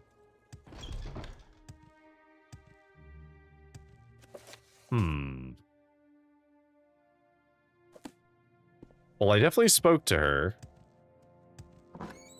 Yes, I understand you are investigating. So this is a fantastic example of what I was talking about earlier. Because I know the answer. Like, I know what the answer is. I know that it was him. Or at least I'm reasonably confident that it was him. However, unfortunately, I don't know how to accuse him, because talking to him does not seem to work.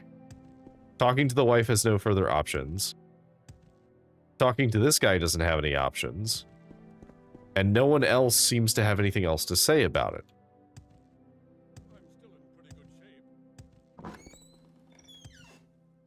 Would you like a hint? Yes, please. Am I supposed to be looking for something? Because I also tried to, like, turn down everything. I checked in all the chests. I have looked. Okay, it's something in the house. All right, cool. That gives me something to go from. Let's see.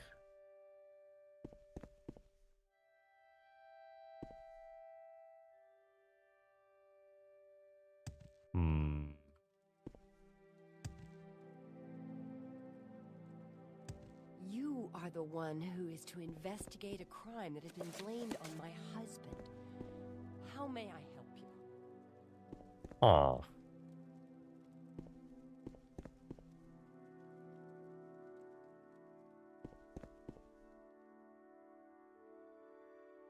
Bunch of plates.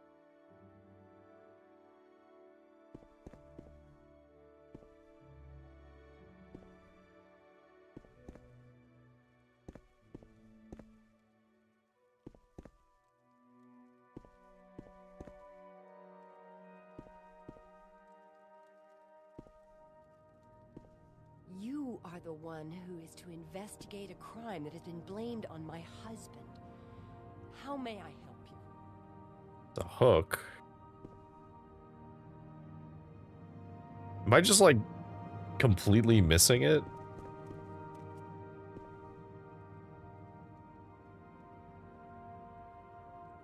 Oh. Oh, very clever. Letter from Rigmore to Risi. Dearest Risi, will you not see me? You know how I feel, and I know you feel the same about me. Please simply consent to speak to me. Just a word, a moment with you would ease my soul. If I cannot be with you, I will have to resort to something drastic. Please consider your feelings. Your husband is allowed, away for weeks at a time, with no consideration for your needs. I've always been there for you, and I always will be. We should be together, dear Risi. Ah, there we go. Okay. I see. Okay. In my defense, I was not sure if he could write.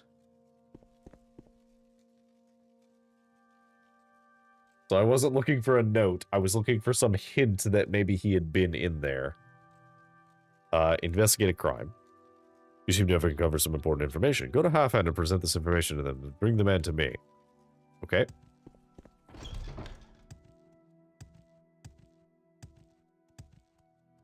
Oh, I have to go to Rigmore. Yes? I Hello, understand Rigmore. You are investigating Engar Icemane's theft. You found that letter, but why would... This is an outrage. I only wanted the woman. Why did that fool have to choose the wolves? He could have simply left, and she and I could have been together forever. You know my crime, and I know you must tell Heartfang. Let us go to him, and I will accept my fate. Come with me. Come with me, boy.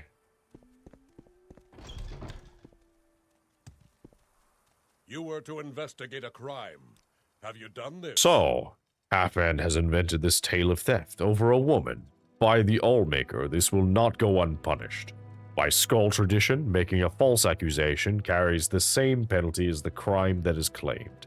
In this case, either exile or death by sacrifice to the wolves. The verdict is yours to decide. Is it mine to decide? Because I thought that the point was that they got to pick. Which would you choose? I have nothing to say. My time is done.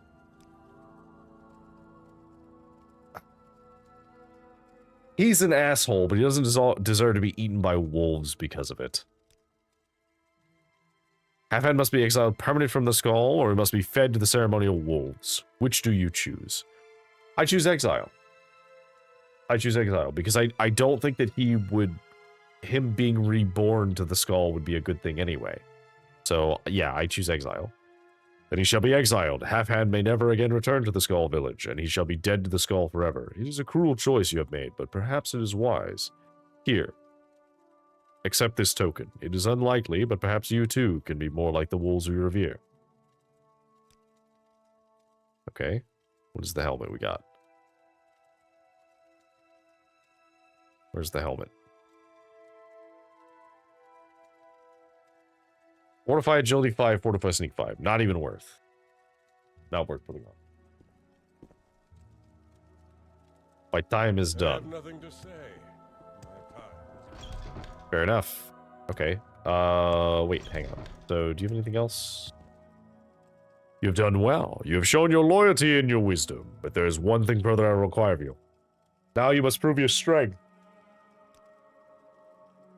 I wish for you to travel to Lake Fjalding. I will mark it on your map. Seek out Korst Windeye, who has traveled there already. He will give you further instruction. Look for him on the northern shore of the lake. You ought to prove I have nothing to say. Well, I've already traveled that way, and I need to go that way because I need to get to Thirsk. So we're gonna go No worries. head south. We'll leave our mark here as well, because we can just recall back here.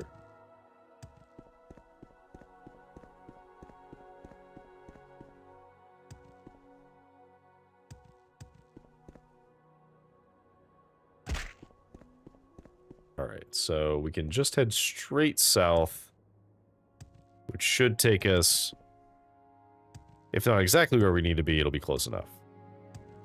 That's all that matters to me.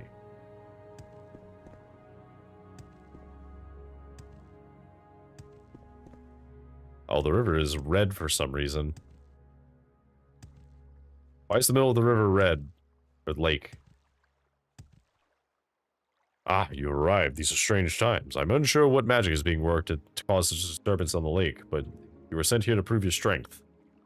Heartfang has sent you to show your strength, your ability to survive in the harshest of conditions. Beneath that lake, there are a series of ice caverns. In one of those caves, you will find Aislip, a Draugr lord.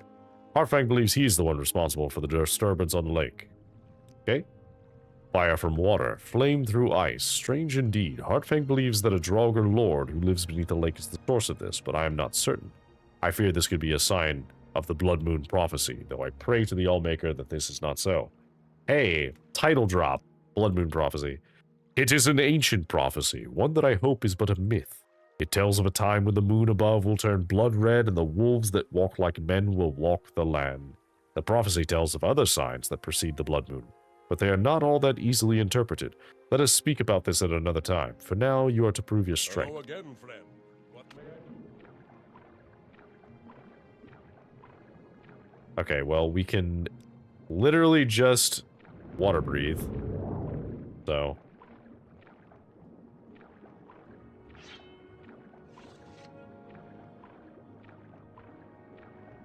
So presumably there's a cave down here now.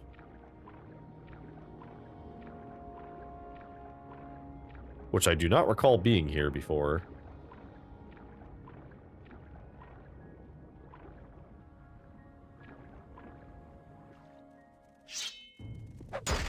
Die. Oh, he finally leveled up. I mean, it's gonna be a really bad level up, but who cares? I guess we don't really need to rest. We just regenerate health very fast now. Bring it on.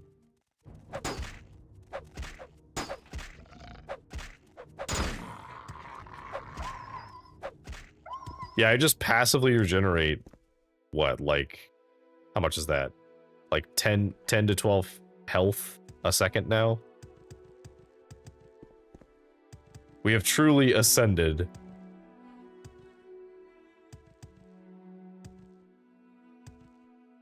Oh, the ad will be starting soon. That's okay. We're just clearing out regular enemies.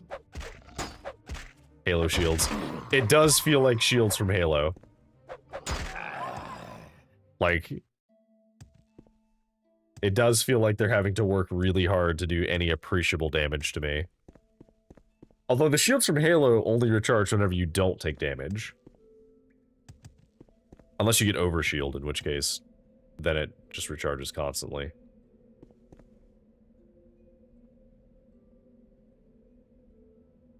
Okay, let's go this way.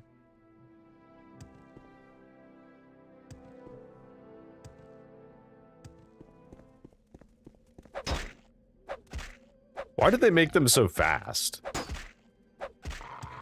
If they were gonna make them so fast, why didn't they give them like an animation that was more fitting for them moving fast?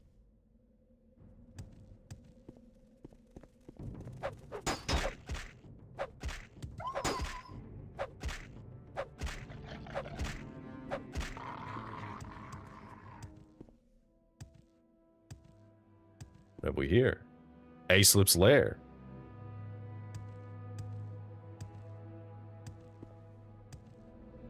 Alright, Aislip. You fucking nerd. Where are you?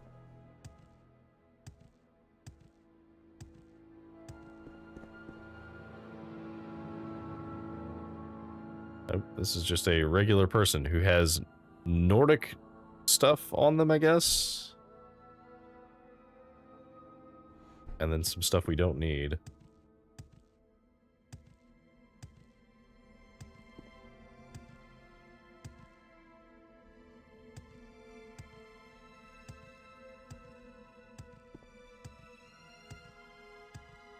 What if we go this way? You are brave or foolish to enter this place, Dark Elf, but I sense a bit of wisdom in you. Perhaps I might kill you where you stand, where you try and keep me from my task, but there are more dangerous things in these caves than this poor soul. What task is that? I've been in this cave for many centuries. The Draugr you met in this place are not my kin. Mindless creatures driven only by desire for living flesh. My story is quite different. I was once a mage of the people who call themselves the Skull. I was powerful, mortal, powerful beyond their reckoning, but I strayed. I delved into the black arts, became learned in the ways of necromancy. When I was discovered, I was cast out by my people. Alone, I wandered to this place.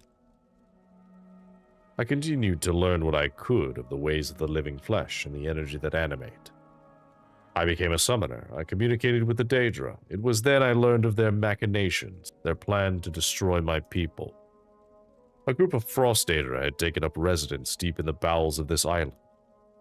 I thought at first it must be my doing, that I had somehow summoned these fiends, but they were beyond my ability. I learned that they would wipe this island clean of life, slaughter my people and all I held dear. I knew I must act. I tried to warn my people, but I was an empty voice to them, as though I were dead. So I used my magic to erect a barrier deep in this ice, strong enough to contain these Daedra and keep them from overrunning the island. The barrier held. For years I maintained it, but I grew old, and I knew that my death would mean the death of all life on Solstheim. My life had to be extended. I used my knowledge of the black arts, and I turned myself into the creature you see before you, a Draugr, eater of flesh. But my life was infinite. I could keep the barrier intact so that my people might survive. And now you appear. To kill me, perhaps. You may have the power. Perhaps you have a greater purpose here. Fight with me, Dark Elf. Together we might vanquish these creatures and send them back to their unholy plane. I will lower the barrier, and we will cleanse the land of this scourge. Ooh. Ooh, okay.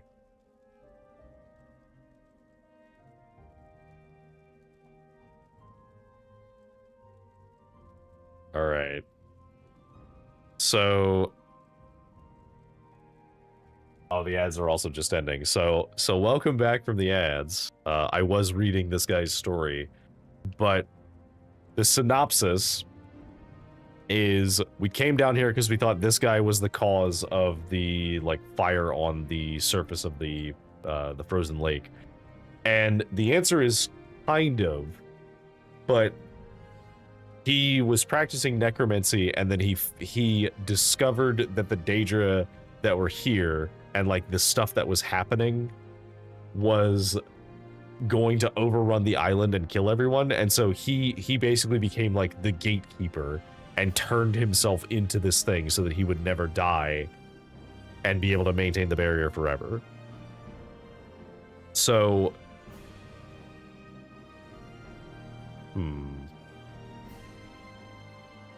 the question is, do we help him or do we not? Do we actually trust him to be telling the truth?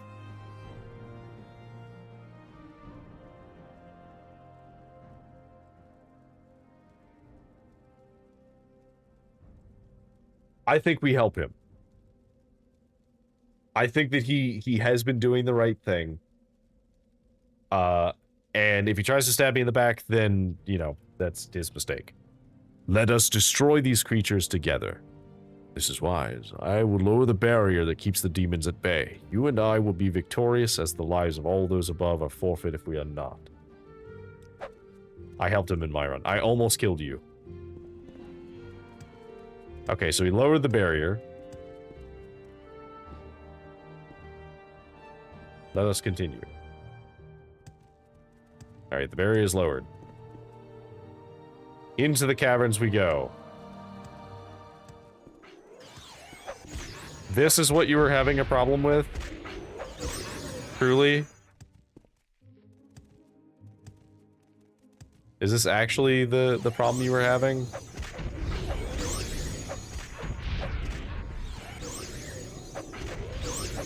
Nice try, buddy.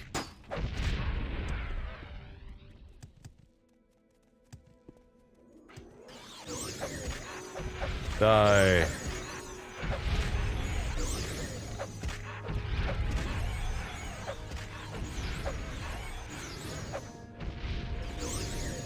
It's really funny watching him run around and slapping people.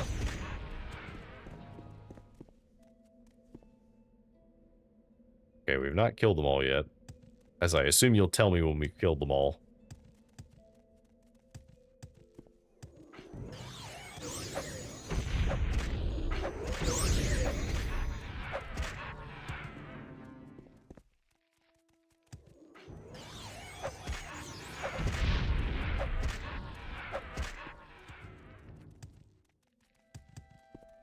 Okay, presumably there's one last major area with them.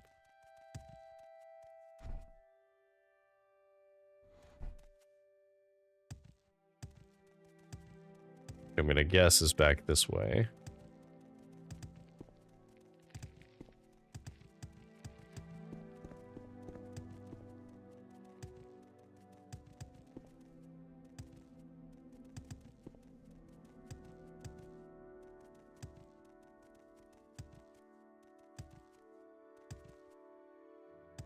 Yeah, okay, this is the last path.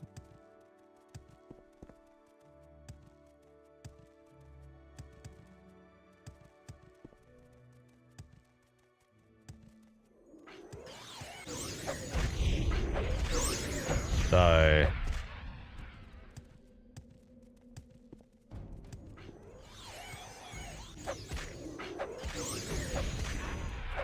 Die.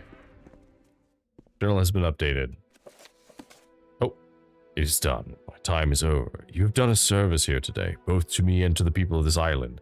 Now I may rest. Before I go, take this. May you have the strength of will to continue your own journey.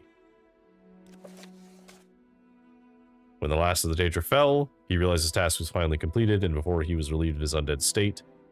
he was relieved of his undead state. Before he died, he gave me this magic ring. Okay, so I got his ring. Which is... Oh, that's actually a really good ring. I mean, we're not going to use it, because ours is better, but... Like, under normal circumstances, that ring would be insanely good. Okay.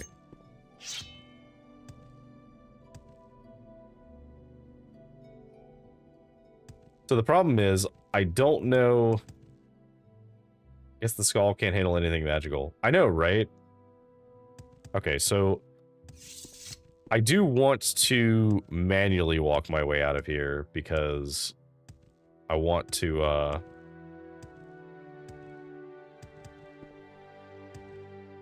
I want to go to Thirsk.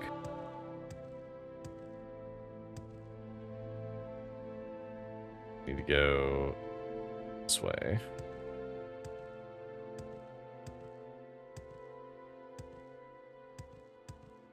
I would be curious if anything actually happens from you not respecting his wishes and just killing him.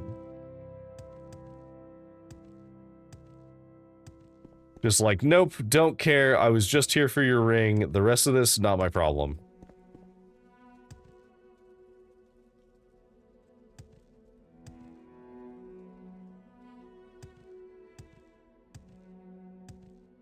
Guess we'll rest for an hour.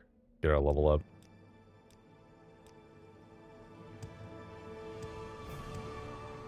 I don't actually care about, like, efficient leveling anymore, because we're at the point where, like, the points we're getting are not going to matter.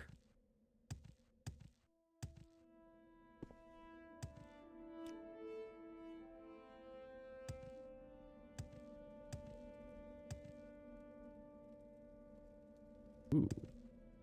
There's something else down here. No, there's not. Fine, I guess.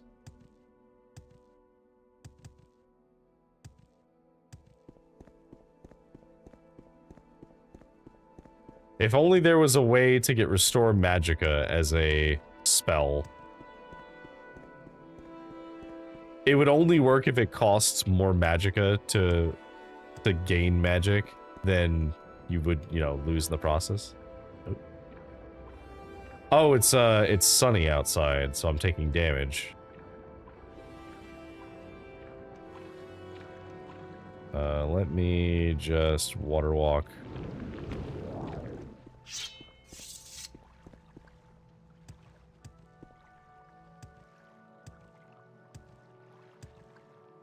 Okay, well, it's not perfect, but we are able to, like, be outside. It just flashes red every so often. What of Aislip?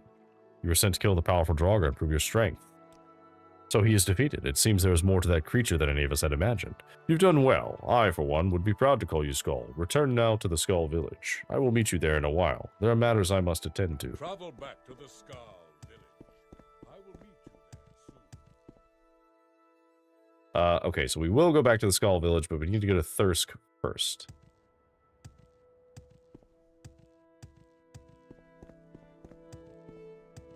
Because we need to buy that guy's books to Sovngarde. Ah, okay, so the sun damage is starting to ramp up.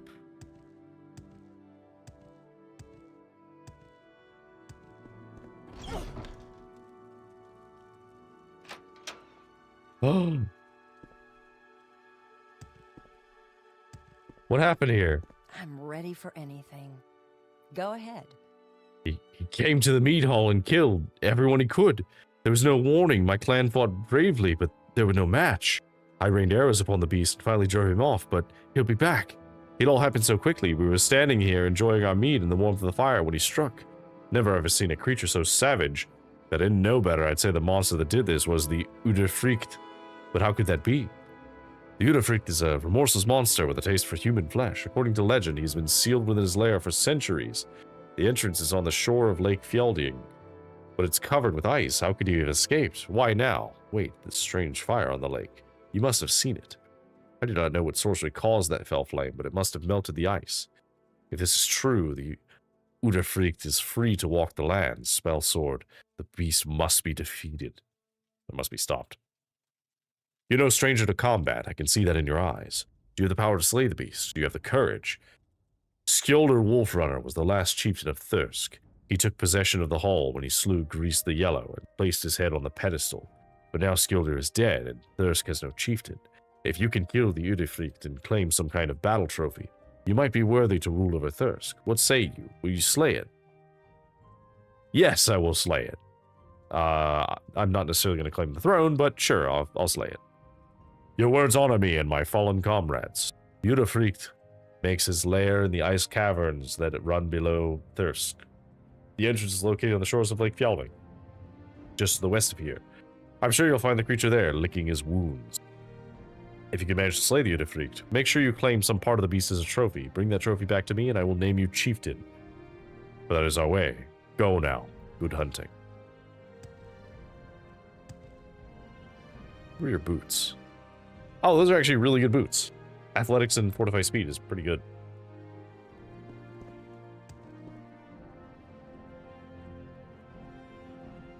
Not that it's much consolation for, you know, you being dead, but... are you still alive up here? Are you hiding up here? My goodness, is everything alright downstairs? I heard screaming and the sounds of battle. I would have gone down to investigate, but I'm much more of an observer than a participant. If you get my meaning. Okay, so I need to buy... which was it? It was... this book. I need this one. Okay, so tell me of Sovngarde. Book. Death. It is something we all face. Or do we? Just ask the nearest Nord what he thinks of the end of life, and you'll likely be treated to a horrific story of blood, bone, and viscera, of courageous deeds and heartbreaking sorrow. Carnage notwithstanding, there may be even more to death than the average Nord warrior realizes. New evidence suggests a life beyond the battlefield, where a valiant Nord may live forever, downing mead and engaging in contests of strength and skill. But in order to fully understand the possibility of a Nord's eternal life after death, one must first re-examine the legends surrounding that most wondrous of the warriors' retreats, Sovngarde. According to the ancient writings and oral traditions of the Nords, going back as far as the late Berethic era, there exists a place so magnificent, so honored, that the entrance lies hidden from view. Sovngarde, it is called, was built by the god Shor to honor those Nords who have proven their mettle in war. Within this Hall of Valor,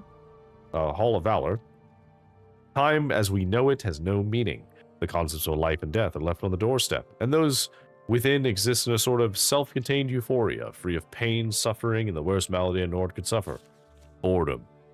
But just how well hidden the entrance to Sovngarde is has been a matter of much scholarly debate, and there are those who believe Shor's great halls is just a myth. For there are no actual accounts from Nords who have experienced the wonders of Sovngarde then return to tell the tale. Not that this has stopped anyone from looking. Some Nords spend a lifetime searching for the mysterious hidden entrance to Sovngarde. Most return home, sad and broken, their hearts heavy with failure. They'll never know the pleasure of a mead flagon that never empties or a wrestling tournament without end. What, some may ask, does the entrance to Sovngarde have to do with death? Everything. According to a series of ancient parchments, recently discovered in the attic of a deceased Nord's home in Cyrodiil, What at first seemed to be a series of love letters was later found to be a correspondence between one Felga Fourfingers, a medium of some note, and the ghost of a Nord warrior named Rolf the Large. According to the parchments, Rolf had spent his entire life searching for the entrance of Sovngarde without success. He was returning home to his village in Skyrim when he was waylaid by a band of giants. Rolf fought bravely, but was quickly killed, and the giants proceeded to play catch with his head. Amazingly, all of this was seen by Rolf in ghostly form as he drifted away from the scene, soaring upwards into the heavens where he finally arrived, in the magnificent hall of Sovngarde. Rolf could not believe his good fortune, and his foolishness for not having realized the truth so many years earlier. For death was the entrance to Sovngarde, so he was told by Shor himself, who greeted Rolf the Large as a brother, and personally handed him a leg of roast mutton and the hand of a comely wench. Sovngarde, Shor told him, can be entered by any Nord who dies valiantly in honorable combat. It is time for Nords to learn the truth. Eternal life can be theirs, without the need to spend an entire mortal life in vain pursuit of something completely unattainable. In the end, all valiant Nords can enter Sovngarde. Dismemberment, decapitation, or evisceration seems a small price to pay for the chance to spend an eternity in Shor's wondrous halls. Ah, welcome. Okay. What is it, friend? That's what I figured. I'm gonna be honest, I'm gonna toss these things, because I don't think we're ever gonna use these. I find the idea in a world with magic refusing to use magic weird. It's like refusing to start using guns in the 16th to 18th century. The Nord shouldn't last long in any conflict. Oh, hang on, let's wait until nightfall.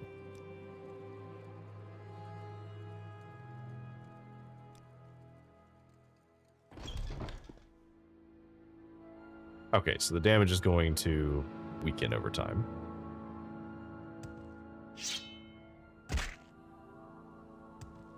So, an interesting thing to consider is that there were several cultures who rebelled against the idea of using guns. There's a lot of reasons why you wouldn't, and it's not to say that you can't win against guns. It's just that the strategy that you use has to be very different than normal. Oh, hello.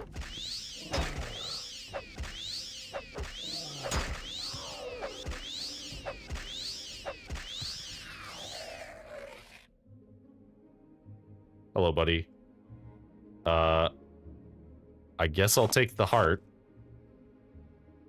You can keep the leg, though. Most ended up using them anyway. Yeah, that's true. I mean, you know, at the end of the day, it is an objectively better technology. But the thing is, the Nords do use magic. It's not that they don't use magic at all. They just don't use the same kind of magic. The Skull are a good example of a Nord culture that uses quite a lot of magic, actually. It's just the way they use magic is very different.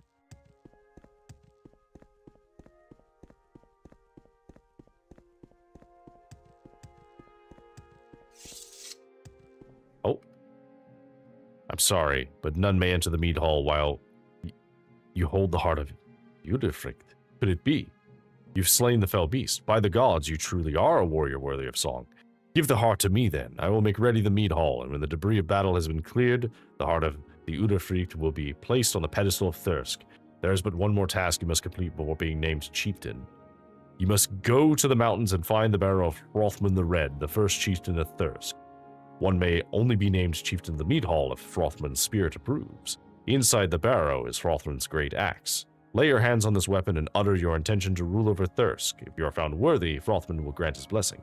Go now. Seek Hrothmund's barrow at the Eye of the Wolf. While you're away, I will see to the repairs of the mead hall.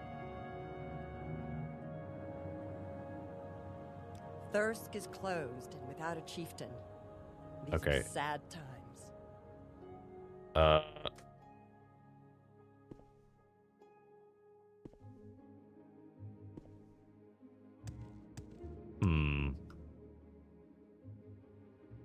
I think I'm gonna need your book. Because your book may have the guy's name. What is it, friend? Let's see.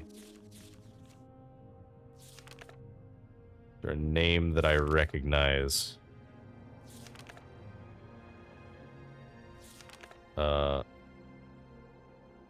Onyag. That was one of the options. Okay, so I do remember that one. So we'll do that. But first, let's do recall.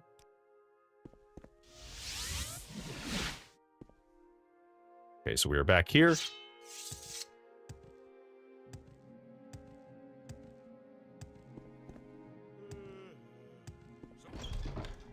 All right. Hello, Thorson. You returned from the lake. You continue to surprise me. I've managed to attend to now. We'll speak again soon, that I promise you. You've returned from the lake. I trust you completed your task. The village is under attack by werewolves. What? Well met. Oh, fuck.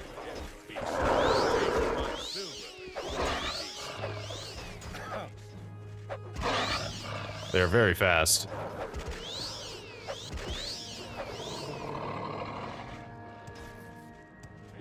Die.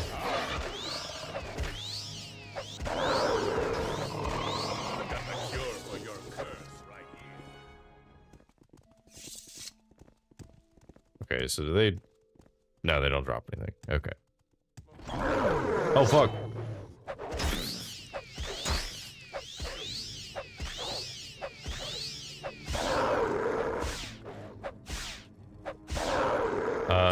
How much of a soul do you have, out of curiosity?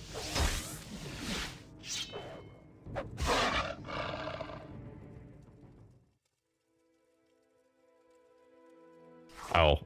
Unfortunately, I didn't have a soul gem that could hold that soul.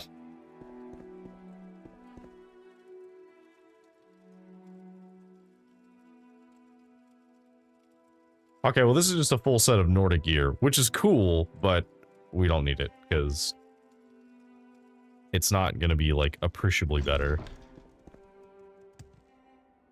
I've only just arrived into this horror. It's good you were here to protect these people. You've done well by the skull. My worst fears have been realized. These creatures are werewolves, as you surely know. This is not a good omen for our village, and I have more troubling news. I've used my magic to detect any of the infections these beasts leave in their wake. You, my friend, have been infected. Oh no, I'm infected with lycanthropy, you say? The infection seems innocent enough. Some weakness, perhaps. Sometimes the effects are hardly noticeable. However, in 3 days' time, the victim will become a werewolf himself. It is a fate I would not wish upon my greatest foes. During these 3 days, though, a simple cure disease spell can stop the infection. I beg you to do this. Until then, I fear I cannot allow you to be part of our community, perhaps infecting others. When you have been cured, I hope you will return to us again. But I'm supposed to be fully immune to all disease. Well, as much fun as it would be to be a vampire, or not vampire, a werewolf, I feel like I shouldn't do that because I don't actually know what being a werewolf does. Like, what does being a werewolf do?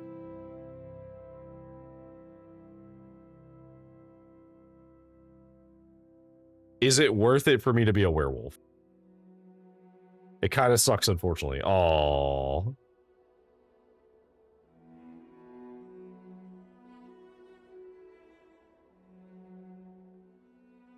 That's kind of unfortunate. Every night you turn and you have to feed on a humanoid. That does kind of suck. Alright. Do I have any cure disease? I sure do. Goodbye, vampirism, or lycanthropy. You can't use weapons or spells, so you can't heal. Okay, yeah, that's just terrible. I no longer sense the infection in you. I'm happy for you, and for the skull as well. You've proven to be a valuable member of this community. You've been true to our people, and the skull named you Blood Skull. A blood friend to our people. You'll be given a home here, Rigmor Hafen's former residence in which you may rest. Also, it has been decided that you will take part in the Ristag, an important skull ceremony. The Ristag is a ceremony of blessing and cleansing that we skull perform only very rarely. These are frightening times, my friend. There have been ominous portents, and they concern me. Heartfang is missing, and I fear that the Allmaker does not breathe freely on the skull this day. The ceremony must be completed, but first I need you to retrieve the Totem of Claw and Fang. It is a powerful artifact, very sacred to the Skull people. It is used to call to us powerful beasts that are used in the Ristag. It was stolen many years ago, and we of the Skull were foolish enough to believe it would not be needed again. I've learned that it may be found in the tombs of Scalara, to the east and a bit south of here. Please return the totem. Hello again, friend. What may I do for you? So it must be, like, over here somewhere? Okay. So, we're gonna go to Frothman's Bane first.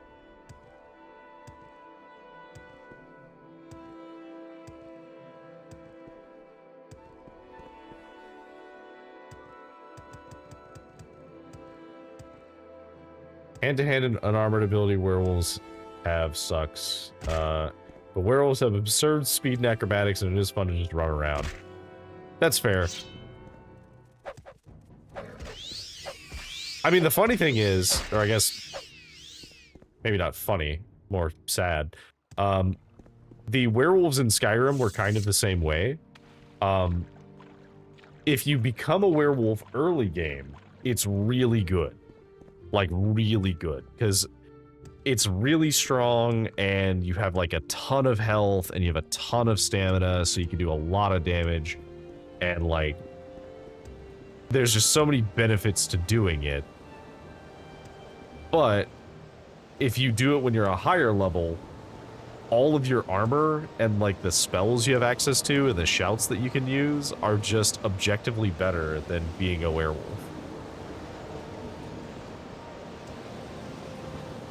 And, like, yeah, you can regenerate health by eating the hearts of your enemies, but that's only so useful.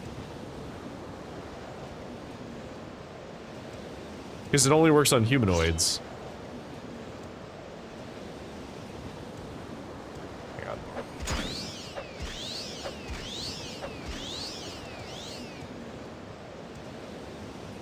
But yeah, it only works on humanoids. And so if you're fighting anything that's not a humanoid, it just does nothing.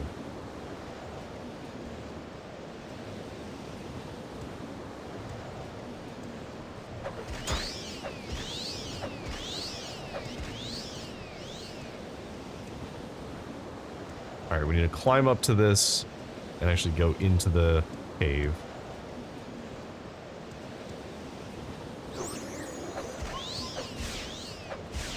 That's why they have generic respawning bandits in Solstheim. Ah, that does make sense. Call me Rothman's Bane, with midnight teeth and moonlight mane.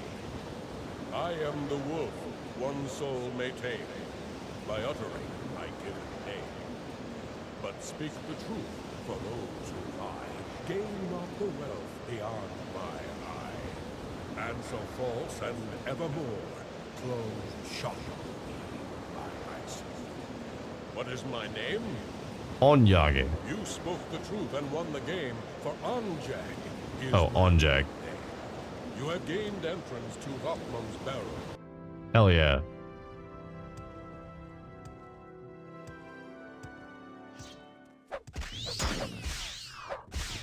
Apparently, having entrance in Hoffman's Barrow does not mean that they won't just try and beat the shit out of me.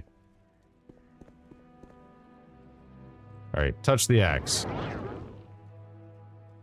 You grasp the mighty axe of Frothman and utter your intention to rule over Thirsk. In answer of your approval, Frothman grants his blessing. Okay, cool. So we just have Frothman's blessing now. Is that a permanent thing? I assume not, right?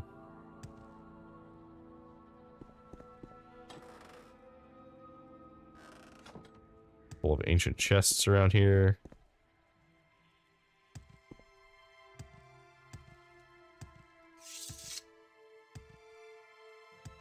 God, I hope that doesn't last forever, because that's really annoying.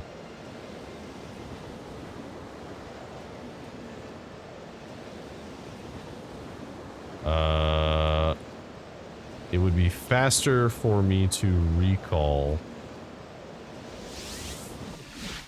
and then walk from here to Thirsk. God, please tell me this goes away whenever I finish this quest. Because the, like, constant AoE is going to be very annoying.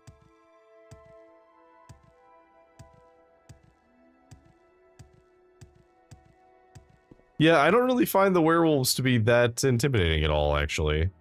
The Draugr are way more terrifying than the werewolves. Like, by far, they are more terrifying.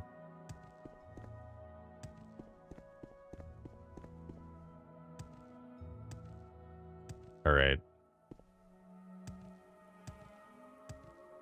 So we made a lot of progress today. Even though we did faff about and go and craft this stuff for a little bit. We have made... So, we're friends with the Skull now.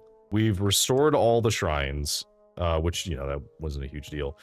We're about to, presumably, become the Chieftain of Thirsk, which would be cool. And then we also joined the East Empire Company, so we have some, like, upcoming East Empire stuff we can do as well. So, and apparently there's some kind of prophecy happening, but, you know. In the cave he met the beast, and cut quite short its evil feast. And when the Udafreg did fall, the chieftain came and claimed his hall. All hail Okay. the Chieftain of Thirsk, Slayer of the Udafrect. May the mead flow forever. I know that Hrothgar has granted you his blessing, for I could feel it in the air. The heart of the Udafreg has been placed on the pedestal for all to see. You are the new Chieftain of Thirsk. Ruling the mead hall is great work, and I understand you may have business elsewhere. I offer to serve as your advisor and second in command, and will oversee the mead hall's affairs in your absence. Now, do we have any mead hall business to discuss, or perhaps you'd like to relax in your quarters? What kind of mead hall business? As Chieftain of Thirsk, there are certain things you may order the clan to do. As your second in command, I will make sure your orders are carried out. So what is your command, my lord?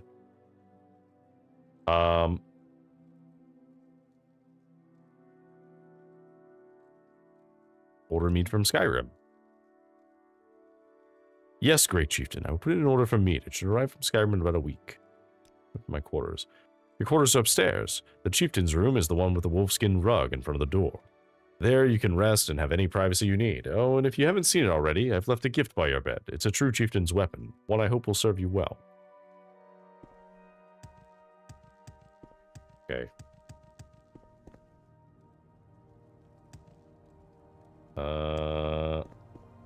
This one.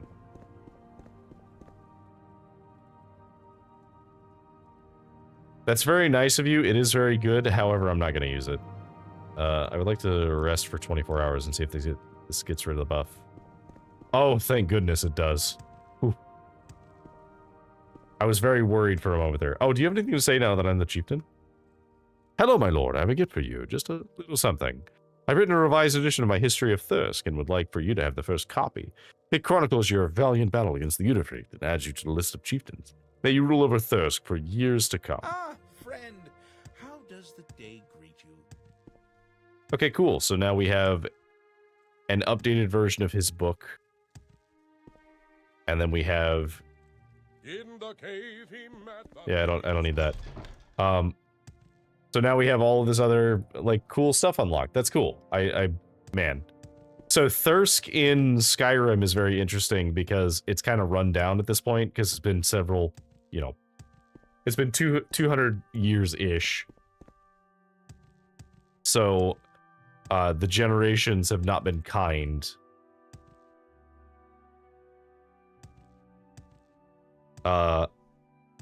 But you can restore the mead hall, and it ends up, you know, it ends up being fine. But I did find that one to be kind of interesting.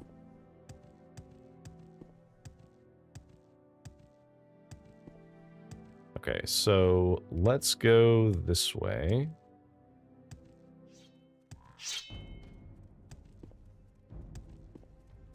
Die.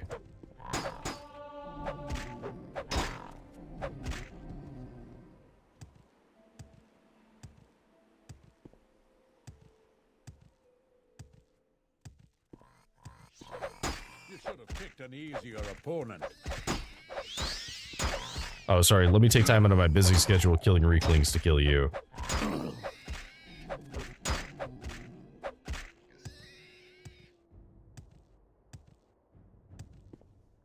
Okay, so we're looking for... Tombs of Skolara, east and a bit south of the village.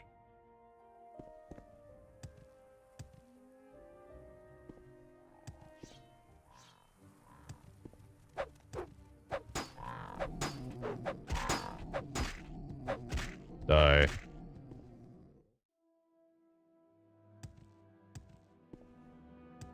Could it be like over here somewhere? Yeah, I guess now that you mentioned that fighting, it does make sense that there's so many humanoids all over the island. One of those purposely disable the enchantment effects on Wraithguard because it would get too annoying. Yeah, I could see that. Okay, this is now, we are now directly south. So it's not very east anymore. Unless it's supposed to be like further east. Maybe it's supposed to be like over there. I want to find this place. This is a good place to stop at, but I want to find this thing first.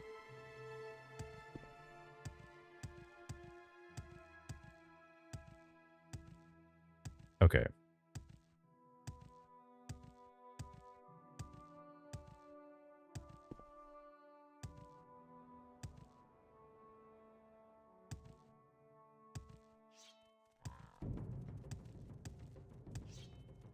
I'd really like to find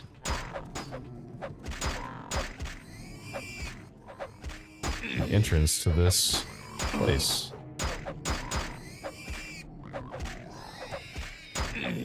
I think it is the combined health of the two of them.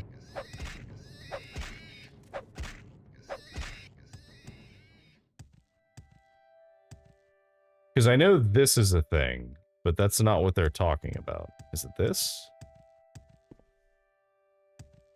It is this. Oh, hello.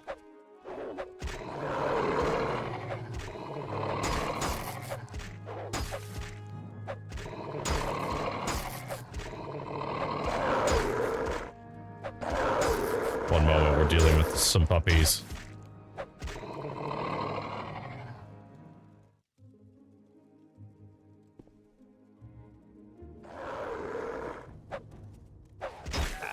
Oh, I wanted to know, what level soul do you have?